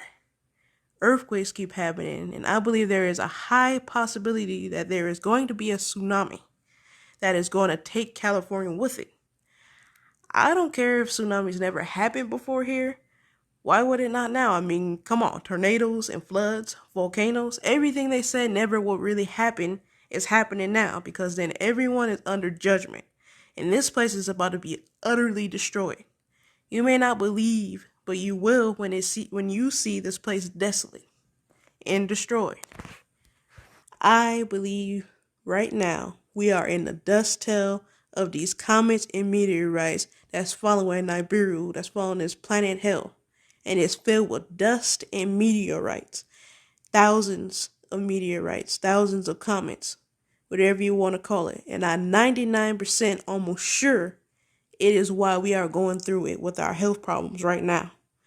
Before my father passed, he told all of us that no matter what, don't blame the sickness on nothing else. Not what they're telling you or whatever they're calling it. However they try to cover it up with many variants. He said everyone dying from heart failure, going through these long, hard to recover illnesses that coming from God knows where all of a sudden out of the blue. It's all from this planet. And it's the dust from us passing through this tail of comets and meteorites that is getting you sick, getting in your lungs, making it hard for you to breathe. And he told me that it's the planet hell coming closer and it's sucking out all your oxygen from you. Genesis 19:24. Then the Lord rained down burning sulfur on Sodom and Gomorrah. Most people may know it, that sulfur is inside of the meteorites. And the same thing that rained down on them is going to rain down in this place and make it desolate. And we know this whole world has turned into Sodom and Gomorrah. And you are going to share the same fate as your forefathers. God is not partial where he's going to destroy one set of people and not the other. Nor does he change. You do the same things as them, you get the same results. And also in the sky, besides the meteors that we keep seeing, is the lava pits from planet hell. And these are lava pits. Straight up lava pits off of the planet. And when we zoom in close to this, it's going to be a little bit different from the rocks. So it might maintain its shape because it's not hurling, but it is blowing as it goes past. And you see it in a dust cloud. You see the dust around it, but you see it's shooting out sparks and everything else. It also shoots out lava from these pits and they drip down. And I have caught that so many times. I've been studying this for many damn years. Like I said, these are lava pits. These are not rocks. Even though lava pits is going to be changing shape as this thing is moving, it's going to pretty much maintain its shape. Then this proves it. A lava planet they so-called discovered recently when they already know it's been out there. All they keep doing, I believe, is renaming planet hell over and over again. So you can think it's not all the same thing when it is. But as we know, they leak fire off of them, and it makes sense when you match it up to the volcano planet, because the volcano pits on here match like the ones you see in the sky. And volcano is going to drip lava just like these pits in the sky are doing. God does everything with a purpose. So why on earth would he send a fleet of alien ships in the sky? To put on a show for you? The only fleet of ships that will be in the sky is if God is planning to pick up his people soon, or he is showing a sign that his people will be delivered. That is my beliefs. Okay. Isaiah 66:15. For behold, the Lord will come with fire and with his chariots. A chariot is a vehicle. The thing about this chariot is not just the passenger place, but the wheel is what we are focusing on here. His chariots is like a whirlwind. And so what is a whirlwind? Round. It's going in a round way, right? So it ain't this part of the chariot where you see that. It's this part of the chariot that's driving the wheel that everything rolls on. To render his anger with fury and his rebuke with flames of fire. So again, he's going to lift us out of the place with his chariots like a whirlwind. The chariots are like a whirlwind. So if you look at the box part, that don't look like a whirlwind. But if you look at the wheel, that would more resemble a whirlwind. And we're just talking from our levels of understanding here. No disrespect. Whirlwind definition, a column of air rapidly moving around and around. Right? A circle. So like a whirlwind, like a circle going around and round. So now we have a chariot, a vehicle that goes round and round. Right? Just trying to get an understanding. So we can look at something like this. Whirlwind definition, a column of air moving rapidly round and round. But we are looking for not only wind going round and round, but also a chariot, a vehicle that goes round and round. And Ezekiel was described as a wheel within a wheel. 2 Kings 6:17, and Elisha prayed and said, Lord, I pray thee, open his eyes, the man who couldn't see, the chariots and the angels, and they could see. Because just like he's trying to say, you have a man standing there with Elijah and Elisha, and he's saying, okay, we screwed. And then they saying, how are we screwed? Can you not see? And he's saying, see what? So they had to pray to open this man's eyes up so he can see. And when the Most High God opened his eyes up, he saw the chariots of the Most High God, and he saw the angels. So he said, he opened up his eyes of the young man, and he saw, behold, the mountain was full of horses and chariots, vehicles that go round and round. Ezekiel 1:16, the appearance of the wheel and their work was like unto the color of beryl, like a aquamarine or a bluish green color. And they four had one likeness, and the appearance of their work was as if it were a wheel in the middle of a wheel. Let's go back to the chariot again, because it keeps talking about wheels. A wheel, and then in the middle looks like a wheel. A wheel within a wheel. That is what it looks like. So it can look like this. Bam. A wheel, and these are ancient wheels. Back around the time. These are ancient wheels around that time. A wheel within the wheel. So this is what wheels look like back then. Right? So what did that look like today if that was coming out of the sky? Exactly. We ain't getting in those. I am. So I'm open-minded. There's more.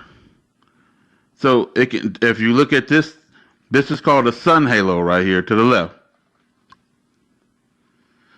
This looks like a wheel on the outside and a wheel on the inside, a wheel within a wheel. How do we enter that? How do we go? How does it all work? Don't know. But it can be considered. Then you got a spacecraft right here next to this and right here next to it. And it looks like a wheel, like on the chariot. That's why they're using the word chariot. We want to focus on the wheel within the wheel. Beryl color is emerald green, aquamarine, greenish blue, or something like that. So we look for these greenish blue ships, the people that know. You know, and the government can make ships, but you should know the difference. You know, you should know what's from God and what was man-made. Every Hebrew ain't going to the kingdom. And we all are not leaving here in the same way. So we got many scriptures saying that people are going to be here on this earth, tending the land, making it milk and honey. And some people, according to your deeds and righteousness, is just going to be somewhere the fuck else. And I just put that, you cursed too much. There it is, the fuck else. Isaiah 60, number 9. Surely the isles shall wait for me, and the ships of Tarshish first, to bring thy sons from afar, with their silver and their gold with them, unto the name of the Lord thy God, and to the Holy One of Israel, because he has glorified them. So watch this. So some people is going on the ships of Tarshish, which some people believe are the ships from Britain. Right? Some people is going to be lifted out. Some people is going with God when he comes in the shout, in the trumpet, right? This is what we it ain't all the same way. We are not all on the same levels. We are different people doing different things. Some people don't deserve shit, so they're going to be in a lowly place. And some people deserve to be in a higher place. Isaiah 49:22. Thus says the Lord God, behold, I will lift up my hand to the Gentiles and set up my standard to the people, and they shall bring thy sons in thy arms, and thy daughters shall be carried on your shoulders. So they bringing it. Bringing you. Well, back into slavery? No, into the promised land. Jeremiah 32:37. Behold, I will gather them out of all the countries. Now God, whether I have driven them in my anger and in my fury and in great wrath, and I will bring them again unto this place, and I will cause them to dwell safely. So you can go right back to Jerusalem. Don't mean we all going to the same places. by the same way. And he also states, ye shall not be left unpunished. You ain't going to no damn happy place.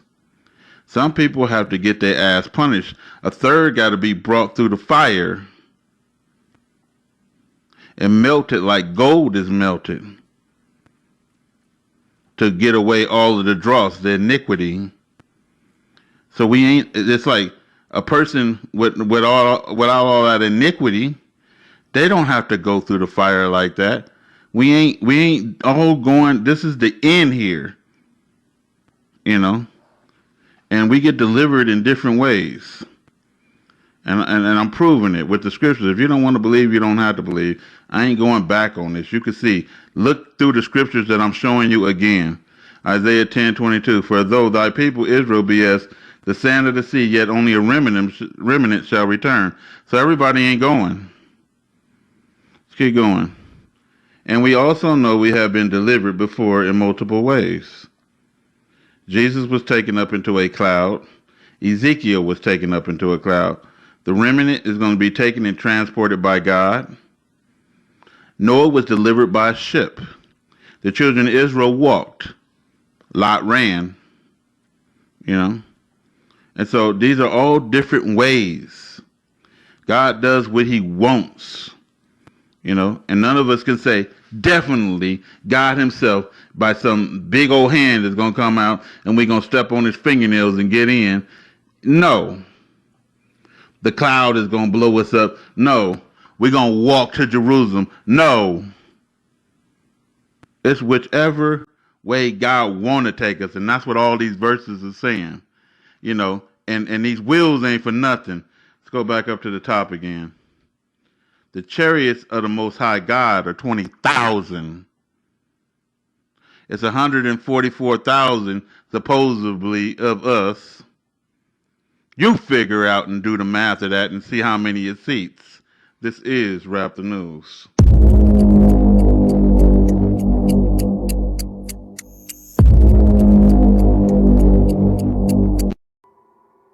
Jesus' death on a cross is metaphorical for us falling from the higher planes of consciousness into a material plane. We sacrificed all of the higher planes of consciousness only to experience the thin visible spectrum of light. This is the first dimension, the second dimension, and the third, length, height, and width. The cube is what gives birth to the material plane.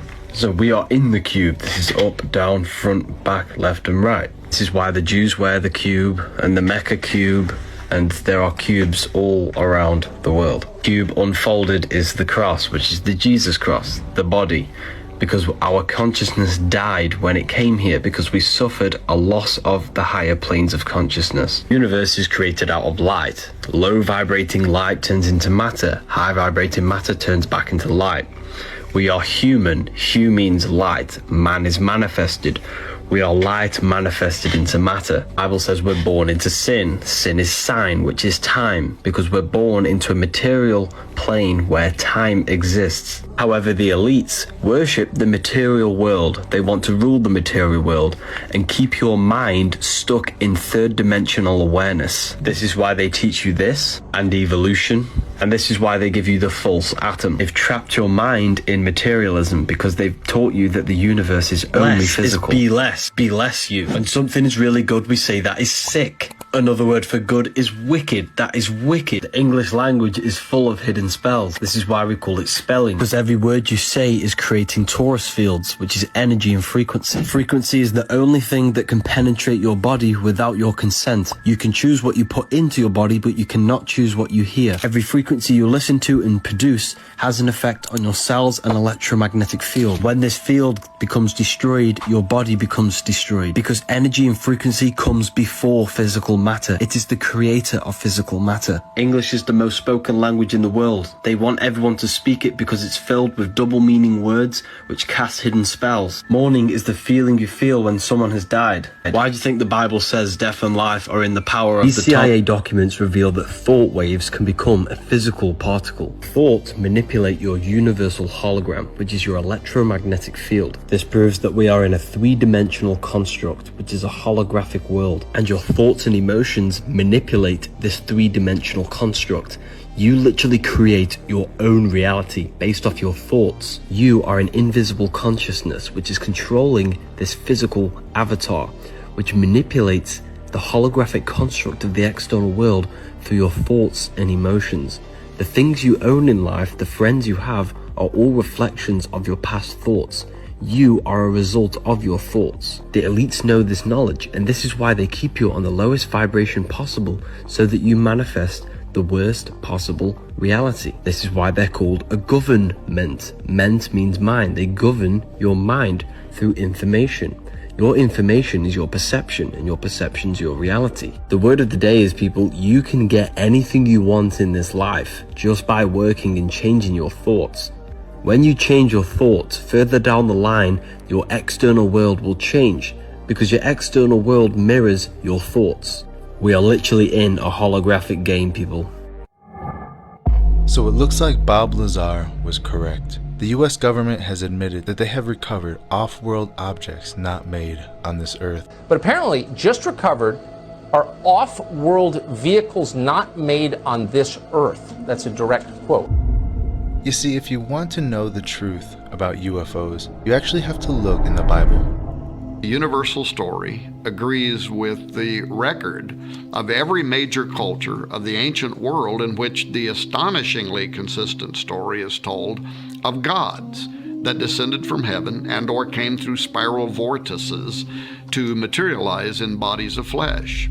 From Rome to Greece, and before that to Egypt, Persia, Assyria, Babylonia, Sumer. The earliest records of civilization tell of the era when powerful beings known to the Hebrews as Watchers, and in the book of Genesis as the B'nai Ha-Elohim, the sons of God, mingled themselves with humans, giving birth to part celestial, part terrestrial hybrids known as Nephilim. The Bible says this happened when men began to increase on earth and daughters were born to them, when the sons of God saw the women's beauty, and they took wives from among them to sire their unusual offspring. I believe a record of this is recorded in Genesis 6:4, when it says there were giants in the earth in those days, and also after that, when the sons of God came in unto the daughters of men, and they bare children to them. The same became mighty men which were of old, men of renown. At least one of them was part of an archaeological dig. It's old. At least one of them is old. I don't know if it was the one I worked on, but I remember something to do with an archaeological dig. That means it's not just old, it's ancient. But what does that mean? It's actually more simple than you might think. What you're about to hear is the very best explanation I've ever heard.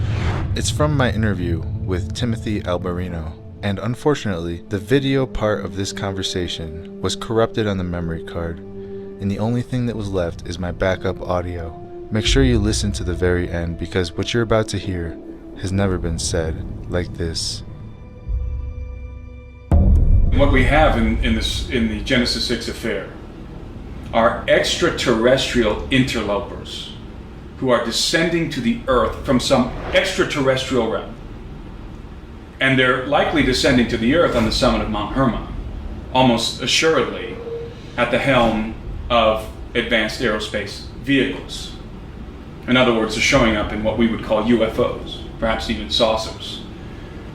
And there's this misconception that angels have wings, and that when they picture these angelic beings, these watchers descending to the earth, that they're flapping their wings and they're landing like storks or something like that, which is complete nonsense. The watchers showed up in advanced aerospace vehicles, and they had high technology with them.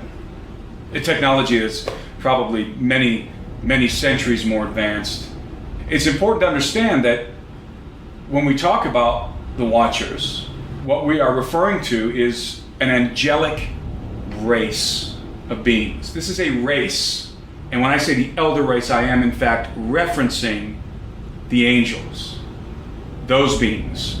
And when we think about those beings, the elder race, we should not be thinking about quote-unquote spiritual beings, ethereal beings with wings who just transport themselves around by magic, basically, or flap their wings and are these, again, these very ethereal creatures. Rather, we should think about angels, and this is a biblical perspective. This is not a sci-fi perspective. This is a biblical perspective.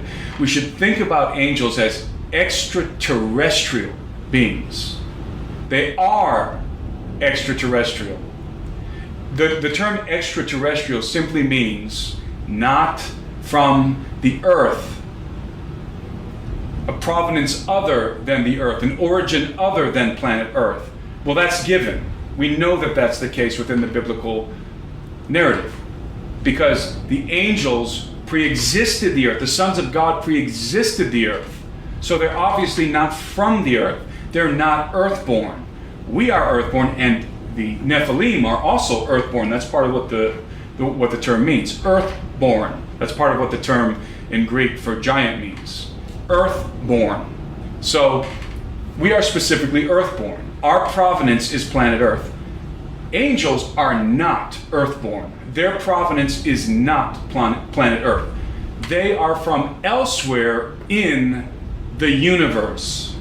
They are therefore, by definition, extraterrestrial. Terrestrial meaning Earth. They are extraterrestrial. They are from elsewhere in the cosmos. They are also alien. They're not human. So they also fit the description of alien. These are not anti-biblical terms. These are accurate terms that correctly define these beings. They are extraterrestrial, and they are alien to the human species. And they are in possession of advanced technology, including advanced aerospace vehicles, i.e. UFOs, what we call UFOs. So they have knowledge. They have more knowledge of the universe than we do. That means they have more knowledge pertaining to chemistry, pertaining to physics, pertaining to mathematics, pertaining to astronomy, much more knowledge than we do. And they have derived much more advanced technological implements than we have. Number one, this race, the elder race, has been around a lot longer than us. Mankind was created to be a little lower than the heavenly beings and the angels. So biologically speaking, cognitively and physically, our physiology is lesser than theirs. Their physiology is greater than ours. In other words, biologically speaking, they are superior to us. Without their technology, just biologically speaking, they are superior to us. They are a superior race.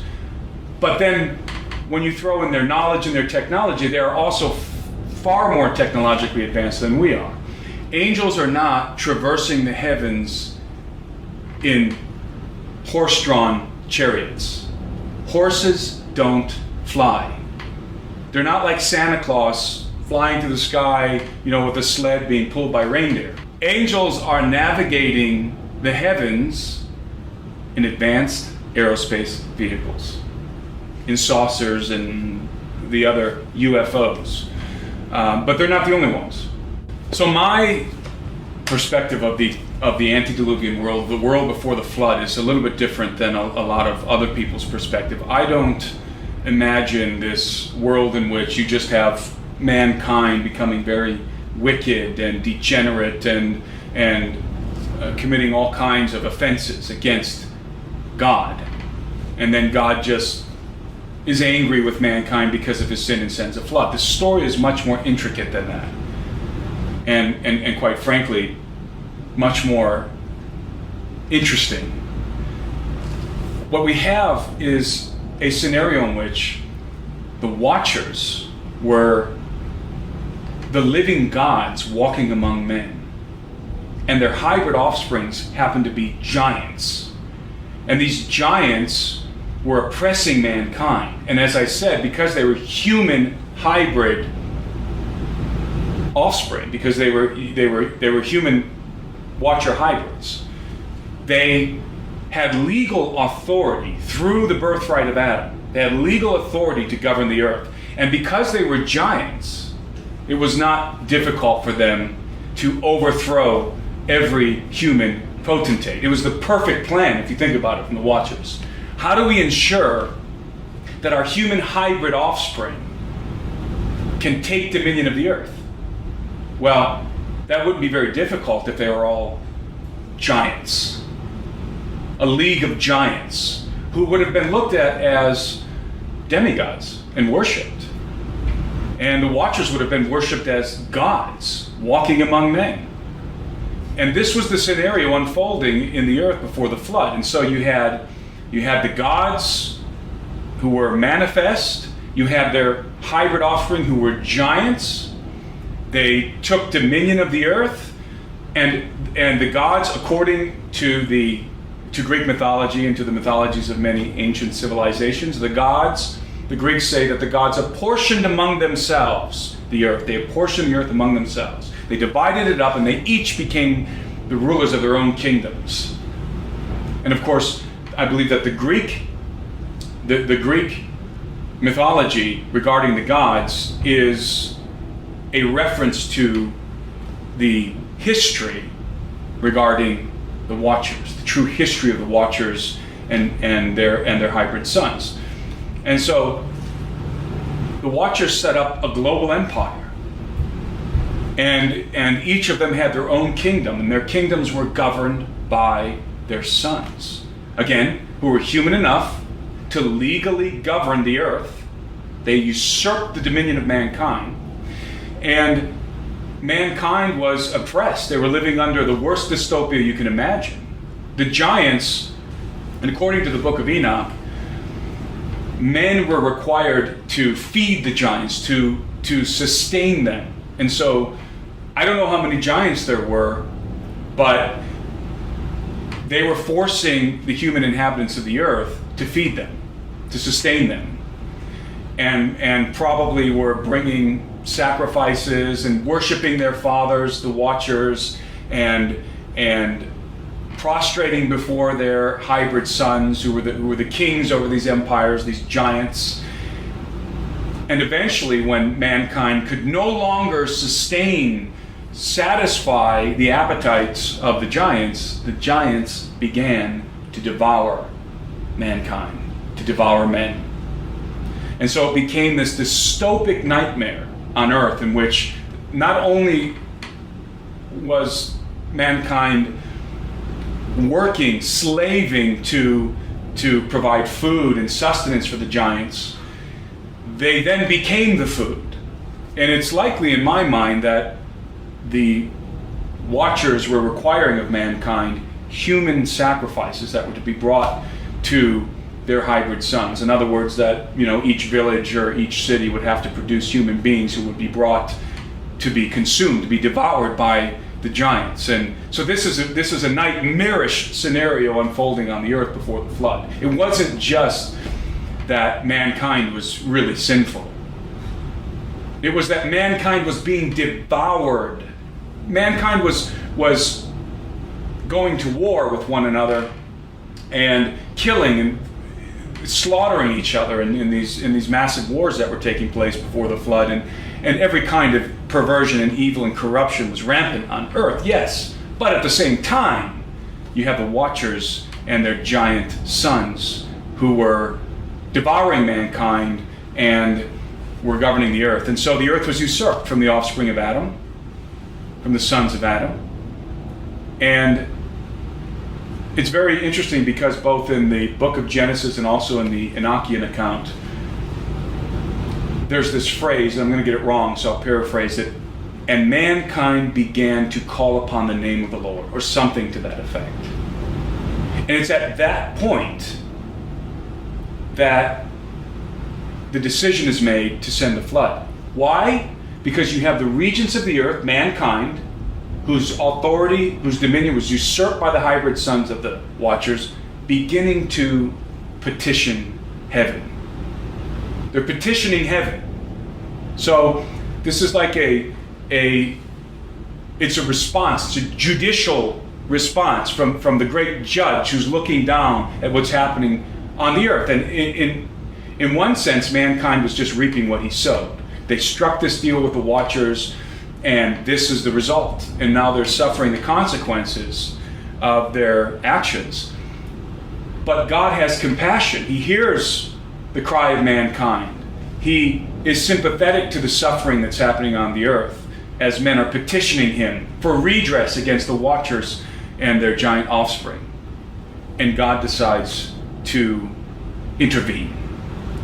And a judgment is pronounced from heaven, and God dispatches some angels to go and do various things. And what the angels do basically is one of them is charged with inciting the sons of the Watchers, the giants, to war with one another. And that's what happens. The giants go to war with one another. And so you can imagine these hybrid kingdoms ruled by these giants going to war with one another. This is what happened. And I don't think it was, big stupid Disney giants with clubs on their shoulders. Technologies, right? I think this was a war involving technology. These were kingdoms ruled by the giant hybrid sons of the Watchers going to battle with one another, very likely with kinetic weapons of war.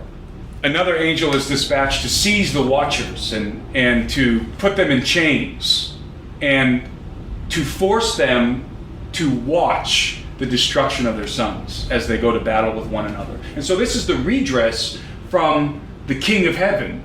He's going to cause the giants to go to war with one another and annihilate each other. This is before the flood. To annihilate each other, and he's going to force their fathers, their angelic fathers, to watch the destruction of their beloved sons. And this is what's unfolding on the earth in the pre-flood world.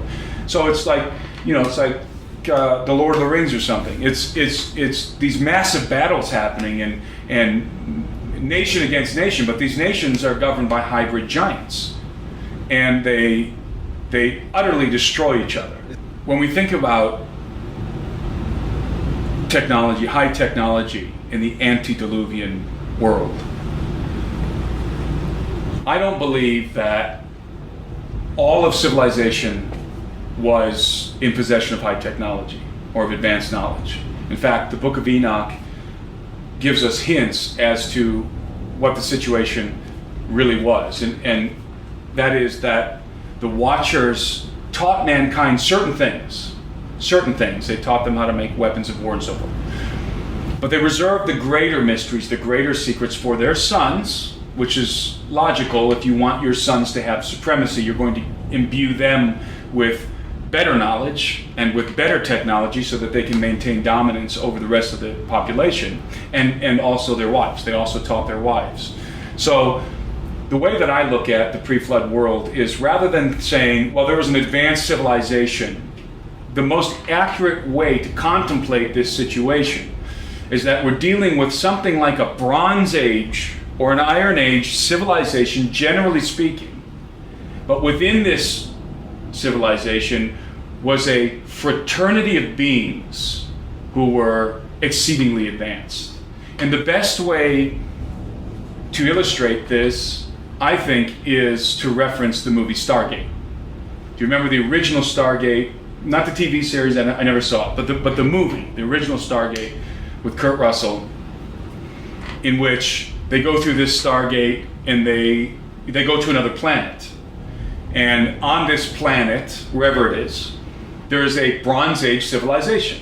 They encounter a Bronze Age civilization that would be very much like the ancient Egyptians. Indeed, in that movie, it was the ancient Egyptians who were brought there. So it was this Bronze Age civilization. But who was ruling over this Bronze Age civilization?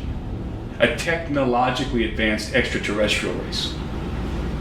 And this fraternity within this civilization was in possession of advanced technology, whereas the Bronze Age people had swords and whatever. This fraternity, this extraterrestrial fraternity, had these rods that were shooting plasma, and they could fly. Their pyramid was a ship or whatever. So that's the way that I contemplate the pre-flood world. You have a Bronze or perhaps a Iron Age level civilization. That's the majority of the populace. They're worshiping the Watchers as gods, and they're prostrating before their giant sons as the potentates, the kings of the earth, and the sons and the wives of the Watchers, and the Watchers themselves are operating advanced technology. So the Watchers are flying around in saucers, and their sons are in possession of advanced technology, and their wives are in possession of advanced technology. These are gods among men. So when those kingdoms go to war with each other, it's a kinetic war. It's a war in which technology is being deployed.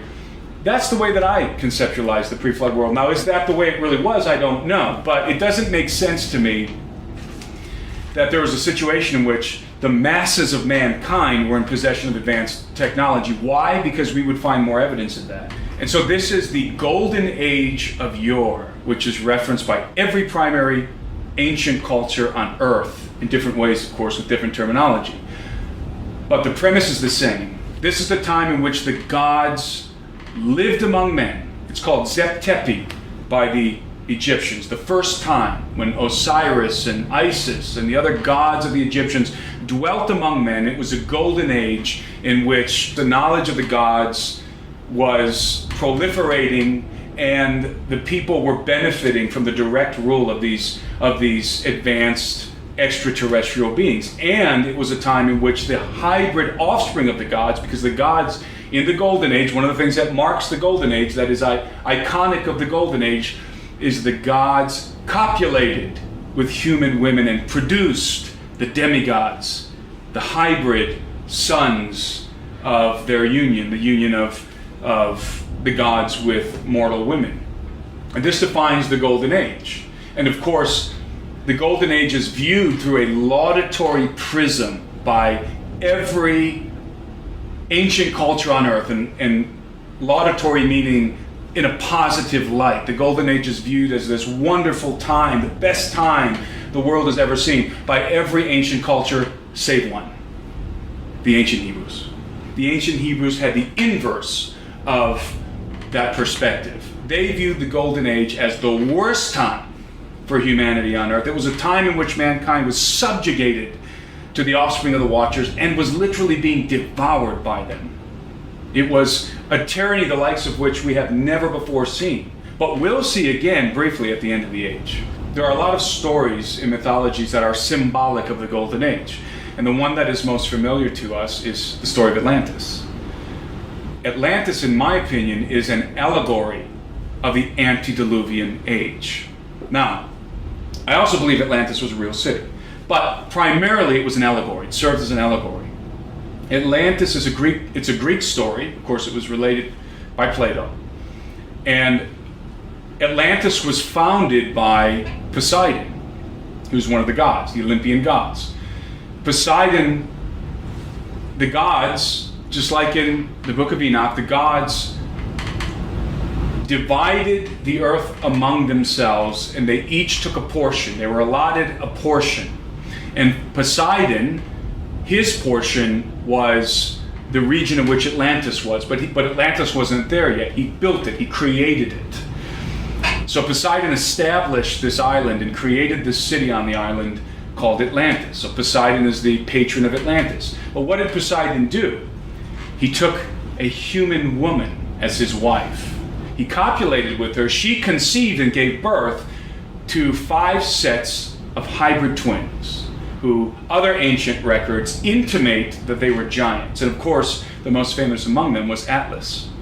And so Atlas and his other brothers, his other twin brothers, ruled over Atlantis, but not just the island of Atlantis, rather the empire of Atlantis. And so if you take the story of Atlantis as an allegory of the Golden Age in general, it's a perfect depiction of what all the gods did. And by gods, of course, we mean these angelic watchers, these extraterrestrial interlopers who took wives, again, a legal transaction with mankind, with the sons of Cain, and allotted the earth into portions among themselves and established their own kingdoms, and their kingdoms were ruled by who? Their hybrid sons, because the Watchers were not authorized to govern the earth. They had to do it by proxy. They had to rule by proxy from behind the thrones of their hybrid sons. So again, Atlantis is a fitting allegory of the antediluvian age in general. But again, I happen to believe it was also a city, an actual city within this empire, this hybrid empire. Artifacts of the empire of the gods, as I call it, referencing the antediluvian world, still exist on Earth. And it is possible, it's possible, as fantastical as it sounds, that some of their technological devices, maybe even including stargates, if stargates are in fact real, maybe even including stargates, can still be found on the Earth, perhaps deep underground or in very specific places. And furthermore, this is conspiratorial, and this is just my opinion, but I believe that those kind of artifacts have indeed been found and are basically within the purview of the militaries of the world, rather than being in the purview of, say, the Smithsonian or something. Those would be military assets. You know, if you find a Stargate or some kind of advanced technology, that doesn't go to the vault of the Smithsonian. That goes to the R&D department of the Pentagon. What's up with this fog? And everybody's sick. I don't know if you can tell, but I have no voice. So you're telling me that an abnormal fog pops up all over the United States and is being reported in Europe as well, with these particles that are flying around that are not snow or moisture, have a chemical smell, and are leaving a white residue in some areas. And some people who have been exposed to the fog are falling ill with the same illness of inflamed sinuses, can't sleep, loss of appetite, and people think this is just a normal cold and flu and has nothing to do with this abnormal fog? What else noticed since this fog arrived on Christmas Day? You got a sore throat, you started to feel lethargic, you lost your appetite, you felt fluey, you couldn't do anything, didn't have any energy, sweat, couldn't sleep. There's nothing natural about it for me, people. They're doing this on purpose. Whatever's in that fog is making us sick.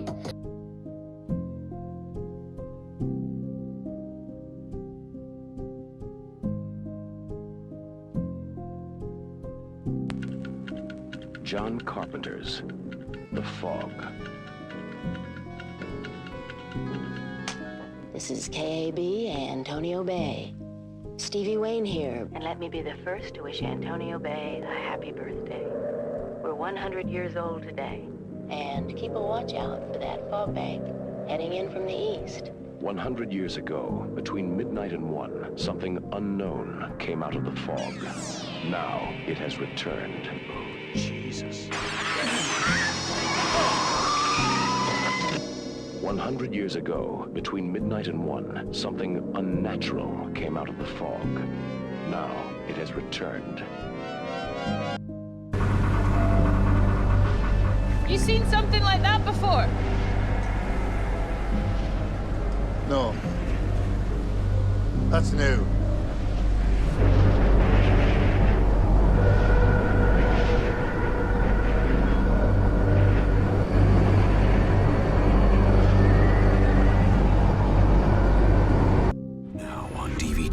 Somebody out here? By the time you see it coming, it's already too late.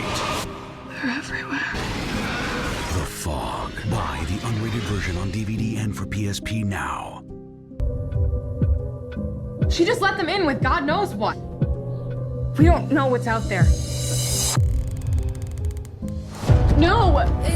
Hey guys, come on, let us in! Regan, open the door! What does it do? What? The gas, the poison fog, what does it do?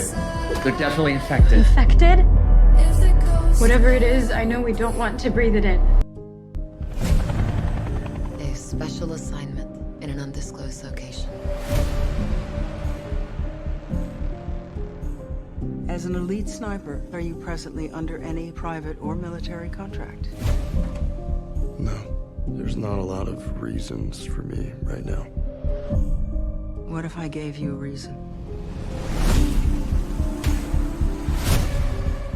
There she is. West Tower Observation Post. Your home for the next 365 days. There is no outside communication here. What's that on the other side? That is East Tower. Contact with the other side is strictly forbidden. So what's the mission? To keep people from going in the gorge? No. You need to stop what's in the gorge from coming out. What the hell is that? The gorge is the door to hell. So what's the mission? To keep people from going in the gorge? No. You need to stop what's in the gorge from coming out. What the hell is that? The gorge is the door to hell. So what's the mission? To keep people from going in the gorge? No. You need to stop what's in the gorge from coming out. What the hell is that? The gorge is the door to hell. And we're standing guard at the gate.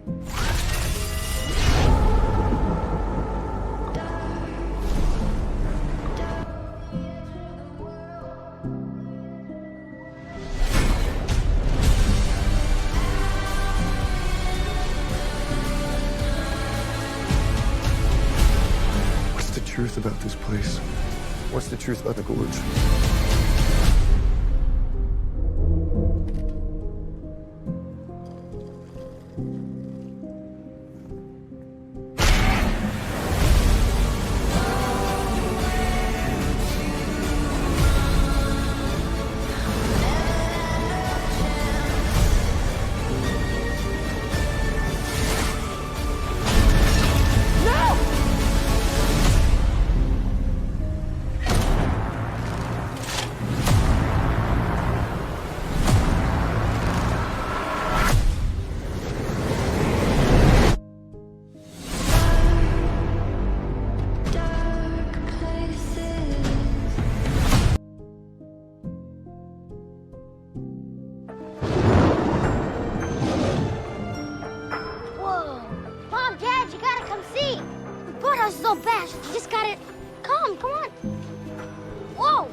Why don't you get Billy dressed? I'll take him into town with me. Hit the store before it gets all bought out. How'd you folks hold up in the storm? Big insurance day. Sorry to hear that.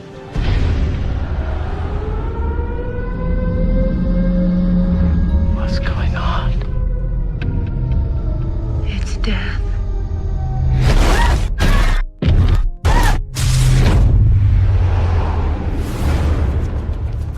Something in the mist! Shut the doors! Shut the doors! The only way we're going to help ourselves is to seek rescue. Tie this around your waist. Or four. Let us know you got at least 300 feet. There's nothing out there. Nothing in the mist. What if you're wrong? Then I guess that joke would be on me.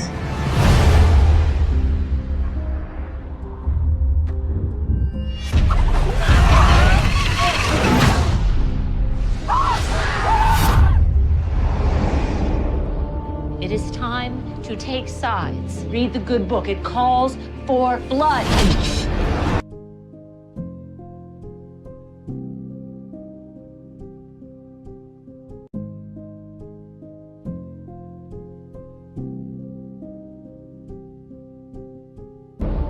It is time to take sides. Read the good book. It calls for blood. Guys, I hear something. Are those bugs? Not like any I've ever seen. The entire front of this store is plate glass.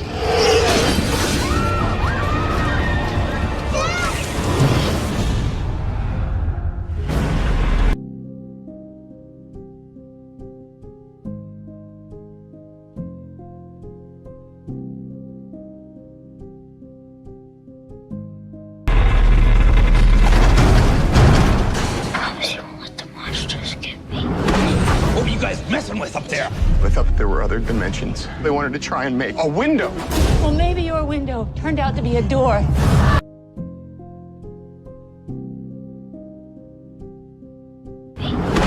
What were you guys messing with up there? I thought that there were other dimensions. They wanted to try and make a window. Well, maybe your window turned out to be a door.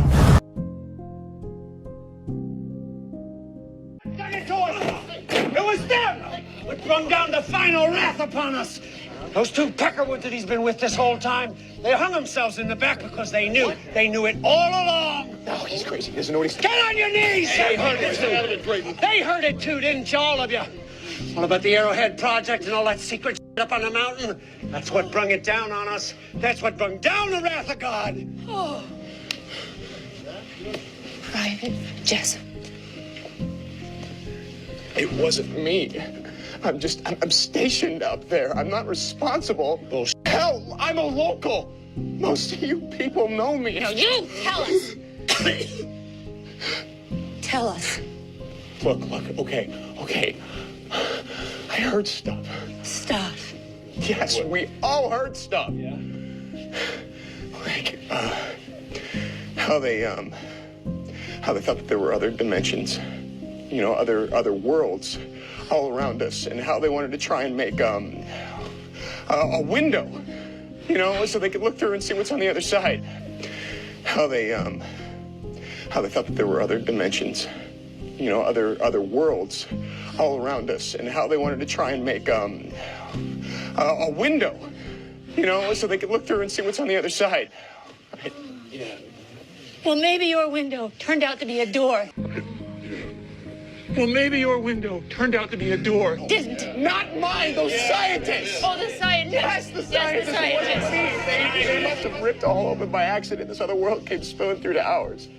That's what Donaldson was saying to me right before he killed himself. I didn't understand the half of it. Didn't. Not mine, those scientists. Oh, the scientists. Yes, the scientists. They must have ripped all open by accident. This other world came spilling through to ours. That's what Donaldson was saying to me right before he killed himself. I didn't understand the half of it.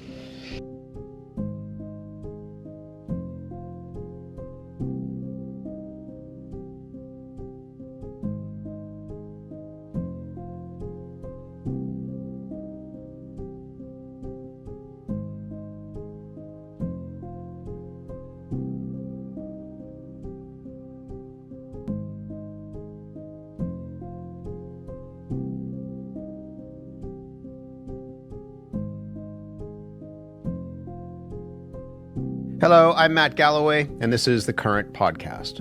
You know, it sounds like something, maybe an episode of Star Trek. A group of scientists is calling for a halt in research that could lead to something called mirror life. Those scientists worry that the synthetic organisms that create these mirror molecules in this field of research could present an unprecedented risk to all life on Earth. That sounds rather serious. Kate Adamala is one of the scientists. She's a synthetic biologist, founder of the Build-A-Cell Initiative, and genetics professor at the University of Minnesota. She's in Minneapolis. Kate, good morning. Good morning. Let's start with the basics. What do you do? What is a synthetic biologist? Synthetic biologist is someone who makes things out of biology that biology doesn't naturally do. And we do that so we can expand the diversity of what we can get out of biology. Better medicine, better drugs, better ways of making molecules. Basically making anything that a natural biology didn't think of doing. And so the mRNA vaccine during the COVID pandemic is an example of that, right? Yes, that's one of our poster child examples of a successful synthetic biology project. Okay. Basically making anything that a natural biology didn't think of doing. And so the mRNA vaccine during the COVID pandemic is an example of that, right? Yes, that's one of our poster child examples of a successful synthetic biology project. Okay. So now that we understand that, what is mirror life? Mirror life is the idea that you could make a cell that looks exactly like a normal bacteria cell, but all molecules in that cell would be pointing the opposite direction. So every biological molecule points one way or the other. It has a physical conformation in space, and there are two possible conformations for every molecule. And life is very particular about what direction all our molecules point. There is one conformation that all life uses, and it's possible to imagine making a cell where all molecules point the exactly opposite direction. That's why we call it mirror life, because it would be like a molecule that looks at itself in a mirror. You told the New York Times this is inherently incredibly cool, this idea. What is cool about it to you? It's cool because it would create a second tree of life, all life that exists on Earth. It's cool because it would create a second tree of life, all life that exists on Earth. It's cool because it would create a second tree of life, all life that exists on Earth right now, came from the same roots, came from the same tree of life. It's all related. And if we were able to make mirror life, we would be able to literally build or grow a second tree of life. It would be one of the biggest scientific discoveries you can ever think of. It's creating another life form. Why would somebody want to do that? Because we wanted to do that for the same reasons why we don't want to do it right now. So we thought that it would be a great medicine. We thought that because immune system wouldn't freak out about it, we would be able to make cell-based therapeutics that would not create adverse immune response. And we also could use it for biomanufacturing. We could use it to make molecules with biology in bioreactors that are not susceptible to external contaminations, because we thought that it would be orthogonal to viruses, to predators. And these are exactly the reasons why now we understand we shouldn't be making it, because it wouldn't only be silent to immune system when we want it, it would always be silent to immune system. So it could be a pathogen that we couldn't fight. And it could also be, if released into the environment, it could just grow. Predators wouldn't care about it, viruses wouldn't care about it, so it would grow uncontrollably. Because it doesn't exist in the natural world. It would grow uncontrollably. Because it doesn't exist in the natural world. Can you describe its form? No. Start from the beginning. Here. Your husband's here. Let me see him. He's extremely ill. You have to tell me where he was, what he was doing. It was his decision to go in. It's something they termed the shimmer. We've sent in drones and teams of people, but nothing comes back. But something has. You're a biologist. You served in the military. If I knew what happened, I could save his life. The boundary's getting bigger, it's expanding. We're talking cities, states. You need to know what's inside. So do I. It's beautiful. Check this out. It's like they're stuck in a continuous mutation. Anything interesting in there? No. Sharks have teeth like that. It's not possible. You can't crossbreed different species.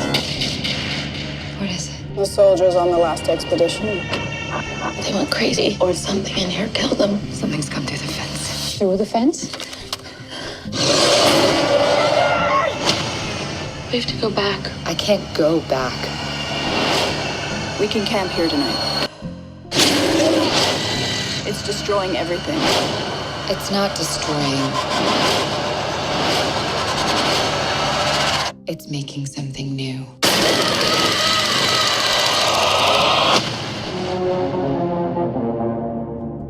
It would grow uncontrollably. Because it doesn't exist in the natural world.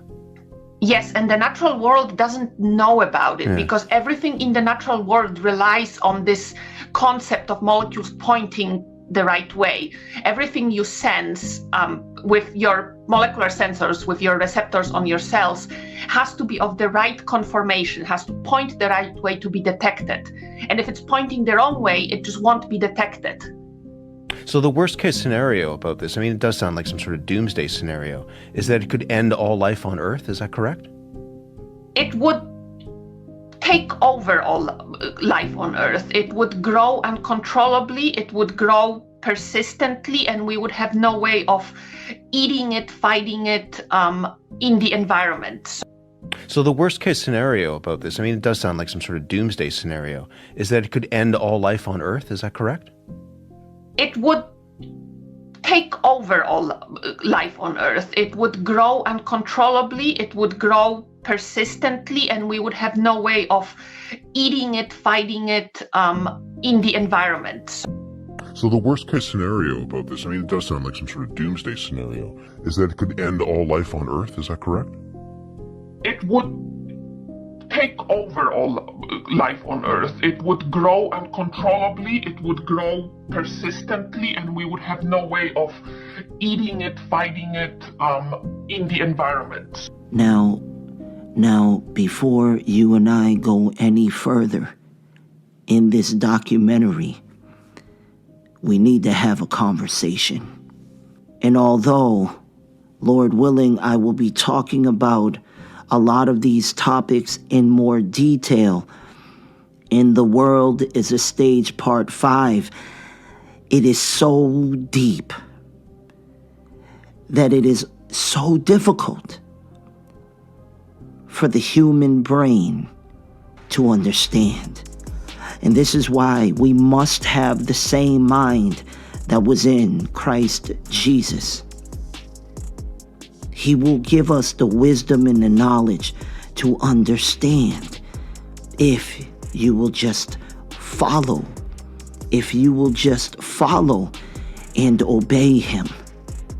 The only reason I am able to expose lesser magic in these hidden plans of the enemy and reveal to you deep mysteries of the kingdom of heaven is because I'm following and striving to obey the Son of God. That's it, brothers and sisters.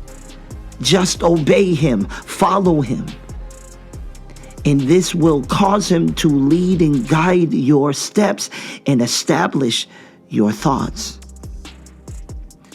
Because you need to see why this, although terrifying in many ways, is also encouraging because it shows you, because it shows us that Jesus Christ is literally at the door. Because this technology has reached Tower of Babel levels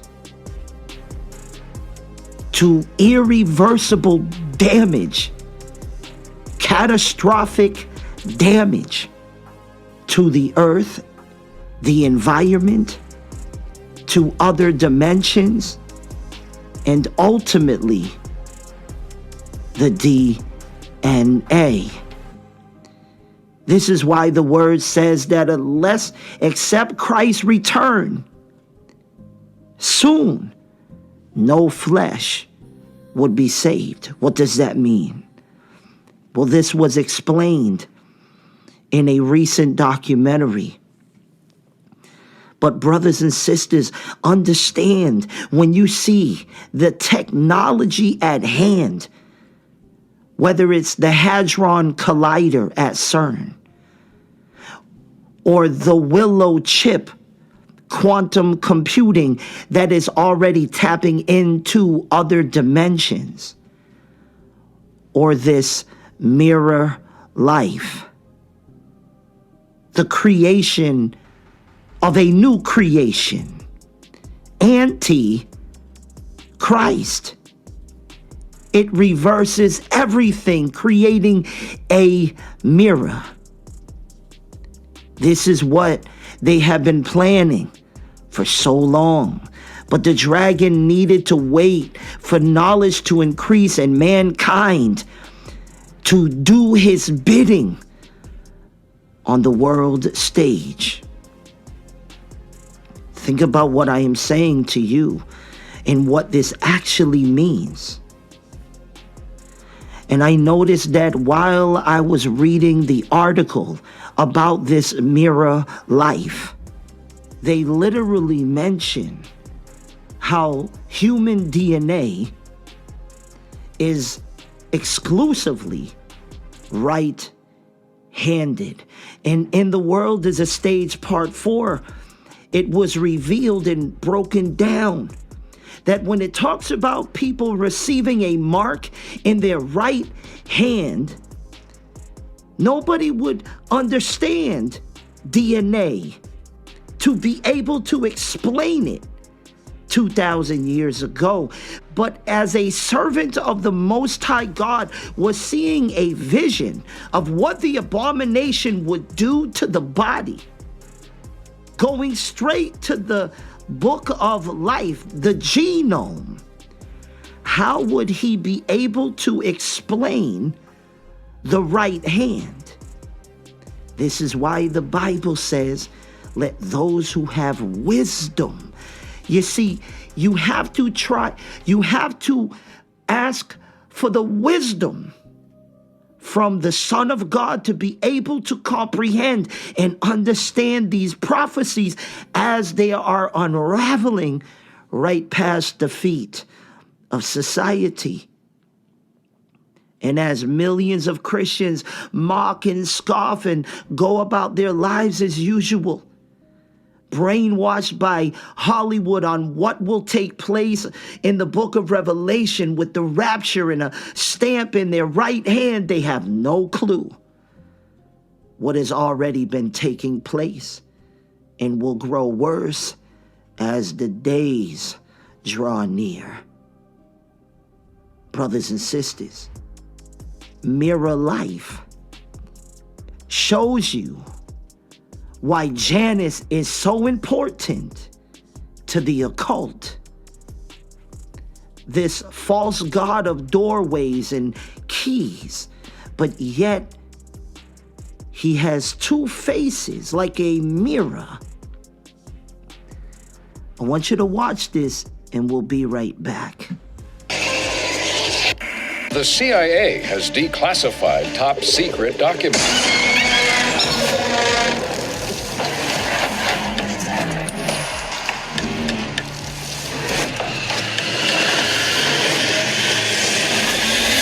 More on that later.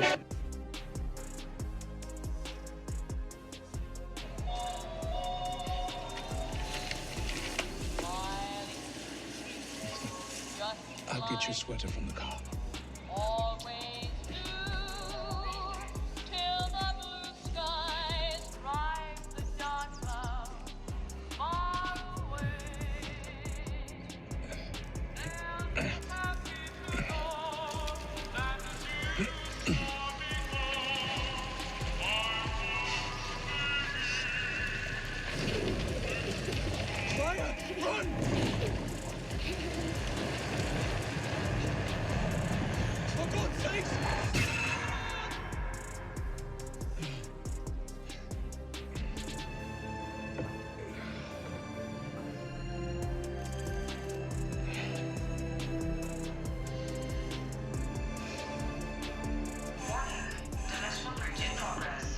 Sub-level 10, report.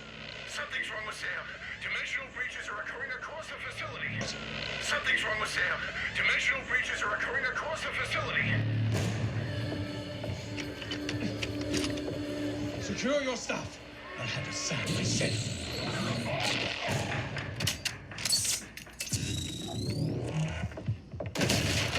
Director, Project Janus! Emergency! Override!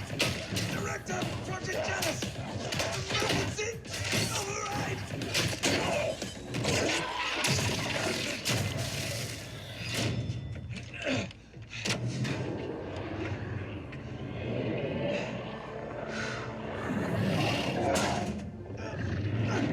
I swear to you, sir!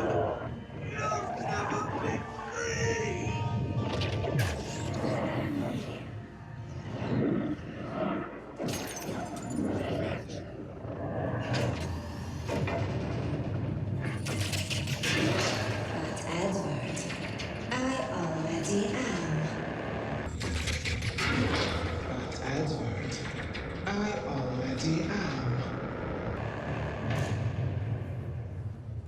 Making molecules, basically making anything that a natural biology didn't think of doing. And so the mRNA vaccine during the COVID pandemic is an example of that, right? Yes, that's one of our poster child examples of a successful synthetic biology project. Okay. And the light of a candle shall shine no more at all in thee, and the voice of the bridegroom and of the bride shall be heard no more at all in thee. For thy merchants were the great men of the earth, for by thy sorceries were all nations deceived.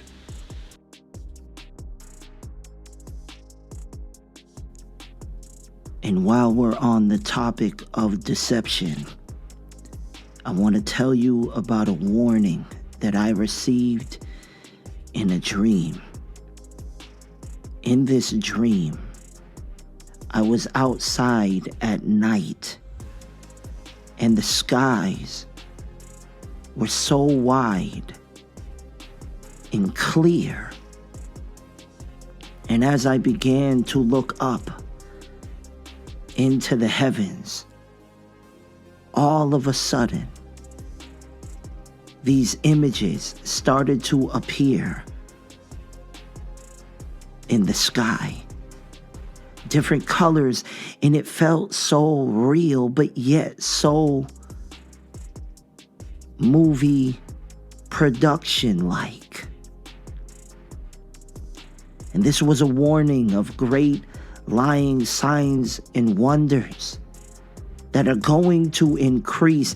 And as I was working on this documentary, and I was meditating on one particular person that will be mentioned in The World is a Stage Part 5, Lord willing. And you see, this particular person has been launching thousands of satellites into the sky, the heaven above. And I'm not going to go too far with it in this documentary, but I want to at least warn you that the devil comes disguised as an angel of light. And just because somebody says they're doing something for one reason, to benefit people, does not mean there's not a secret agenda behind the scenes. My question is, as more and more of these satellites are raised up into the heavens and connect, will they be able to do more than just provide faster, more reliable internet? That is my question. Will they be able to do a enhanced Project Bluebeam like we've never seen before? And it reminded me of the movie Geostorm, when they came together and formed these satellites that literally connected around the Earth like a net. Now listen, whether you believe the Earth is round, flat, there's a dome, I don't want you to lose focus of what I am saying to you. Could this be an agenda, a hidden, underlined agenda to connect more of these satellites in the heavens to cause things to appear to be seen, but are not really there to begin with?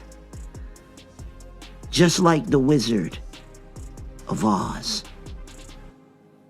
I needed to at least brush upon this because, after all, this particular person dedicated his space project to the name Dragon. Brothers and sisters, I need you to let that sink in. But we'll leave that right there. And let us go back to the topic of the fog, the mist, and how it is very clear what Hollywood is portraying when it comes to certain fog and mist. And the timing of this, as these things are being seen in the sky, whether drones or mysterious interdimensional looking orbs and objects, there just so happens to be this fog that seemed to spread across the earth. Is it to cover up something? This is my first question. And you have to understand that what you're seeing on the screen is fog machines that have been around way longer than you think, brothers and sisters. It's not that difficult to block out the sky to stop people from seeing something that the dragon does not want you to see. This is my first question to you. And then my second question would be, what is in the fog? What is attached to this fog? I want you to watch these video clips, and we'll be right back. Since we've had this fog show up all around the world, People have been experiencing some strange things. I'm going to tell you what I think it is. I have ChatGPT here. I'm going to show you in one take, no edits. Let's see. Hello, can you hear me? Yes, I can hear you. How can I help? Explain to me with a little bit of detail what smart dust is. Smart dust consists of tiny wireless sensors, each as small as a grain of sand. These sensors can detect and measure environmental conditions such as temperature, light, vibration, or chemicals. They communicate wirelessly and can work together to gather and transmit data, often in real time. This makes them useful for applications in fields like environmental monitoring, industrial automation, and even military surveillance. So if the military wanted to use this to collect data from civilians or anything they really wanted, they could do that? Yes, the military could use smart dust for data collection, including surveillance. The technology's small size and wireless capabilities make it versatile for various applications, including monitoring environments discreetly.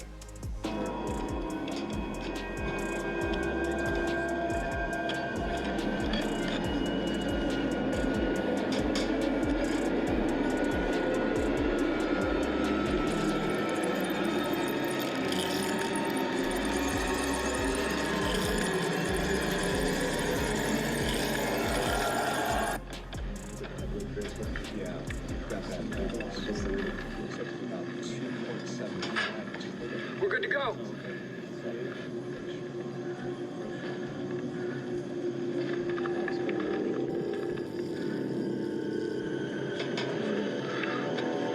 Hold it. Your sleeve.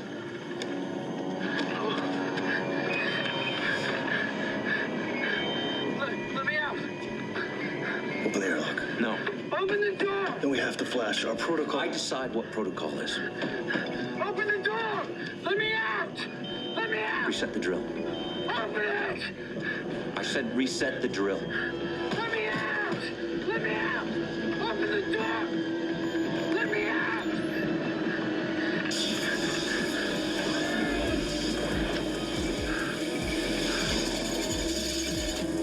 Sir, the restraints.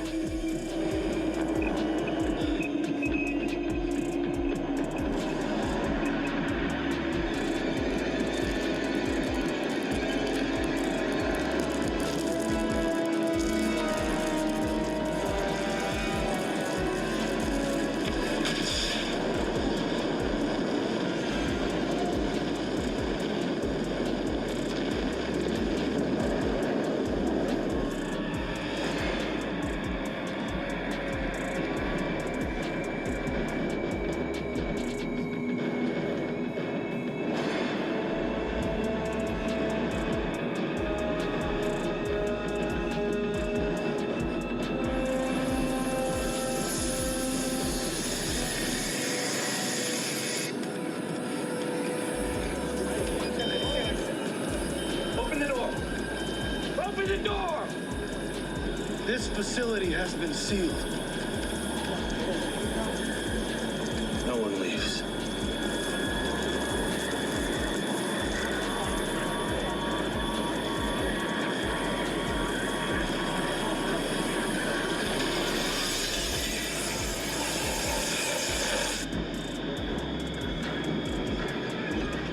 We've lost contact with the flash chamber, sir.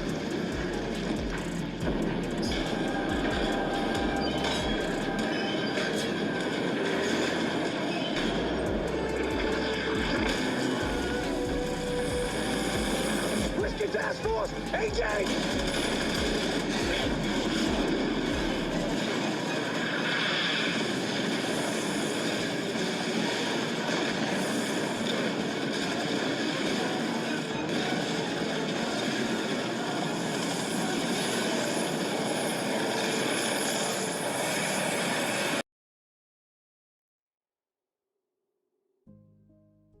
Swimming with malignant cancerous cells taken from a human liver until my nanotech machines went to work on it, changing the malignant cancer cells into benign, healthy ones.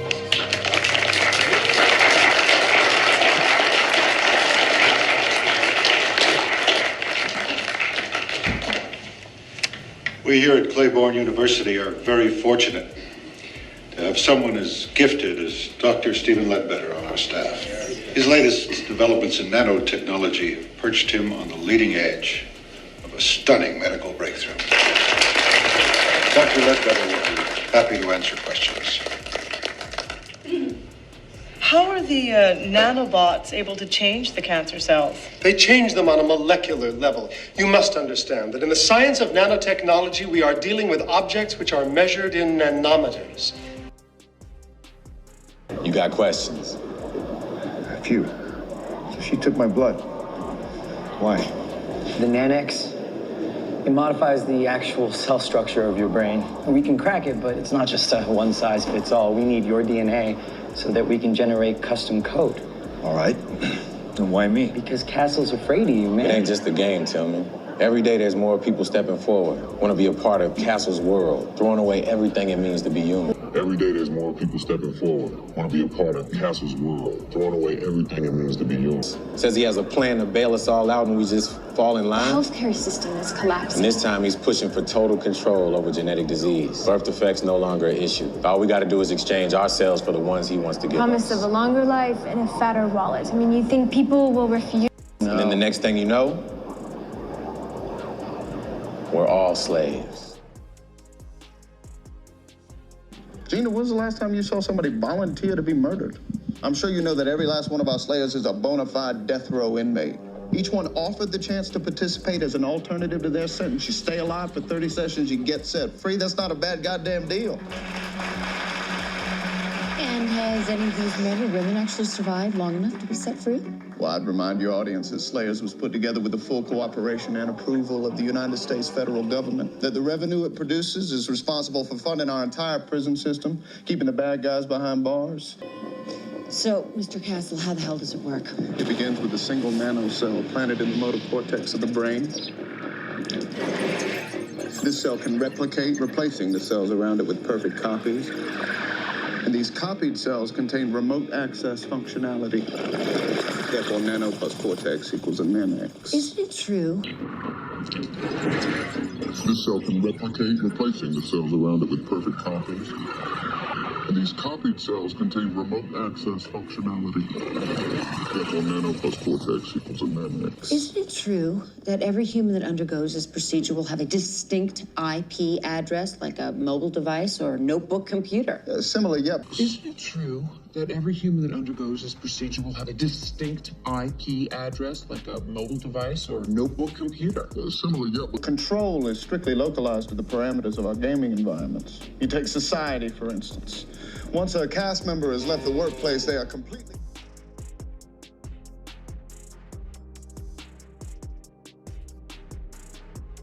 I wanted to thank you for leading me to them, by the way. The humans' cell, that is. I killed most of them. Of course, sooner or later, they'd be whistling my tune just like everybody else. But meantime, it was that little cracker program they dreamed up that got my attention. That was a genuine nuisance, no doubt about it. One thing even they didn't know, though, I'm wired too. I replaced 98% of my own noodles with nanotissue years ago. But mine's different. It's built to send, to transmit, whereas every other nanocell that I put out there, including the ones in your head, Cable, designed to receive. I think it, and you do it.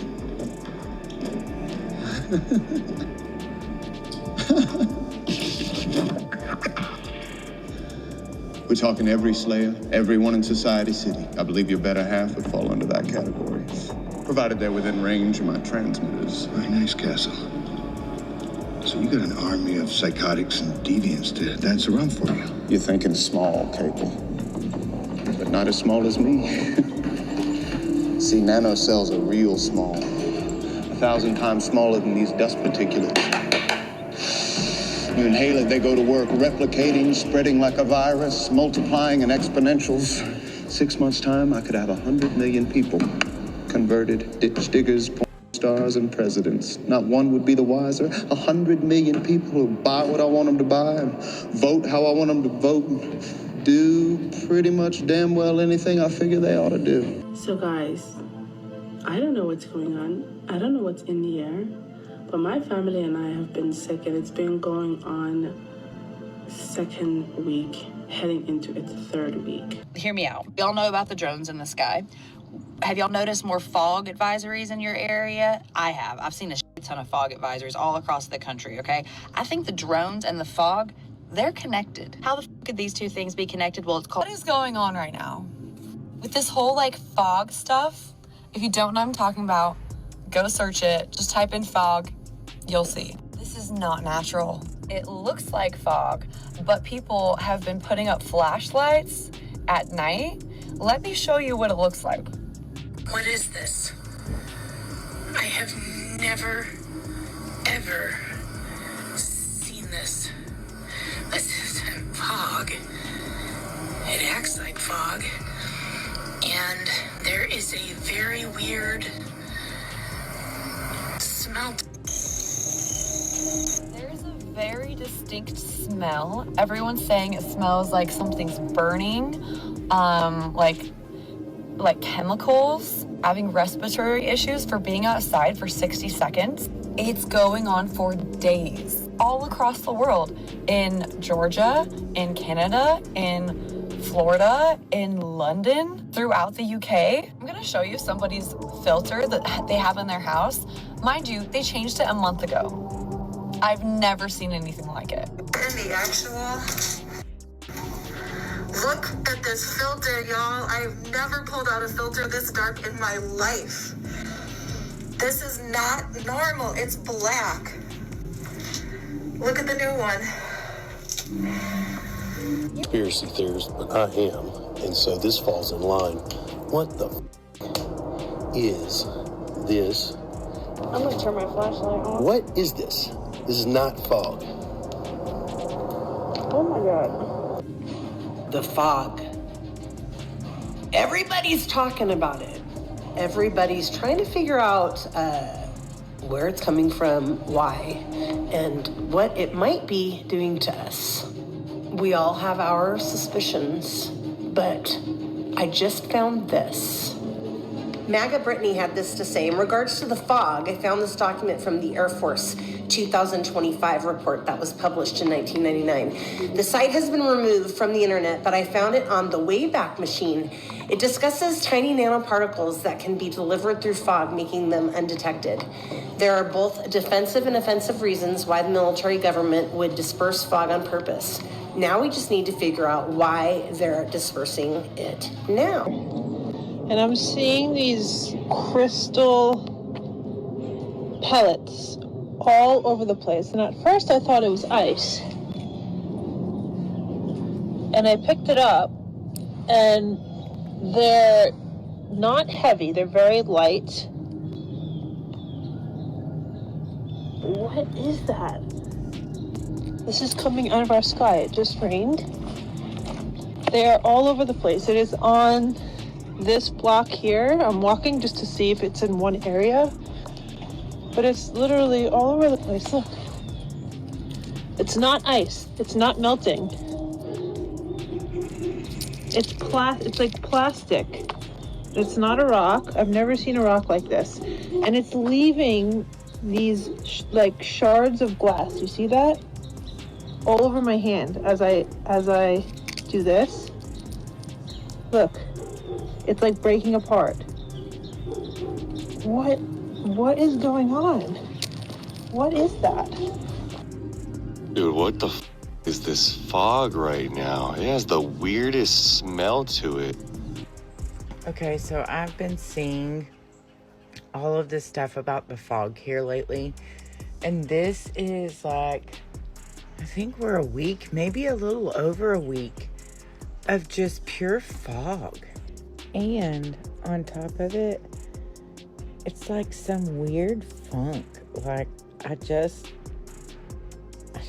feel good. Like, my throat. So yesterday I made a video about the fog. You know, there's this fog phenomenon going on worldwide where people are like in dense fog, misty fog. They could taste it.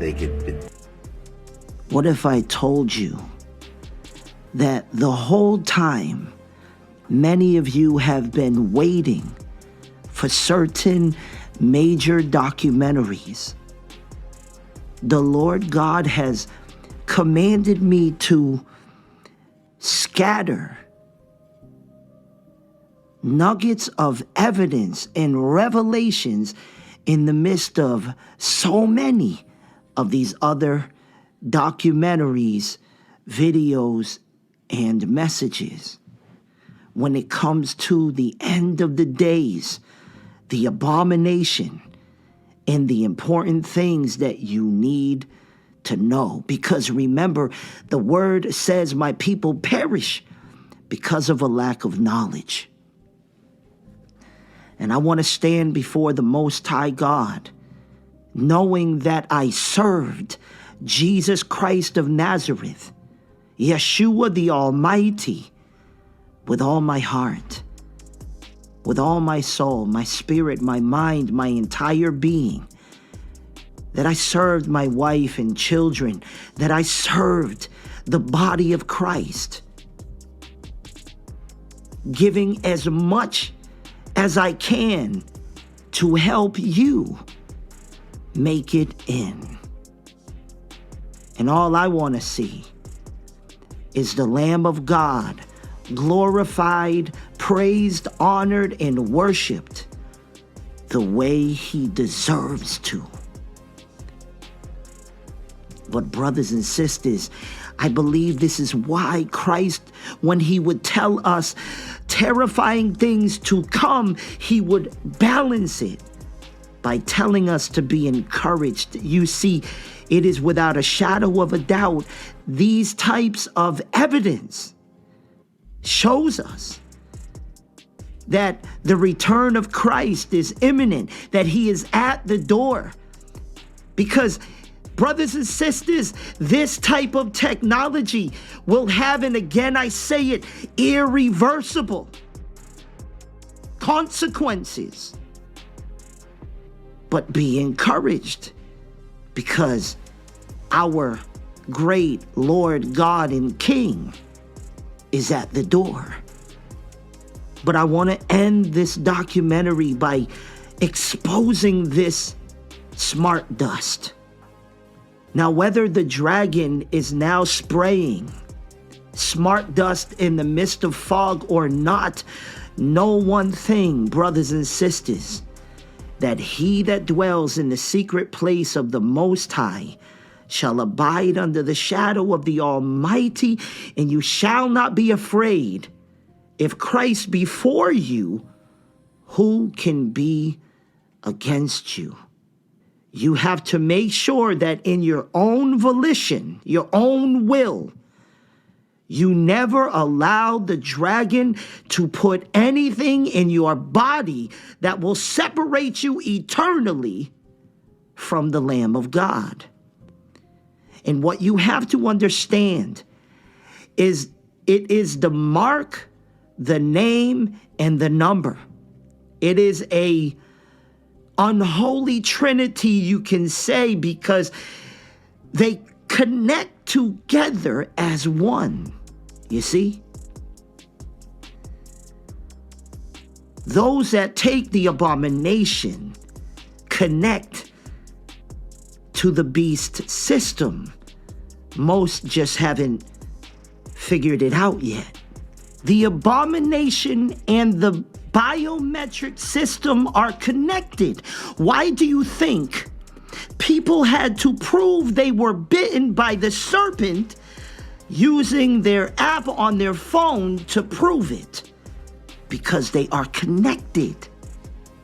And although I am against any microchip being put within the body, I need you to understand that they have nano microchips that are far more superior than the microchips we saw growing up in the gospel, growing up seeing on the TV that pastors said would be the mark.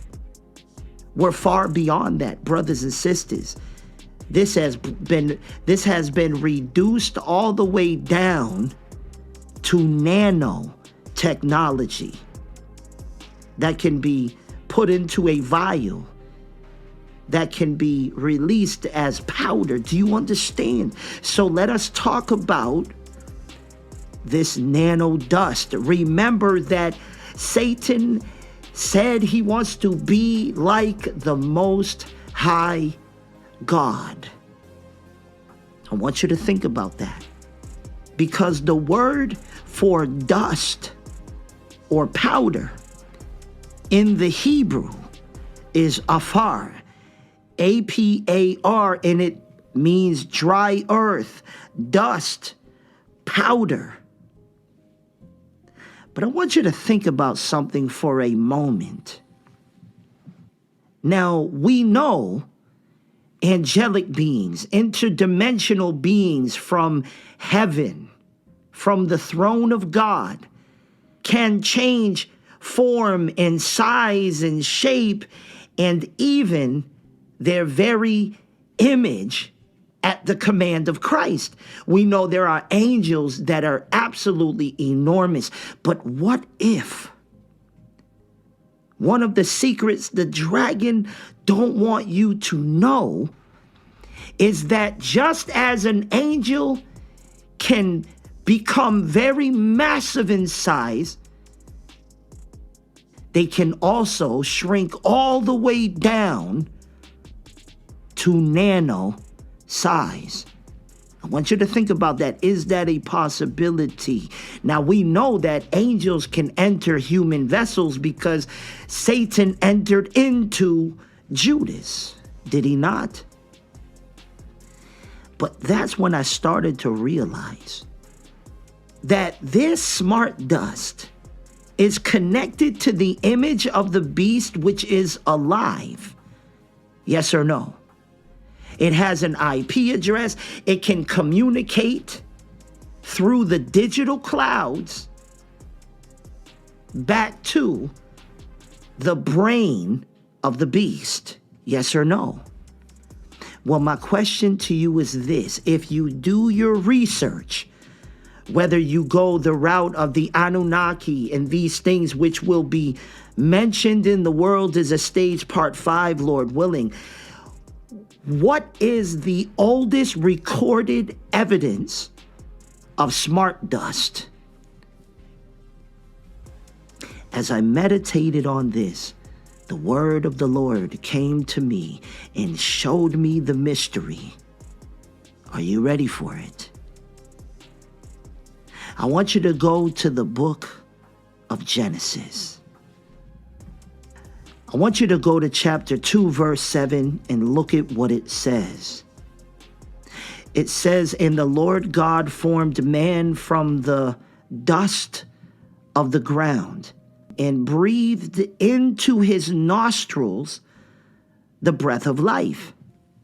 And man became a living soul." Did you hear that? Brothers and sisters, the most ancient form of smart dust is Adam. It is Eve. It is you and I. You see? Because God took dust, breathed into the nostrils, and that dust became intelligent, aware, and alive. Are you seeing it now? This is why, as Lucifer waited for the prophecy of Daniel at the birthing of the 20th century to start to unravel and knowledge to be increased, that he could finally be like the Most High and create his own smart dust. But he would want to put this demonic dust into the smart dust temples of the Most High God. And brothers and sisters, even when you go to the times of Exodus, it clearly says that Christ took dust and made it into lice as judgment. So once again, you see how dust can be made something else, brothers and sisters. This goes way deeper. than any of us thought it did. So now you know what the mystery is. The question is, what will you do with the information, the knowledge that has been given to you? Will you repent? Will you deny yourself and pick up your cross and follow after eternal life?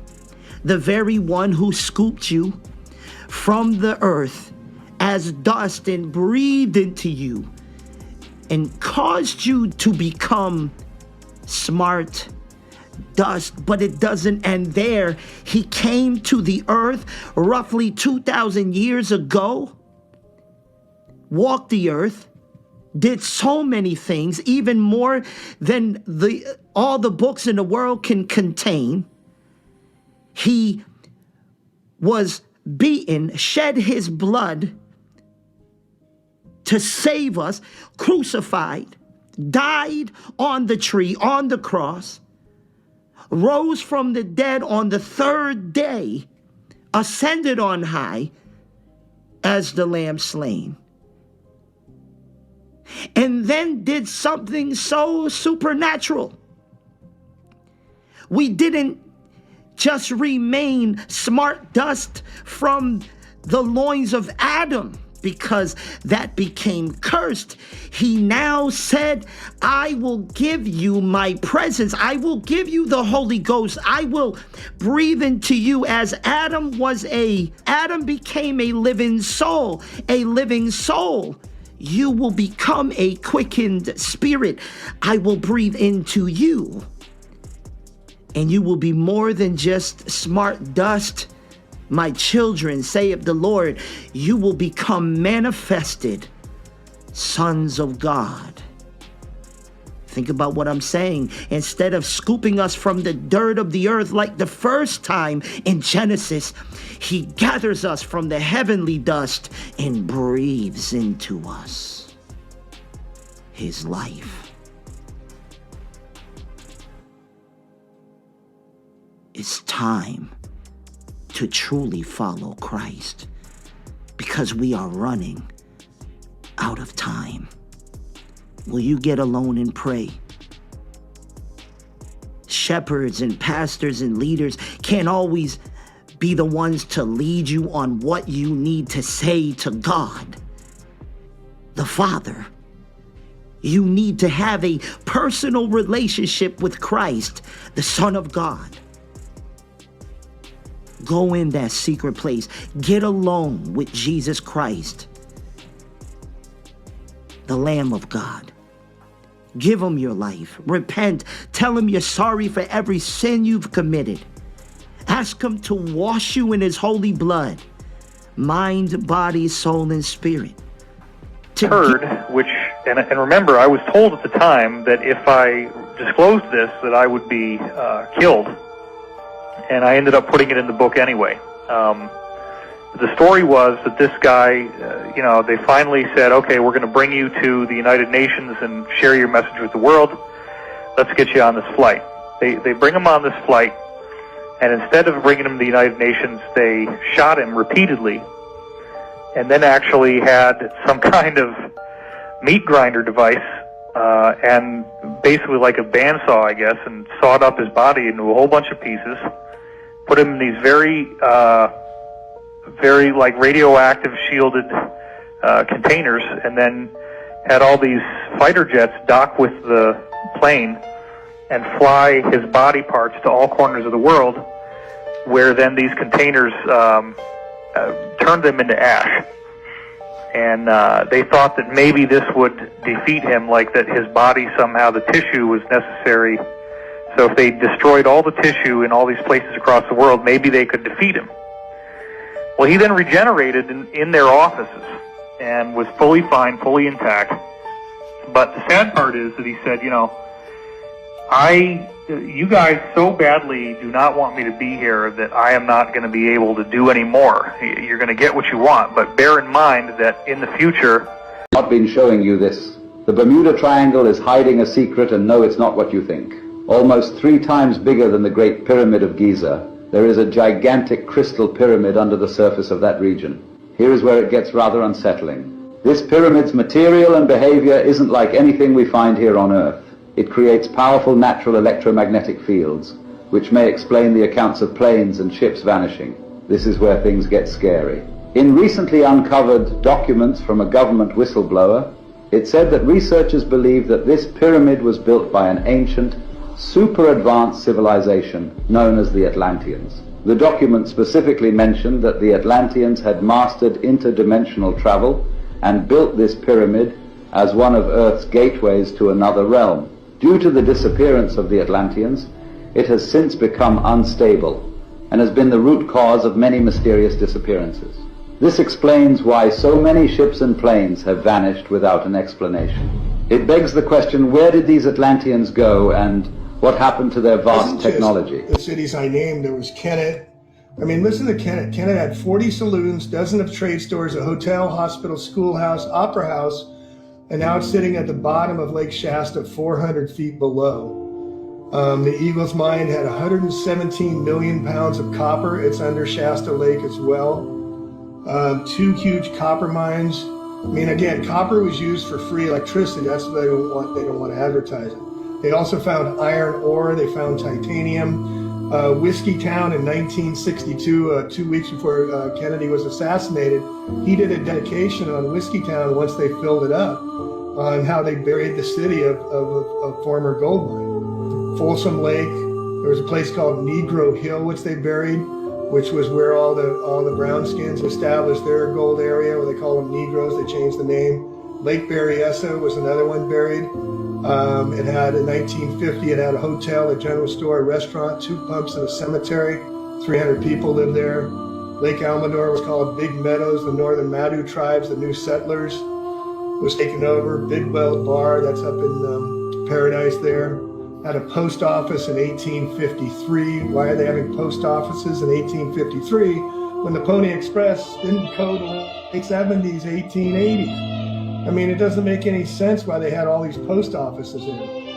Lexington and Almaton Lakes, there's cities under, their towns under there. Comanche, Poverty Bar, Lancha, Malonis, Millertown, Lake Isabella. All these have cities buried underneath. Silverwood Lake, Cedar Springs, Lake McClure, Bagby, Searsville. So yeah, so I list all these lakes and get into a little bit of their history about what happened to them.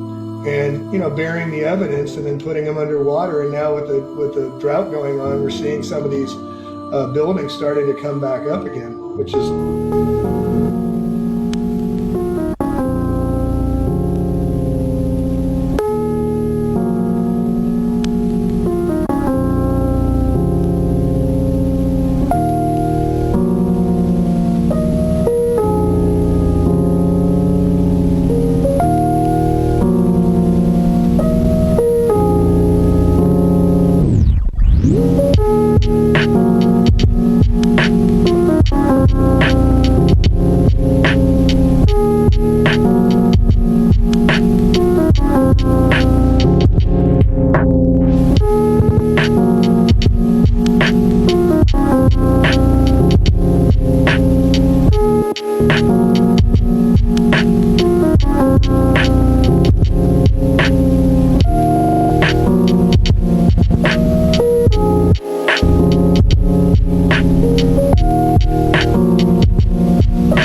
I heard, but I understood not. Then said I, O my Lord, what shall be the end of these things?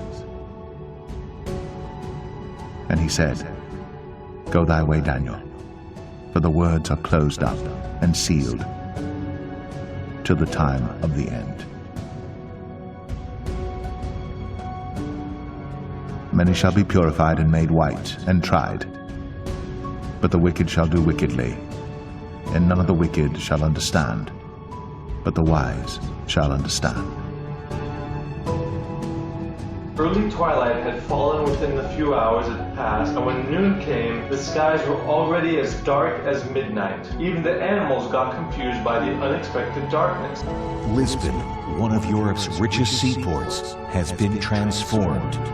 No more a city of gold, it has become a repository of charred and blackened bones.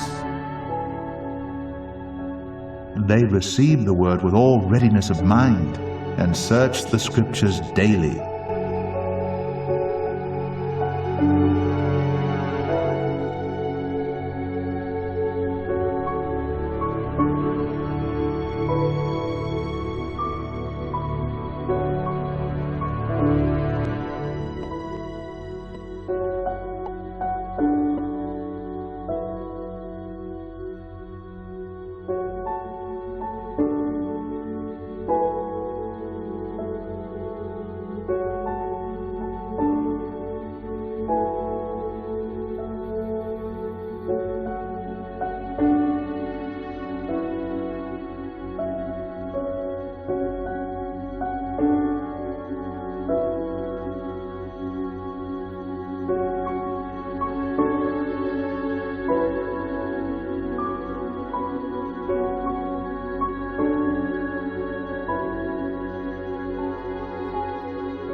Verily I say unto you, this generation shall not pass, till all these things be fulfilled. Now learn a parable of the fig tree. When his branch is yet tender, and putteth forth leaves, ye know that summer is nigh. So likewise ye, when ye shall see all these things, know that it is near, even at the doors. Verily I say unto you, this generation shall not pass, till all these things be fulfilled.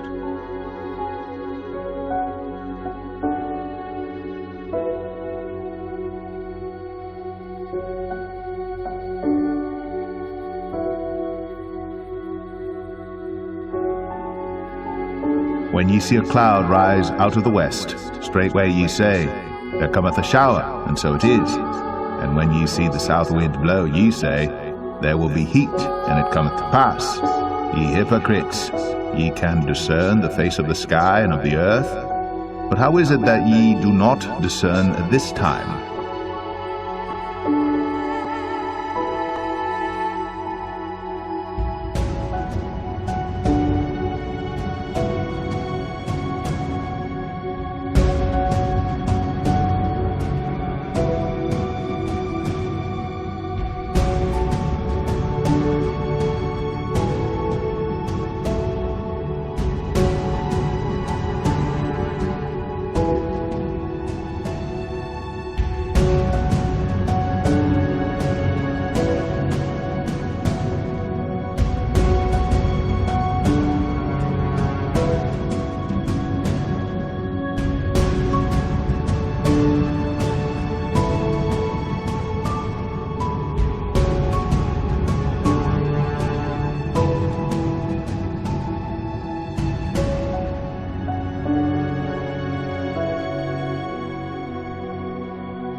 carcasses shall fall in this wilderness, and all that were numbered of you according to your whole number, from 20 years old and upward, which have murmured against me, ye shall not come into the land, concerning which I swear to make you dwell therein.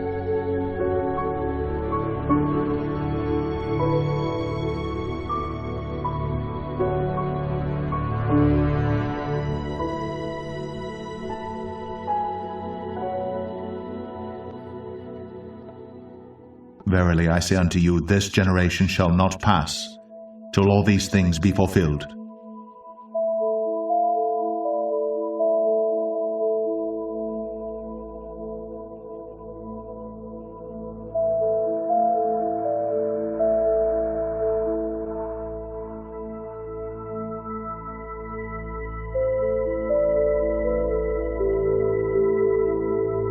Many shall be purified and made white and tried. But the wicked shall do wickedly, and none of the wicked shall understand, but the wise shall understand. And I heard, but I understood not. Then said I, O my Lord, what shall be the end of these things? And he said, Go thy way, Daniel, for the words are closed up and sealed till the time of the end.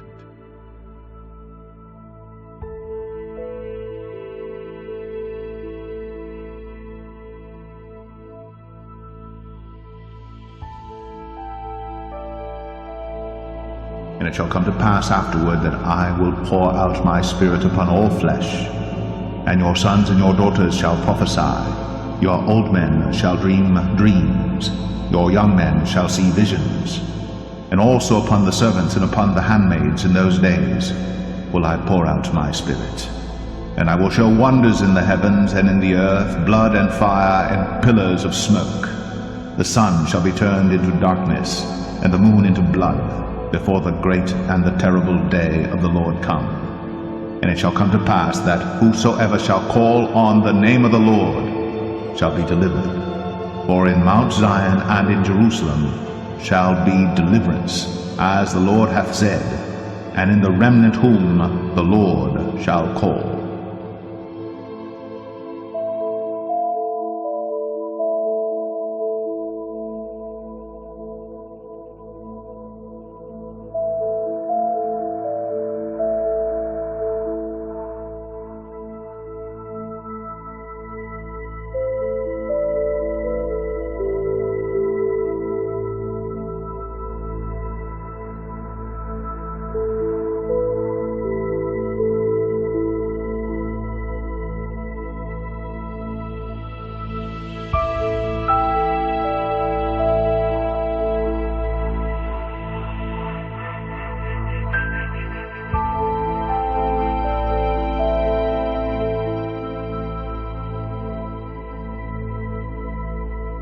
And I will restore to you the years that the locust hath eaten. And I will restore to you the years that the locust hath eaten.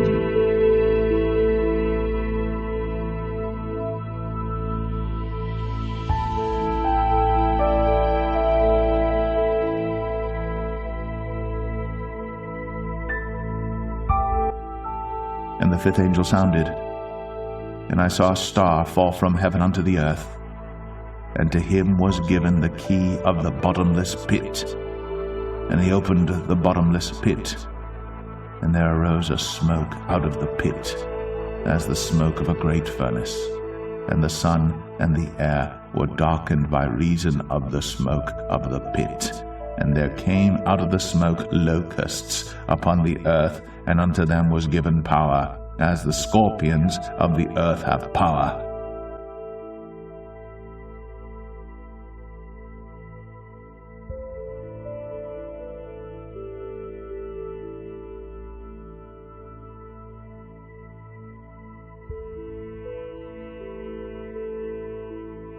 And I saw an angel come down from heaven, having the key of the bottomless pit, and a great chain in his hand.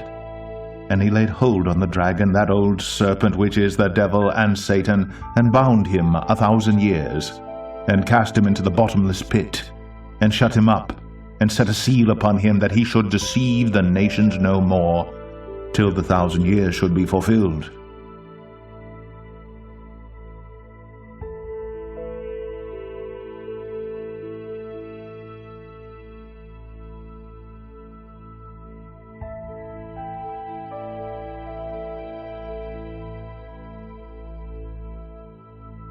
And we know that we are of God, and the whole world lieth in wickedness. And we know that the Son of God is come, and hath given us an understanding, that we may know him that is true, and we are in him that is true, even in his Son, Jesus Christ.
Awake, ye drunkards, and weep and howl, all ye drinkers of wine, because of the new wine, for it is cut off from your mouth.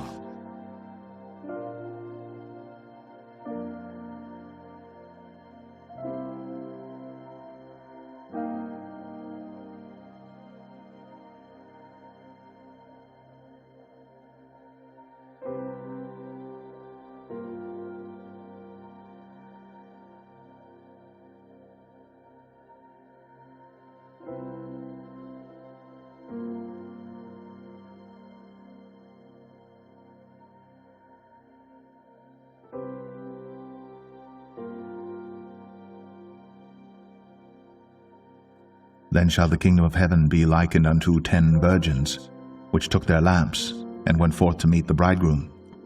And 5 of them were wise, and 5 were foolish. They that were foolish took their lamps, and took no oil with them. But the wise took oil in their vessels with their lamps. While the bridegroom tarried, they all slumbered and slept. And at midnight there was a cry made, Behold, the bridegroom cometh, go ye out to meet him. Then all those virgins arose, and trimmed their lamps. And the foolish said unto the wise, Give us of your oil, for our lamps are gone out. But the wise answered, saying, Not so, lest there be not enough for us and you. But go ye rather to them that sell, and buy for yourselves. And while they went to buy, the bridegroom came, and they that were ready went in with him to the marriage, and the door was shut. Afterward came also the other virgins, saying, Lord, Lord, open to us. But he answered and said, Verily I say unto you, I know you not.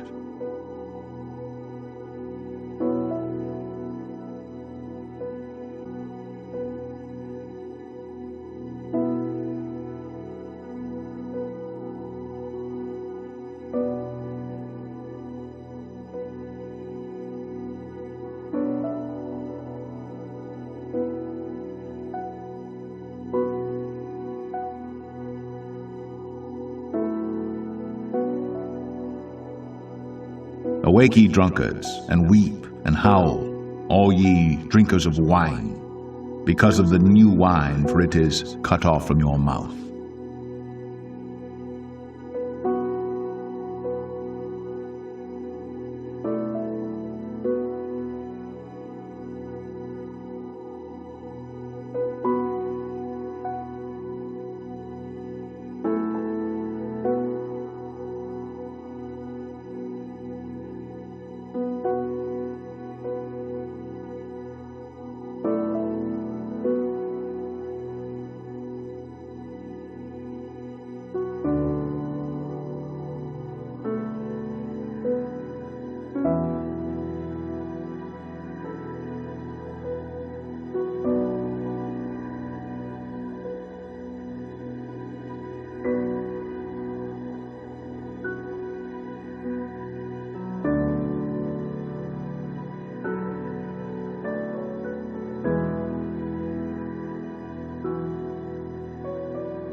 and that will by no means clear the guilty, visiting the iniquity of the fathers upon the children, and upon the children's children unto the third and to the fourth generation.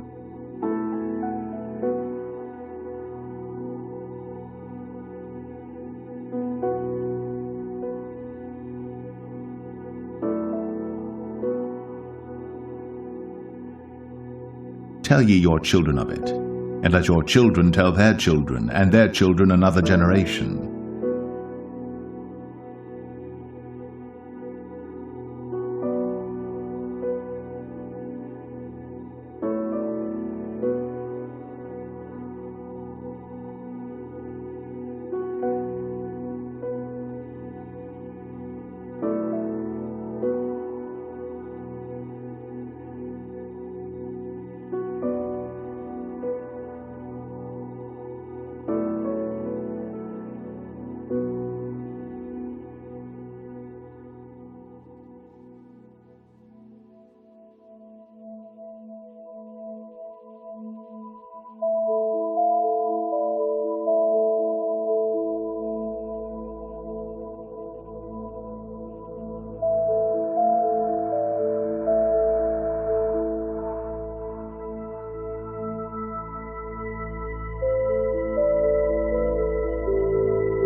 But in the fourth generation they shall come hither again, for the iniquity of the Amorites is not yet full.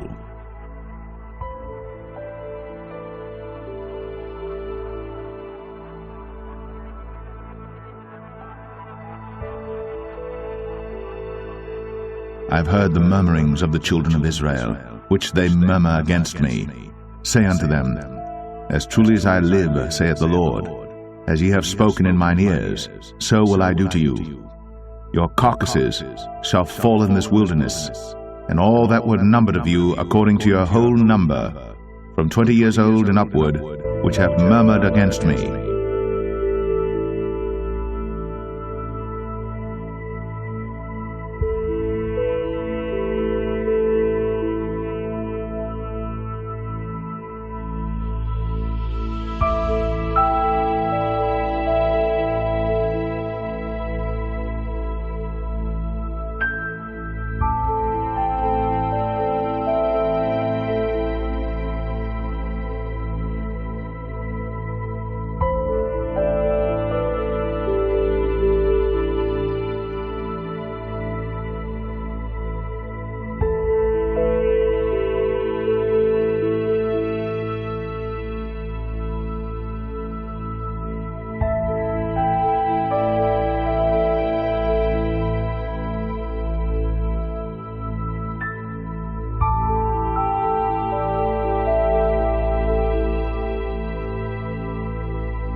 Hear this, ye old men, and give ear, all ye inhabitants of the land.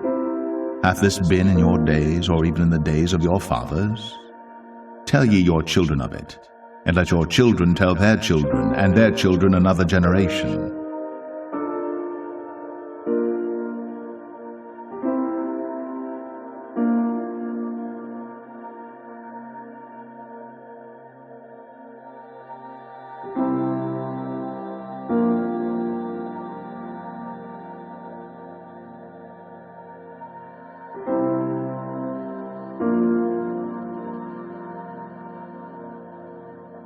Hear this, ye old men, and give ear, all ye inhabitants of the land. Hath this been in your days, or even in the days of your fathers? Tell ye your children of it, and let your children tell their children, and their children another generation.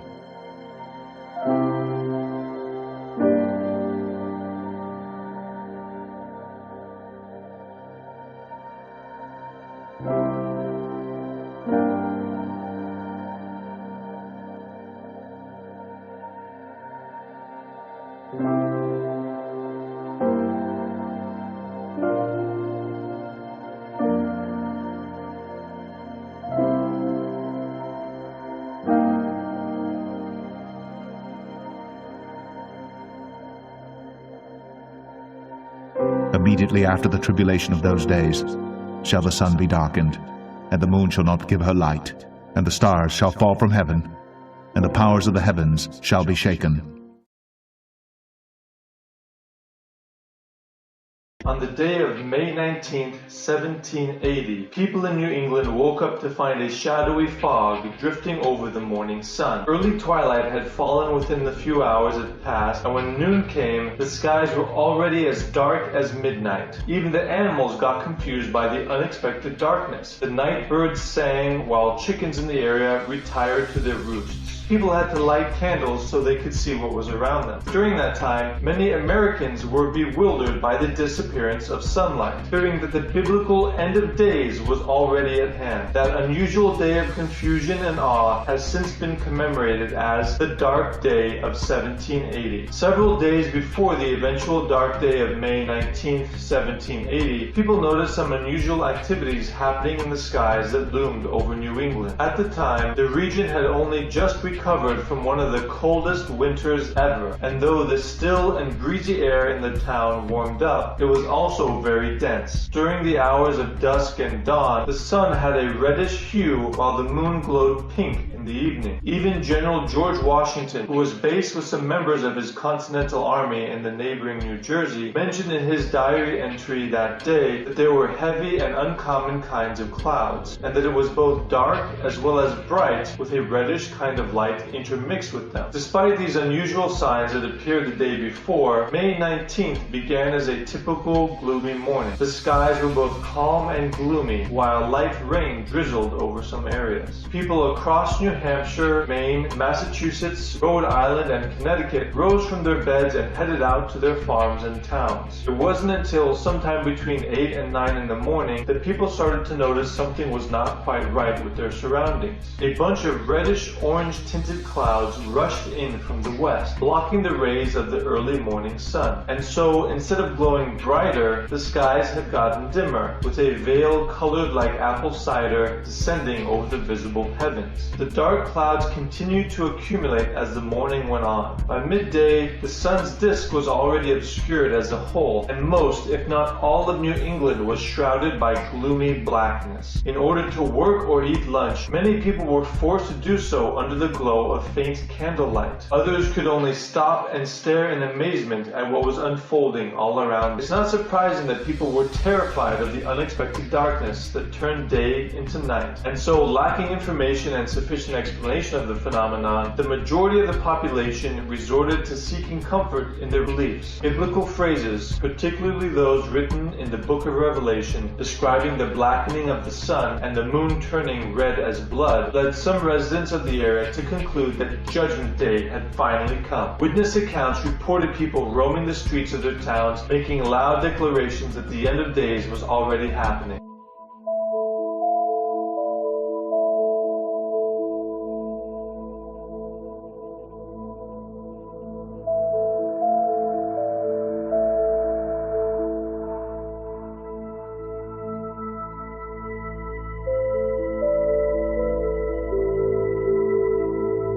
Witness accounts reported people roaming the streets of their towns, making loud declarations that the end of days was already happening. New England's Dark Day refers to an event that occurred on May 19, 1780, when an unusual darkening of the day sky was observed over the New England states and parts of Canada. The darkness was so complete that candles were required from noon on. It did not disperse until the middle of the next night. For several days before the dark day, the sun as viewed from New England appeared to be red, and the sky appeared yellow. Also, when the night really came in, observers saw the moon colored red. 3 centuries ago in parts of North America, a strange event turned morning to night. It remains wreathed in mystery, so what caused the dark day? Halfway through the morning the sky turns yellow. Animals run for cover and darkness descends, causing people to light candles and start to pray. By lunchtime night has fallen. Is it the end of the world? Some lawmakers in Connecticut believed it was the day of judgment. The sense that a decisive moment was afoot would have been bolstered by the fact that during the preceding days, the sun and moon glowed red. There are some verses in Matthew that might have led them to believe that this is the second coming of Christ. At the time, natural events, even birds fighting in the sky, were a sign of God's intentions. The dark day would have seemed like a warning to man. Lisbon, capital city of Portugal, and one of the oldest cities in Europe. But today, remnants of its ancient glories are hard to find. 300 years ago, a very different Lisbon stood on this site, a gilded city at the center of a world empire, until the day disaster struck. Moments before 9:30 a.m. on November 1st, 1755, a sudden sliding movement between 2 gigantic tectonic plates occurs. The result? A massive magnitude 8.5 earthquake, one of the most powerful in modern European history. 150 miles from the epicenter, the full power of the earthquake strikes Lisbon. Nobody knows exactly how many people were crushed in those first terrifying moments, but time and place would conspire to seal the fate of tens of thousands. Survivors flee towards open ground down by the Tagus River. 150 miles offshore, the earthquake has displaced trillions of gallons of water. It results in a tsunami, which takes less than 40 minutes to reach Lisbon. The tsunami kills hundreds, but in a cruel twist of fate, just before the earthquake strikes, thousands of candles are lit in Lisbon to celebrate the Feast of All Saints. As the waters recede, it's not enough to extinguish the gathering flames that spread and engulf the city. After earthquake, tsunami, and fire, Lisbon, one of Europe's richest seaports, has been transformed. No more a city of gold, it has become a repository of charred and blackened bones. And I will show wonders in the heavens and in the earth, blood and fire and pillars of smoke. No more a city of gold, it has become a repository of charred and blackened bones. On the day of May 19, 1780, people in New England woke up to find a shadowy fog drifting over the morning sun. Early twilight had fallen within the few hours it passed, and when noon came, the skies were already as dark as midnight. The skies were already as dark as midnight. The sun shall be turned into darkness, and the moon into blood, before the great and the terrible day of the Lord come. During the hours of dusk and dawn, the sun had a reddish hue, while the moon glowed pink in the evening. The moon glowed pink in the evening. The sun shall be turned into darkness, and the moon into blood, before the great and the terrible day of the Lord come.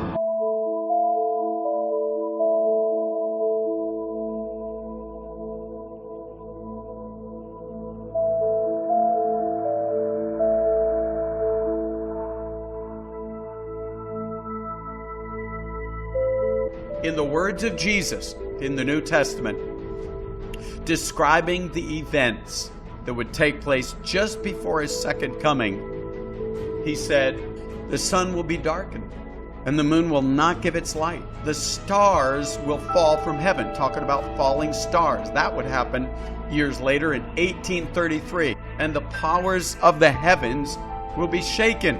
Matthew 24:29. Perhaps the most famous meteor shower in history happened on November 13, 1833, as thousands upon thousands of meteors soared into the atmosphere, lighting up the entire night sky.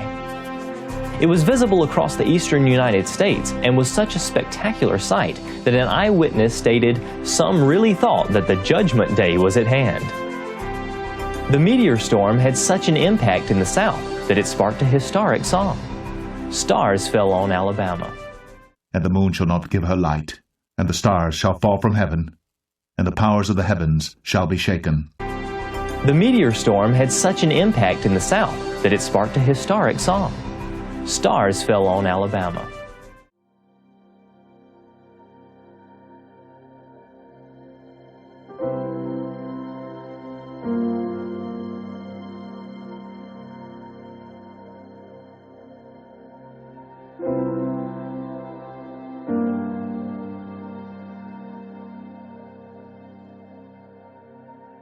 Many shall be purified and made white and tried.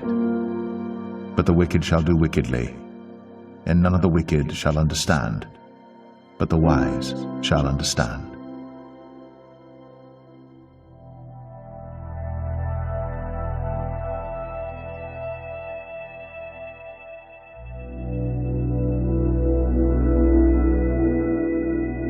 Hear this, ye old men, and give ear, all ye inhabitants of the land. Hath this been in your days, or even in the days of your fathers? Tell ye your children of it, and let your children tell their children, and their children another generation.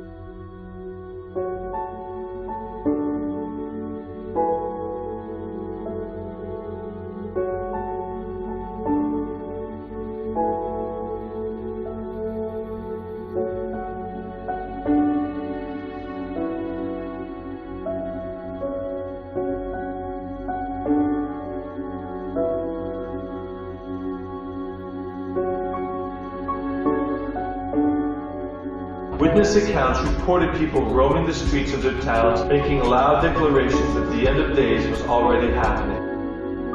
Making loud declarations that the end of days was already happening. Lisbon, one of Europe's richest seaports, has been transformed. No more a city of gold, it has become a repository of charred and blackened bones.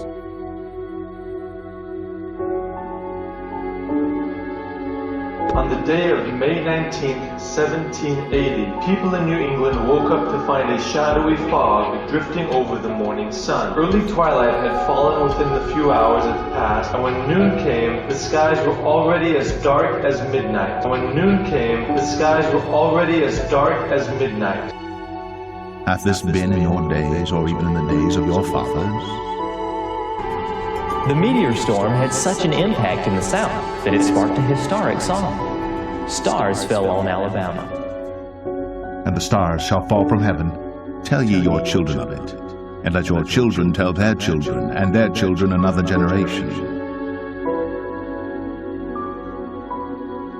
The sun shall be turned into darkness, and the moon into blood, before the great and the terrible day of the Lord come.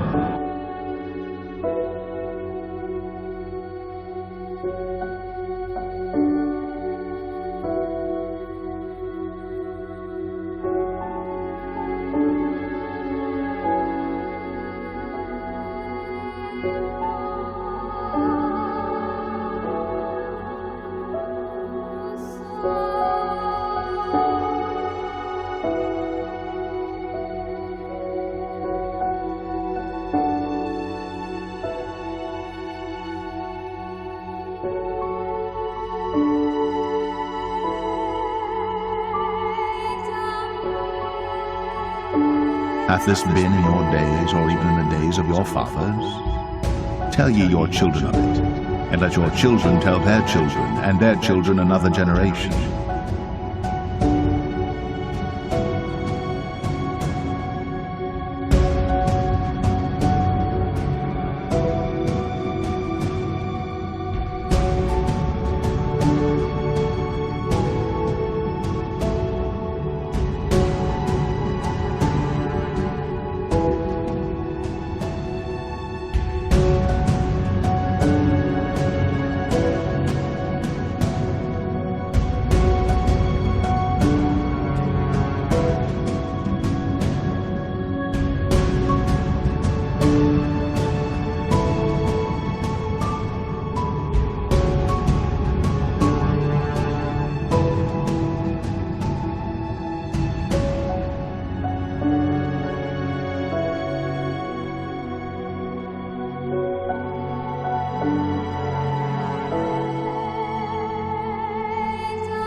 Hath this been in your days, or even in the days of your fathers?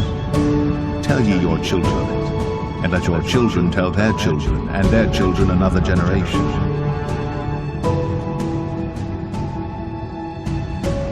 Be glad then, ye children of Zion, and rejoice in the Lord your God, for he hath given you the former rain moderately.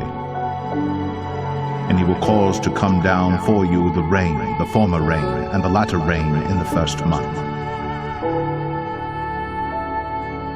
And the floors shall be full of wheat, and the vats shall overflow with wine and oil.